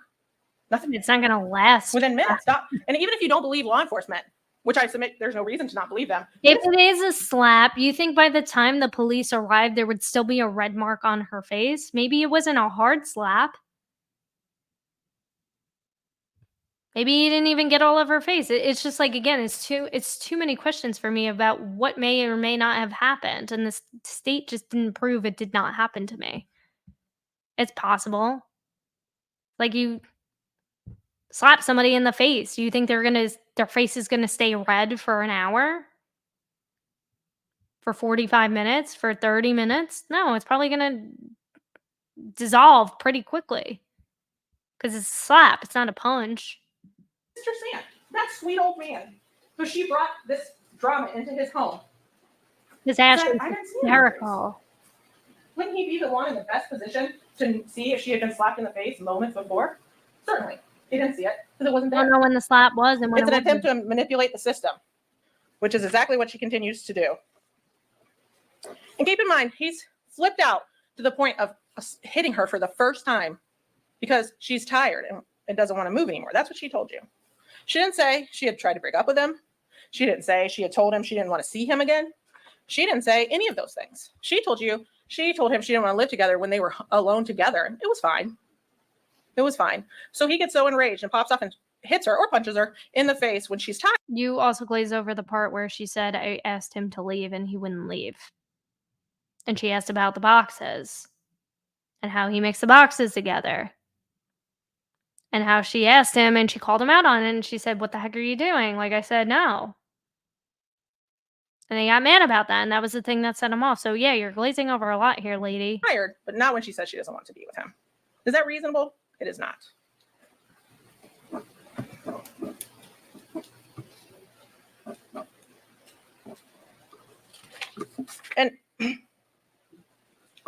trying to think of a way to say this nicely, but I would submit to you that everything that Dr. Quintal said about Doug Benefield was So now this is great.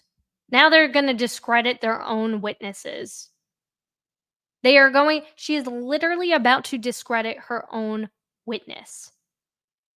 I've never. Like, are you guys missing Lally? Because I am. I never thought I would say that. basically Dr. Quintal talking with Ashley Benefield's voice. She's a manipulator. She manipulated him the same way she tried to manipulate everyone else in the world. He said he met with them 9 times, and Ashley Benefield was present for 7 of them, and alone for 5 of them. So every bit of information he got, except for 2 sessions, comes through the voice of Ashley Benefield, the way she wants him to think things are. Right? He's very controlling. He's very alpha male, which is apparently a bad thing now. He's super controlling. Which is apparently a bad. I mean, I guess you have a complex, lady. I guess we know what you're into.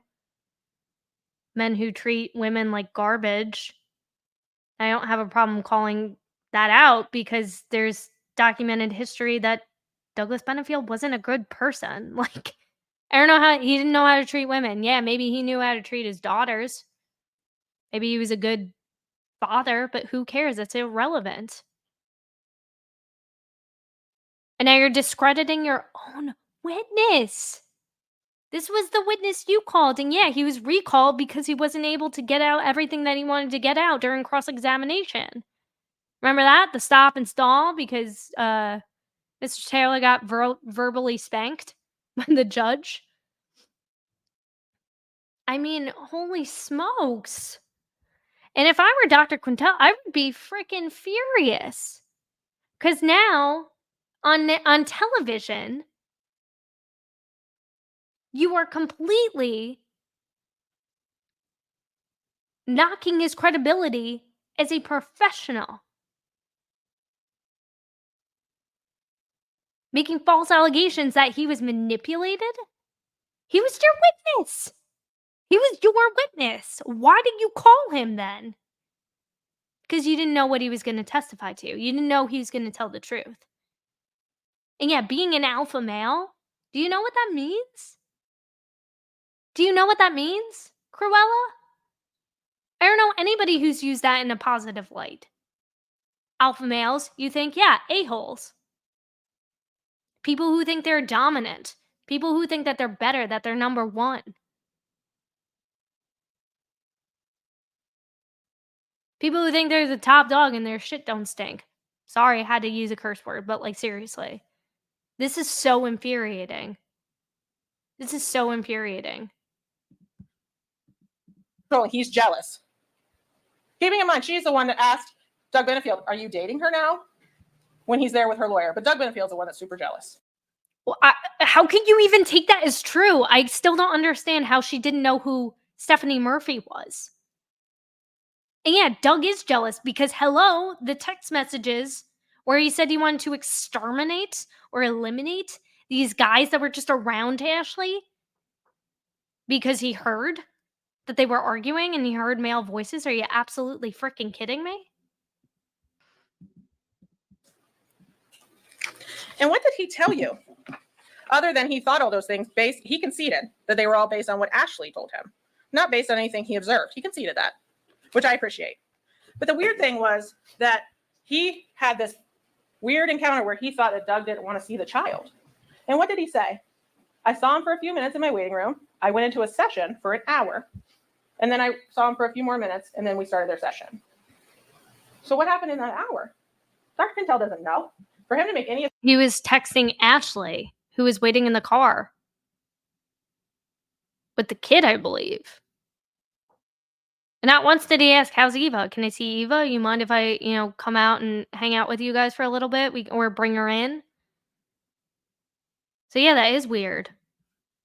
Because he apparently cares so much about his daughter, right? Assumptions on what the relationship was between Doug Benefield and his child based on seeing him for those few minutes is not reasonable. There was no basis for that. And keep in mind, through all of that she's dictating when Doug can see that baby. We don't know if he knew she was out there. He's sitting in the lobby of a psychologist or a therapist's office. We do know because he was texting her. He was texting her, wasn't that from the same day or was that a different day? I'm fairly certain there were text exchanges between him and Ashley. He's like, "Hey, I'm here." And she's like, "Okay, I'm in the car," or whatever. 'Cause she didn't wanna wait with him. And she had her daughter, so which he didn't ask about, which he never asked about. So I don't understand what you're getting at here. We don't know that he knew she was out here. There's so many assumptions that Dr. Quintel jumped to in order to say those things, and they're just not reasonable. Despite a court order, she's dictating when Doug sees that baby and how, and then you're supposed to believe that it was something weird about Doug that he didn't go out to the parking lot. He could have been in the parking lot for an hour for all Dr. Quintel knows. And why was he texting Ashley? And the one thing he did say that was interesting was Ashley said she was frustrated with the system, which sounds familiar. Time is running out. I'll take things into my own hands. I'll do anything I have to do. She's frustrated because she's trying and trying and trying to do these things based on things that are not happening or not true, and it's not going her way. She tried to terminate his parental rights. Judge said, he can see that baby. That 6-month-old that he's never seen. So what did she do? Well, I don't really want him to do that, so I'm going to dictate how he sees the baby. I'm going to be sweet again. Now I'm going to go back. I think the only person that was in a cycle was Ashley Benefield. I'm not going to talk to you for months, but when somebody says you can have my baby, now I'm your best friend again. That's not Doug Benefield. He acted. She has to talk to him because she has to share custody. Like, I don't understand this argument. If she avoids him and she refuses to let him see his child, guess what? She's back in court and she could lose custody of her kid. So I don't know what the heck, I don't understand this argument at all. The same way in those text messages as she told you he did for 3 years. No violence, no threats, no manipulation, no emotional abuse. And that brings me to Dr. Ferris. Mr. Ferris. Mr. Ferris. Isn't he a doctor, though? I'm so confused. Because he did become a psychologist, correct? Or mental health counselor or something to that effect?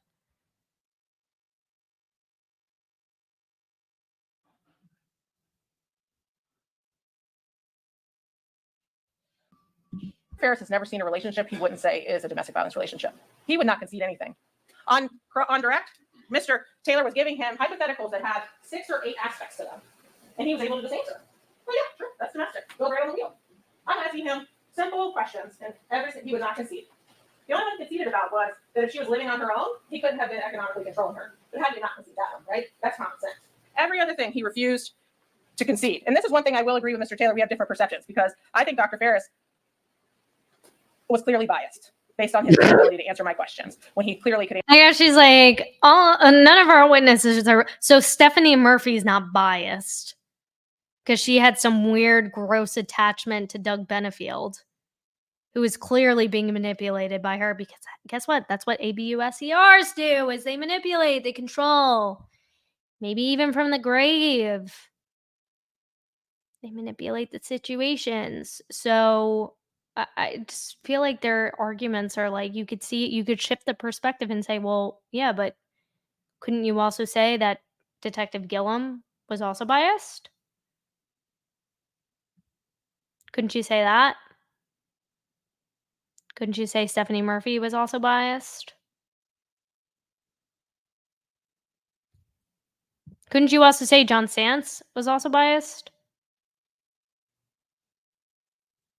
To Ashley Benefield? AB? Answer the defense questions. It's clear from what was happening in this relationship that Ashley Benefield was not a victim of domestic violence. Doug Benefield's a victim in this case, not Ashley Benefield. And that there was not this power and control wheel that Doug Benefield was on. And keep in mind, Mr. Ferris would have you believe that somebody could be violent and then never be not violent again. That's what he said.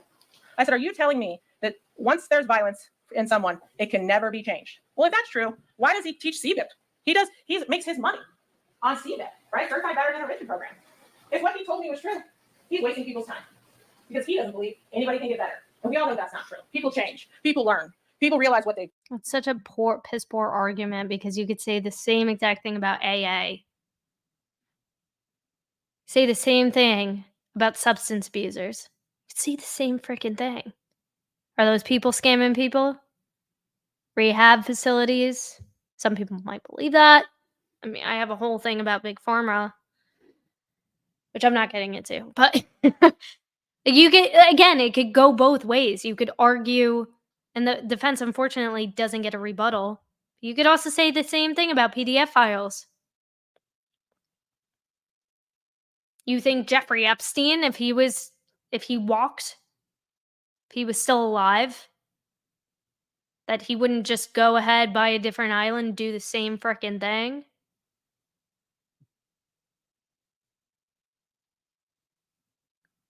I mean, I get it. But it's like also not everybody's violent behavior is the same. And what are you supposed to do? You're just supposed to let these people, you want to figure out the underlying reason for this. And maybe, just maybe, I don't know, is there a world where Douglas Benefield, again, I'm not diagnosing, but I'm throwing out the realm of possibilities since you like to slut shame women because I don't know, maybe you're feeling a little bit jealous? I don't know. Maybe you are. Maybe you're jealous because Ashley Benefield's younger and maybe prettier than you, right, Cruella? I don't know. But if we're going to go down that road, then isn't it possible that Doug Benefield could have been suffering from something, a mental disorder? Maybe he's going through PTSD. How many veterans experience PTSD? And I'm not saying that every single veteran goes through the same form of PTSD where they become instantly violent. But perhaps there could have been a reason that people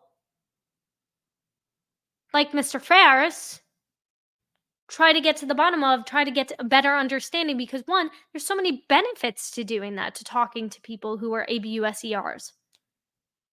You get data on how you can better prevent these situations going forward, or maybe helping these people find healthier avenues for their aggression.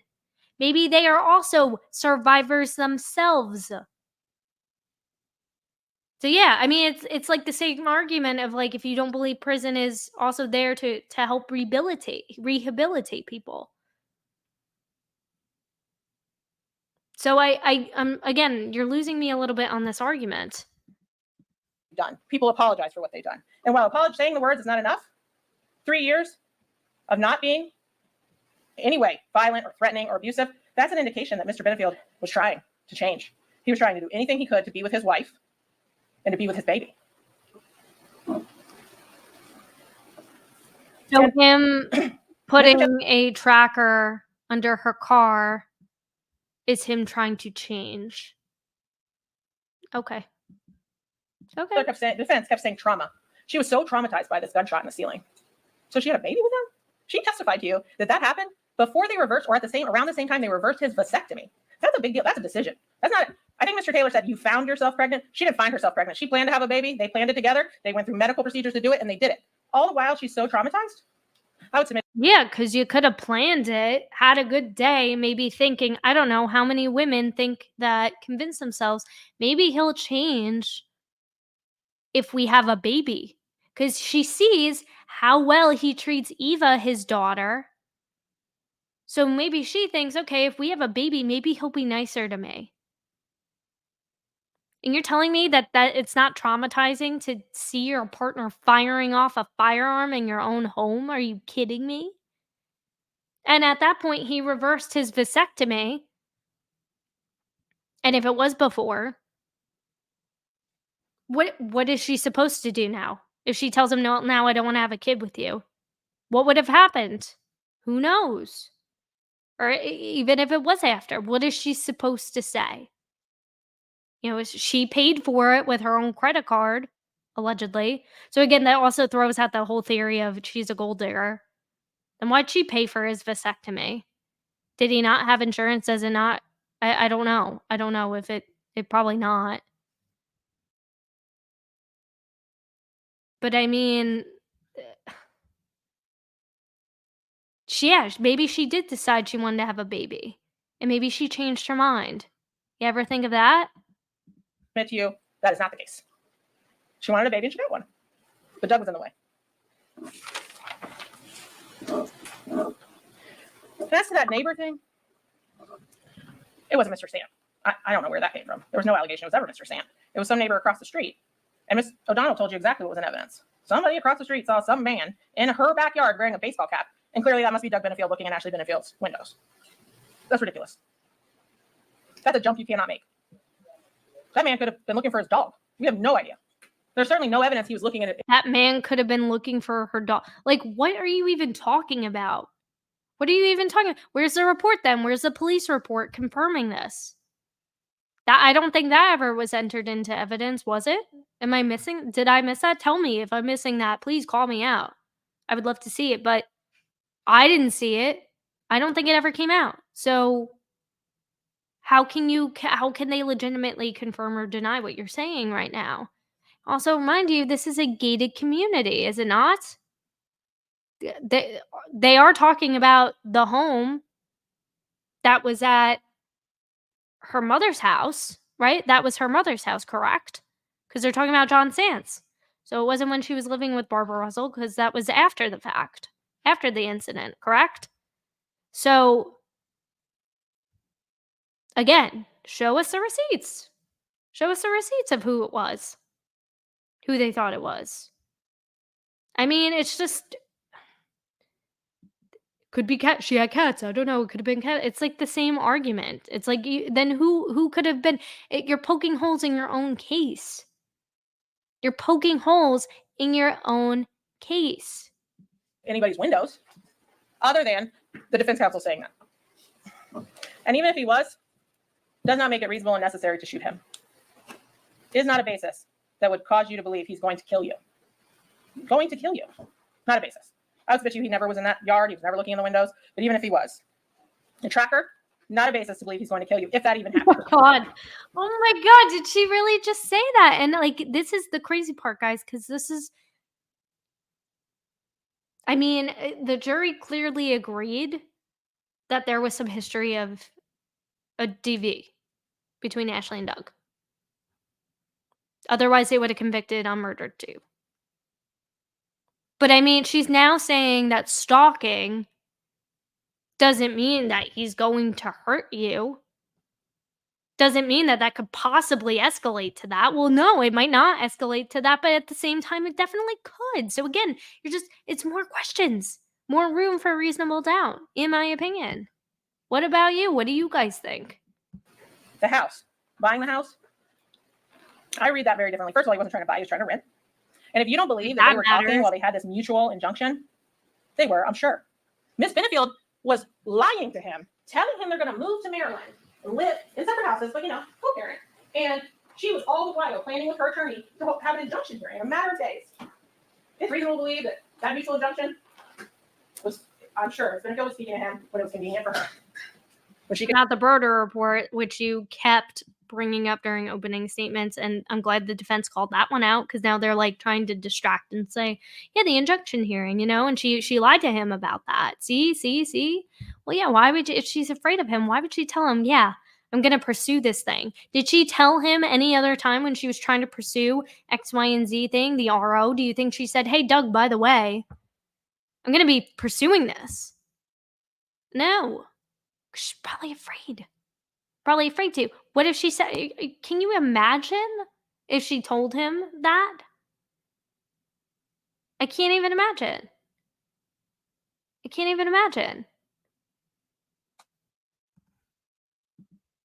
could get something out of it.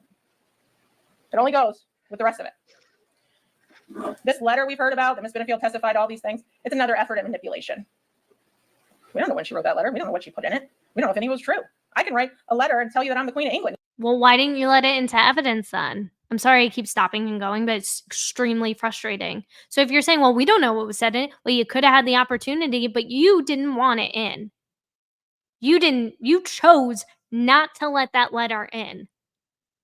And remember when Mr. Taylor was just making his closing argument and he brings up the mere mention of the letter and you're objection.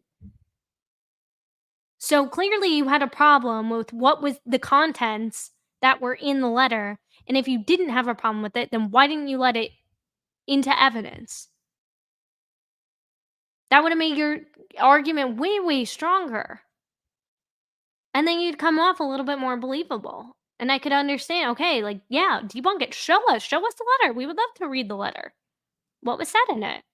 Let us, the fact finders, meaning the jury, let us determine. It's not for you to decide. But it was never entered into evidence. And it doesn't make it true. And just because I say I wrote it 3 years ago doesn't mean I did. I keep saying manipulation. And the reason is because this defendant That's what you're attempted doing to with manipulate the jury. system. It didn't work. She attempted to manipulate the experts. She kind of did, right? Because what did we hear about Dr. Liu and Mr. Haig? They talked to the defendant. She told him what she says happened. Oh, she's talking about her other witness. She's talking about Dr. Haig. Was that not their own witness? Dr. Liu, no. But I mean, this is crazy. This is absolutely asinine. You're literally saying, oh, she corrupted all the witnesses. She's the manipulator. Well, what about Doug? Couldn't the defense have said the same exact thing about Stephanie Murphy? Why she felt so strongly against Ashley? You don't think that she could have been corrupted? She couldn't have been manipulated? Happened, right? I don't even think she told him the same story she told you based on what they said. But what do we know? So Mr. Haig, I will submit to you, I think Mr. Haig was great. I loved it. I thought he was very interesting. I thought he shed a lot of light on how this murder occurred, right? And I would submit to you that you should believe him over Dr. Liu when it comes to trajectory. But you just He's an expert. said that No doubt he about was it. That's what he manipulated. does all the time. Dr. Liu, the medical examiner. She seems like a well-qualified medical examiner who did testify mostly for the state because she worked for the state and is now testifying for the defense. And the defense asked you, why would she do that? She did that because she's getting paid. She's getting paid to be here. Just imagine if Lally rebutted that with the ARCA guys. Imagine that. Why do you think the ARCA guys are here? Because the defense paid them. Well, no, we know that's not true because the feds hired them. Which I hope comes out in the retrial. But I mean, or like even said that about Dr. Russell. Imagine if he said, because she's paid to be there. The defense is paying her to be there. Well, yeah, no, duh. All the witnesses are being paid to be there. If not by the state, then yeah, independently funded. People aren't going to just fly out here for free. That's not how that works. You know that's not how that works. Are you kidding me? We all know that. Of course she's getting paid. But that doesn't mean that what she's saying is any less credible than any less or any more credible than any of the witnesses you just said who were also manipulated. My God, woman, what are you saying? That's why she's here. That's why she's saying those things. And most of them are probably very accurate. So Mr. Haig tells you there's 4 shots. We know that, right? We have 4 casings. We have 4 projectiles. One is in Mr. Benefield's chest or back. And I think there was some misunderstanding of what Ms. O'Donnell was trying to show you. What she's trying to show you is that if it was from the front, because say I'm lunging, it would go in my chest and out the back. That's not what happened. It went front to back because it hit in here and came out here. Well, that's front to back. That's not front to back like it goes in my chest and comes out my back. That's front to back because it didn't end up here, right? Or she didn't shoot him in the back. It ended up on the other side of his back. It goes across his body, destroying his lungs, destroying his spinal cord, damaging his ribs. And what did Dr. Liu say? He dropped. I think that's important. So Mr. Haig said there's 1 bullet, right? We got 4. 1 is in his chest. So we know where that one is. 1's in the living room wall that Mr. Haig said he believed was going down and struck the tile and then bounced up and hit the wall. He knows better than me. Seems reasonable. 3 is in the wall, number 7. Perfectly round. Typical gunshot. Nothing in its path. Because what did he say? Something was in its path, it would begin to tumble. It wouldn't be that perfect hole that we picture as a gunshot in a wall or a target or anything else. And then through his leg. So which bullet hit his arm? And I think Dr. Liu might have been correct when she had that young man laying on the floor. They probably went through his leg and he was on the floor. Because Ashley Benefield told you something. She said, she's shooting down. We know that's not true, right? Because his chest is way up here. His chest isn't down here. But she told you that once I had stopped shooting when he fell. That's also, I think, not true. Dr. Liu told you he would have dropped. So he's paralyzed, laying on the ground. She continues to shoot at him. Otherwise, if you believe that she's moving from left to right to get away from him, he's dancing around dodging bullets. I mean, they'd have you believe this is a very tight room. I don't know how tight it is. You can see there's either a full or a queen size mattress. I mean, didn't you also say he was moving side to side? Like he was trying to flee? Like I don't understand what you're trying to get at. And I was just going to talk about the size of the room, how it wasn't actually that small. Which is also they fit a queen size bed. I could literally show you my room right now. It's not that big. And I have a queen size bed in my room. My apartment's pretty small. I think we were working with like something like just under 700 square feet. Not very big. Not very big at all. I don't know what the square footage was. I don't know if I know we saw a diagram of what the layout of the house looked like. But I mean, still, there were still things in it, right? Correct? There was still a bed in there. There was still a laundry basket in there. There were still a couple of things. Apparently, a broom, a couple of things in there, but a bed is enough to take up enough room in a room for you to feel small. And in that moment, where he's 50 pounds, 60 pounds heavier than she is, and he's hulked out, and his eyes are black. I mean, any room, no matter how big or small, can feel incredibly small. So I also I don't do we even know the square footage of that room? I just feel like that's so dim. Mattress in that room, and there's plenty of other room. This is not a room closet. This is a full size bedroom. And what else do we know? Dr. Vega said that they had to been at least 3 feet apart. 3 feet apart. Which isn't that much. That's not a lot. Our fire guy. He talked very fast. But said he looked chemically at the shirt and found nothing. 6 to 7 feet. 6 to 7 feet. Even if we go 3 feet, you have to keep in mind that's from the end of the gun. She is pointing a gun at him.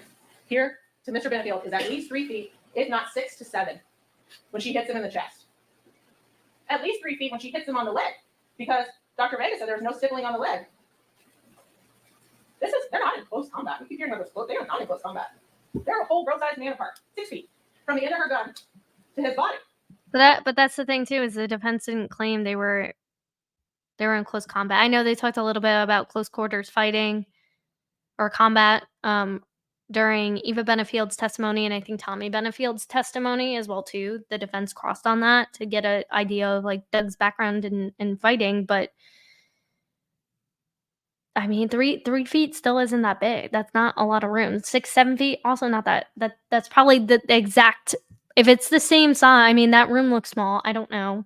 I can't testify. I can't say for sure because I don't know what the square footage is. But if it was just big enough to fit a queen size bed and probably a couple other things, a laundry basket, all the same crap that I have in my room, just about, right?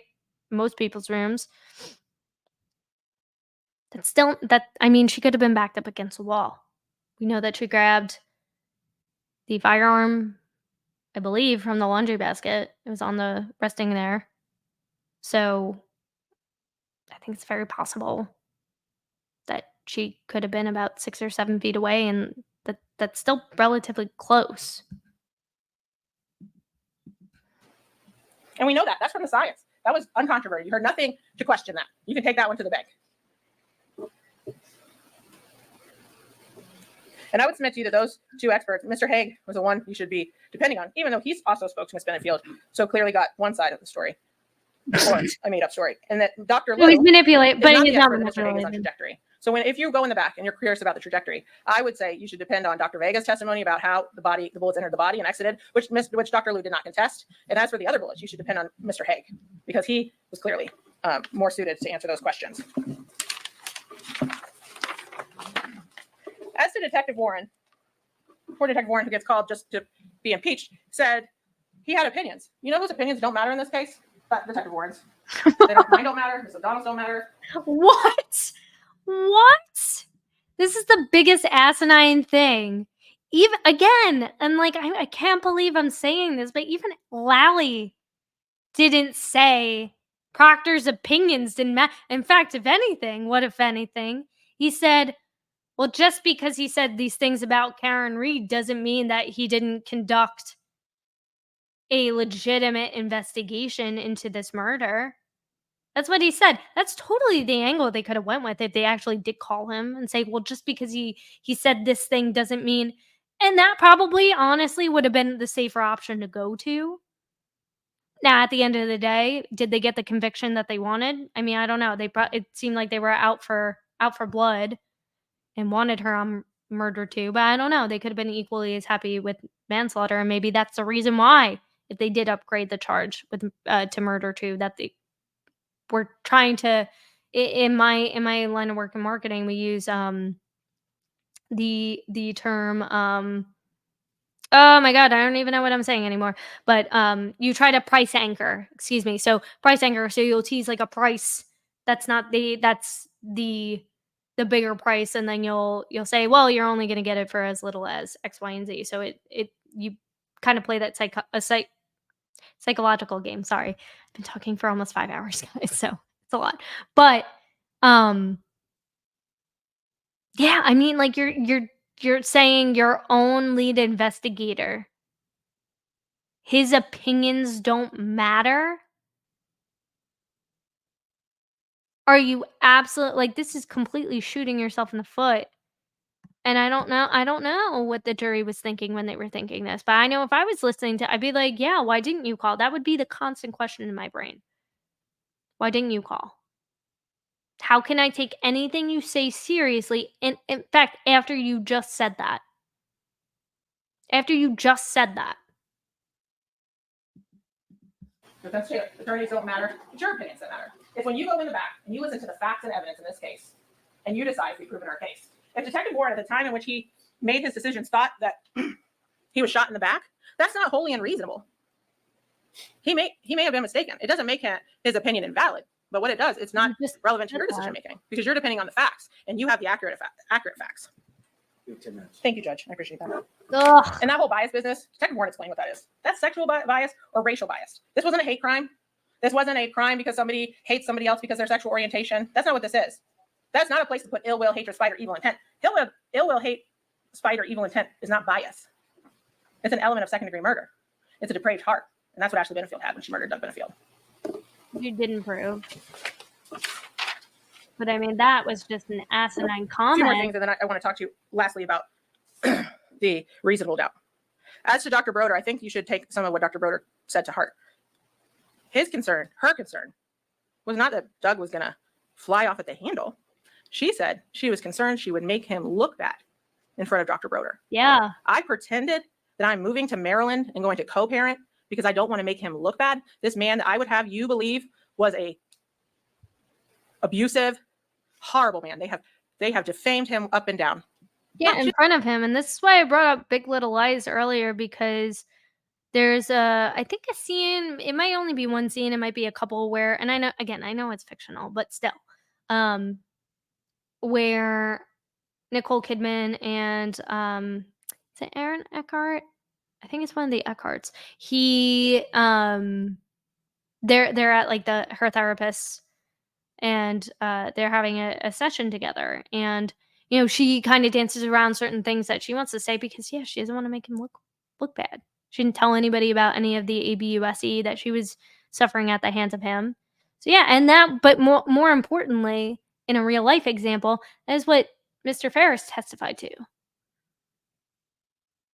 Is that's a sign. That is a sign trying to hide, trying to pretend that you're happy,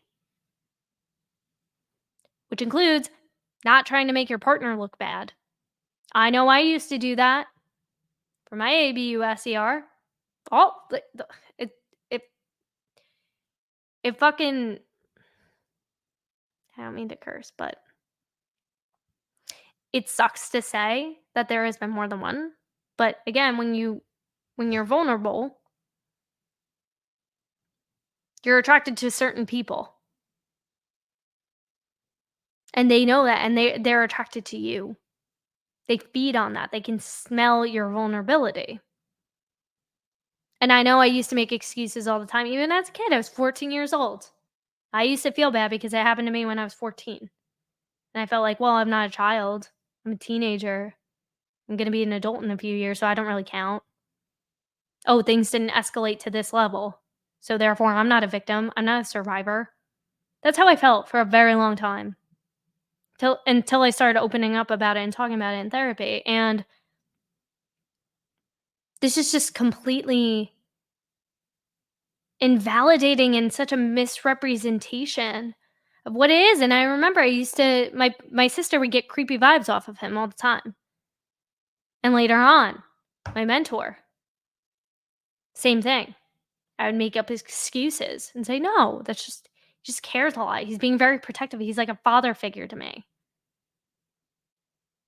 It's like a father figure to me. Oh, maybe he's just being really nice. He's being sweet to me when he calls me cute.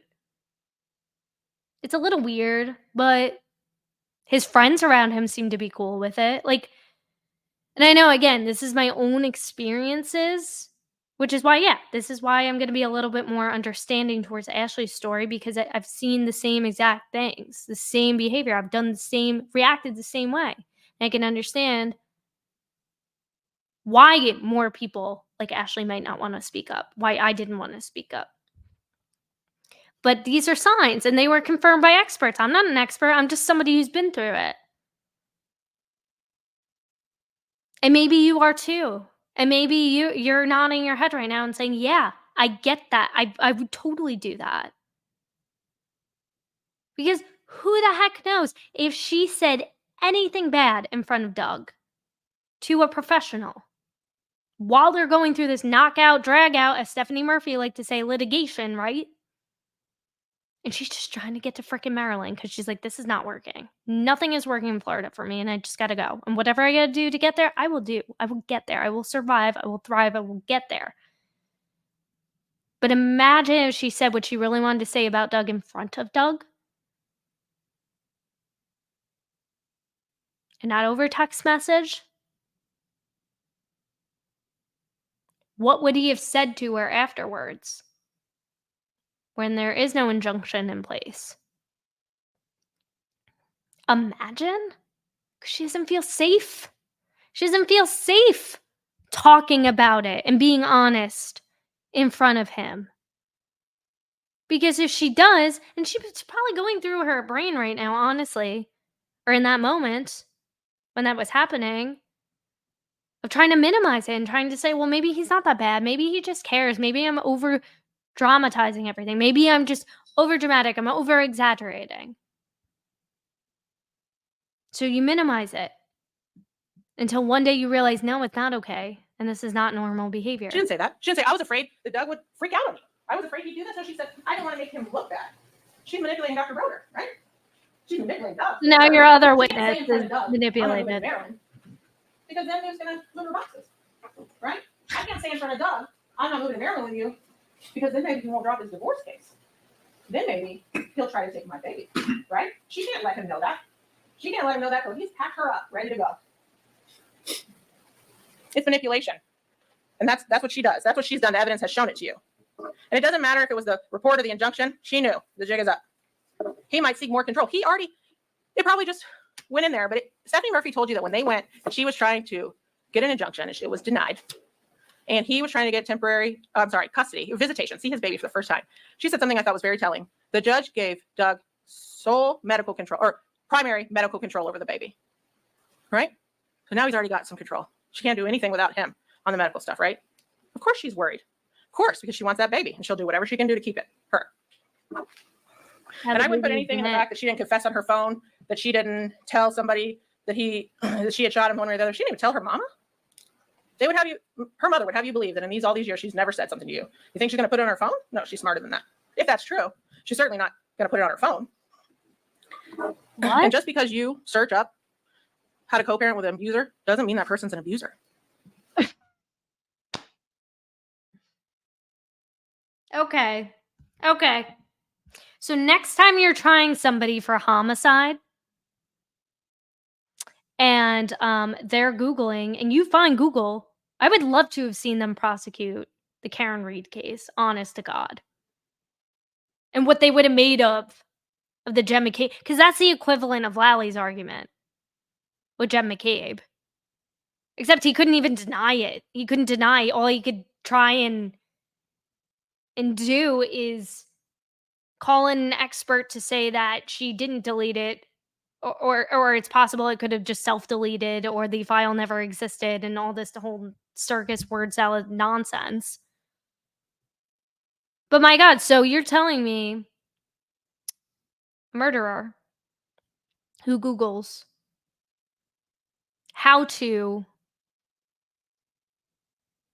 unalive someone without anyone finding out, you wouldn't use that Google search against that person in a case that you're trying? This to me so much indicates that. I don't know if, again, I'm just speculating here, but you know what? She's going to go ahead and speculate and just throw out just complete misinformation, misrepresentation of the evidence that was actually presented, and call your own witnesses biased towards Ashley because it doesn't fit your freaking narrative. Are you kidding me? Very heated. This is just very angry. And I'm losing my point because I have a blinding rage towards this woman. But you're telling me you wouldn't use a Google search like that to try your own case against somebody, a different defendant who would Google something like that? Are you kidding me? Are you kidding me? And if she did Google how to unalive someone or make it seem like it was in self-defense, they would use the crap out of that. They would use the crap out of that, just like the defense did in the Karen Reed case with House Song to Die in Cold. It's the thing. It's the same freaking thing. And this just goes to show that all this prosecution cares about is winning. They don't care. They don't care how they're presenting their evidence. They do not care. And I don't know this woman from Adam. I don't. I hope to God she doesn't have children of her own. I hope she doesn't have a spouse of her own. Because who the heck knows what's going on behind closed doors in that home? Who knows? I'm just speculating. Here. But that sounds a lot like somebody who only cares about winning. But we're Ashley's the crazy one, right? We're the crazy ones. You're saying that Doug, all of these allegations against Doug were unfounded, even though he admitted to them over text message. Okay. And all of the witnesses that you called for your case to prove your case and your theory, you're now discrediting yourself because you've been backed into a corner. I would submit to you that Ashley Benefield is very smart. She's been working the system or trying for years. And if I say, oh, I'm trying to co-parent with an abuser, that looks good for me. He's an abuser. He shouldn't have my baby. He shouldn't have medical control. He certainly shouldn't have custody, partial custody, or anything else. Just because she said it doesn't mean it's true. And that's because, as I said, she tried to manipulate the system in South Carolina. It ended up being mutual. She tried to manipulate the system in Florida. She got turned down. She tried to terminate his parental rights. The judge gave him custody. She tried to manipulate the experts, as I already talked, and I think in some cases she did. And she's trying to manipulate you. You can decide what you think about her testimony. She's a witness like any other. But I would submit to you that that was all manipulation. There were no tears. You use your common sense. If you cry and have to take breaks and you're racking, then you're going to have a swollen face. Your eyes are going to be puffy. You're going to have snot. I don't know what other word to use. She didn't even get it. Yeah, I don't always, every time I cry, I don't always have snot. But maybe you would know because maybe you don't cry, you heartless bitch. And I have no problem saying that. I'm sorry. I cannot hold back anymore. This is disgusting. And not just because, regardless of how you feel about Ashley Benefield, if you think she's guilty, okay. Clearly, you believe that the state presented enough evidence in their case to support their theory of what happened. Fine. That's fine. But this is so disgustingly disrespectful to every single DV survivor out there. And so invalidating by saying you didn't cry. So the only way that you can produce real crying and real emotions is if there's physical tears visibly and snot coming out of your nose and your eyes are puffy and red. Maybe she's not an ugly girl crier like you are, ma'am. I don't know. Are you an ugly crier? And also, too, if you have been traumatized for so long, is it not possible for you to be so numb? If you're on antidepressants, is it possible that you wouldn't produce tears? And even regardless, that looked pretty real to me. I don't know. She did everything that she was asked to do by the state, which is disgusting, and we'll get to that part of the testimony in the next video, because I think it's important. Now that you have this context, maybe you'll see it differently. Maybe you will see it in the state's eyes and think she's faking it. I don't think she's faking it. And watch the Dr. G Explains video too. He's a behavioral analyst, body language expert. See what he has to say. You don't believe me. That's fine. I don't care. You can agree to disagree. That's fine. That's fine. But this characterization of what a trauma response is supposed to look like and mocking her is disgusting. And I think, to be honest, she's the worst of the two, of the gruesome twosome. I really do. After this, I was floored. And if you're a survivor, you should be angry as all heck. And I wouldn't blame you. I wouldn't blame you. This is disgusting. Who's showing your bias now? I get it, it's your case, but that's disgusting.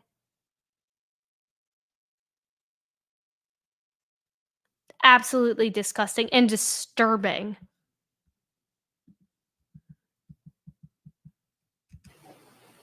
You can decide what you think about her testimony. She's a witness like any other. But I would submit to you that that was all manipulation. There were no tears. You use your common sense. If you cry, have to take breaks, and you're racking, then you're going to have a swollen face. Your eyes are going to be puffy. You're going to have snot. I don't know what other word to use. She didn't even get a tissue until I can't remember who, either the judge or the defense attorney told her, hey, there's tissues. Oh, yeah, I should have a tissue. She'd been crying for 15 minutes. Didn't need a tissue. That's manipulation. That's her efforts to manipulate you, to make you believe that she was a victim. She is not the victim. Douglas Benefield was the victim in this case. And reasonable doubt, I would ask you to read your instructions, because that board they put up was an incomplete instruction. It left out parts. And the part is that proof beyond a reasonable doubt does not mean proof beyond all doubt. You don't have to get back there and have no doubt. You have to get back there and decide, did she shoot and kill him with a depraved heart? And I would submit to you she did. And then you have to decide, was she justified in using self-defense? Was it reasonable and necessary based on what happened in that house? Did she shoot and kill him on September 27th, 2020? It's not a mere possible doubt, a speculative, imaginary, or forced doubt. That's not what we're talking about. We're talking about a reasonable doubt. And the state would submit to you that we have proven beyond a reasonable doubt that Doug Benefield is dead. The death was caused by a criminal act of this defendant, Ashley Benefield, and there was an unlawful killing by an act imminently dangerous to another and demonstrating a depraved mind without regard for human life. And it was not justified. It was not based on self-defense. It was not reasonable and necessary to stand 6 to 7 feet away from that man and shoot at him 4 times. And I would ask that you come back and find this defendant guilty of murder in the second degree with a firearm. Thank you. I'm speechless at that. And like, even just hearing that, like hearing her talk about how she didn't reach for a tissue, so she wasn't really upset, and she only reached for a tissue after the judge offered a tissue for her, and she wasn't crying for 15 minutes, and then she composed herself, because she had to compose herself. She knew she had to get back up on the stand. She probably felt anxiety rush.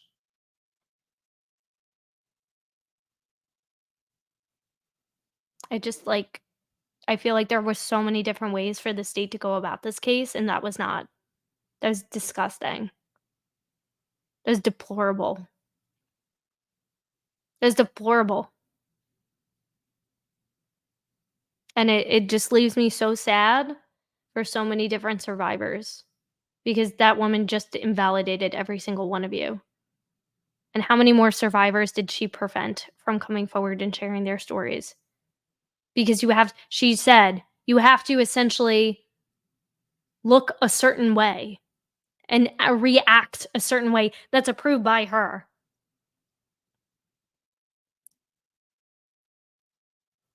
I don't know if this woman's ever tried any DV cases. I don't know. But you seem pretty unfamiliar with it and pretty heartless. You want to talk about having no emotion and being heartless and depraved? There's a prime example of you being someone who's depraved and does not empathize. And you're disgraceful. You are absolutely disgraceful and distasteful. You can say fine, you think it's performative, but don't tell the jury what they should think or should feel about how a witness should be behaving on the stand. You didn't see Mr. Taylor attacking Stephanie Murphy's testimony. And when he did call Tommy Benefield a creep, it was out of the context of the jury. And he got verbally spanked by the judge. But then she's going to sit here and editorialize how Ashley should behave on the witness stand while going through reliving and reciting this testimony. I get it. Some people might say, well, it was fair game because she put herself on the stand. That's fine and that's fair. I don't see a world where her testimony hurt her case. I think it actually probably helped knock things down to that manslaughter charge. I don't know. I was in the room. I couldn't read the vibe of the jury.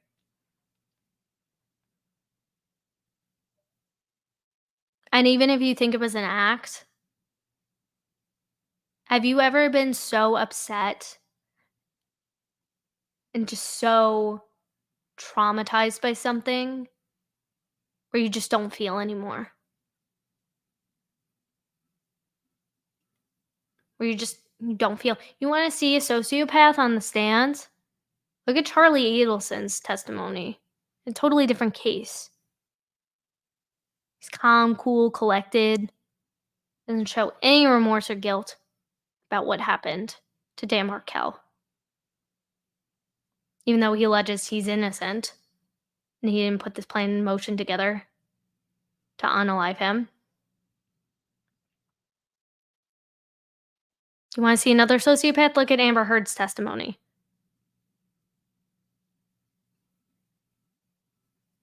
I mean, and the thing that's wild to me too is I think just a week earlier, there was another case out of, I think it was Palm Beach County, Marsha Thompson. Also a DV case. I didn't follow it, so I just know that she was essentially acquitted. I think she was charged with similar charges that Ashley was. Suffered years of DV. In that moment, when she did shoot her husband, from what I gathered, is he was under a blanket. I think he was like lying on the couch or something underneath a blanket when she shot him. And she was acquitted. She was acquitted. I don't know the realm of what her ABUSC looked like. Maybe more physical than Ashley's, but this just goes to show, and this is like a poster child of how we need to improve the way that we look at things. Things are not black and white. Just like consent is not black and white. And we just showed that we are stuck in like the 1960s of men versus women. And who could be considered a victim and who can't. That is what this case has shown, if we learned anything from it. And I thought it was really important for us to get into closing arguments. I know we have a verdict. Now we're waiting on sentencing, and we'll be following this case up until that point and following Ashley's journey. And hopefully she can find some peace and continue to fight. Maybe they'll get another opportunity. Her defense seems like they're pretty adamant about appealing. Will she continue to retain Mr. Taylor? I don't know. But I would love to know what you guys think. What do you think about the verdict? Do you think the jury got it right? Do you think they got it wrong? Do you believe Ashley, her story? Or do you think that everything was completely unfounded? Do you think that Ashley was making the whole thing up? I want to know what you think in the comment section below. But regardless, I think What is one thing that we can all learn and take away from this? For me, it's that you can't look at DV as black and white. We have to learn. And we're going to go through the rest of her testimony in my next video. I'm not completely done with this case, but I wanted to get this because it was long. It's a long video. We're at over 5 hours now, but it's important. I think now hearing the state's position and then going back and hearing their cross-examination of her testimony, if you feel like it lines up, it makes sense, and you're seeing things through a different lens, I want to know. But regardless, if you thought today's video was fascinating, if you think there was something that you could have learned, that you learned from it, please hit the subscribe button. Please hit the notification bell so you don't miss the next video of the series from me. We'll be wrapping things up then. And then we'll move on to our next case. I know a couple of people suggested Nikki McCain, so maybe we'll do that. Also, there's a lot of Mr. Beast allegations that have come up, so I'm curious to do a deeper dive into that. There's also a couple of Karen Reed updates, so I might do like a quick bit video towards the end of the week on that, just to catch us up to speed.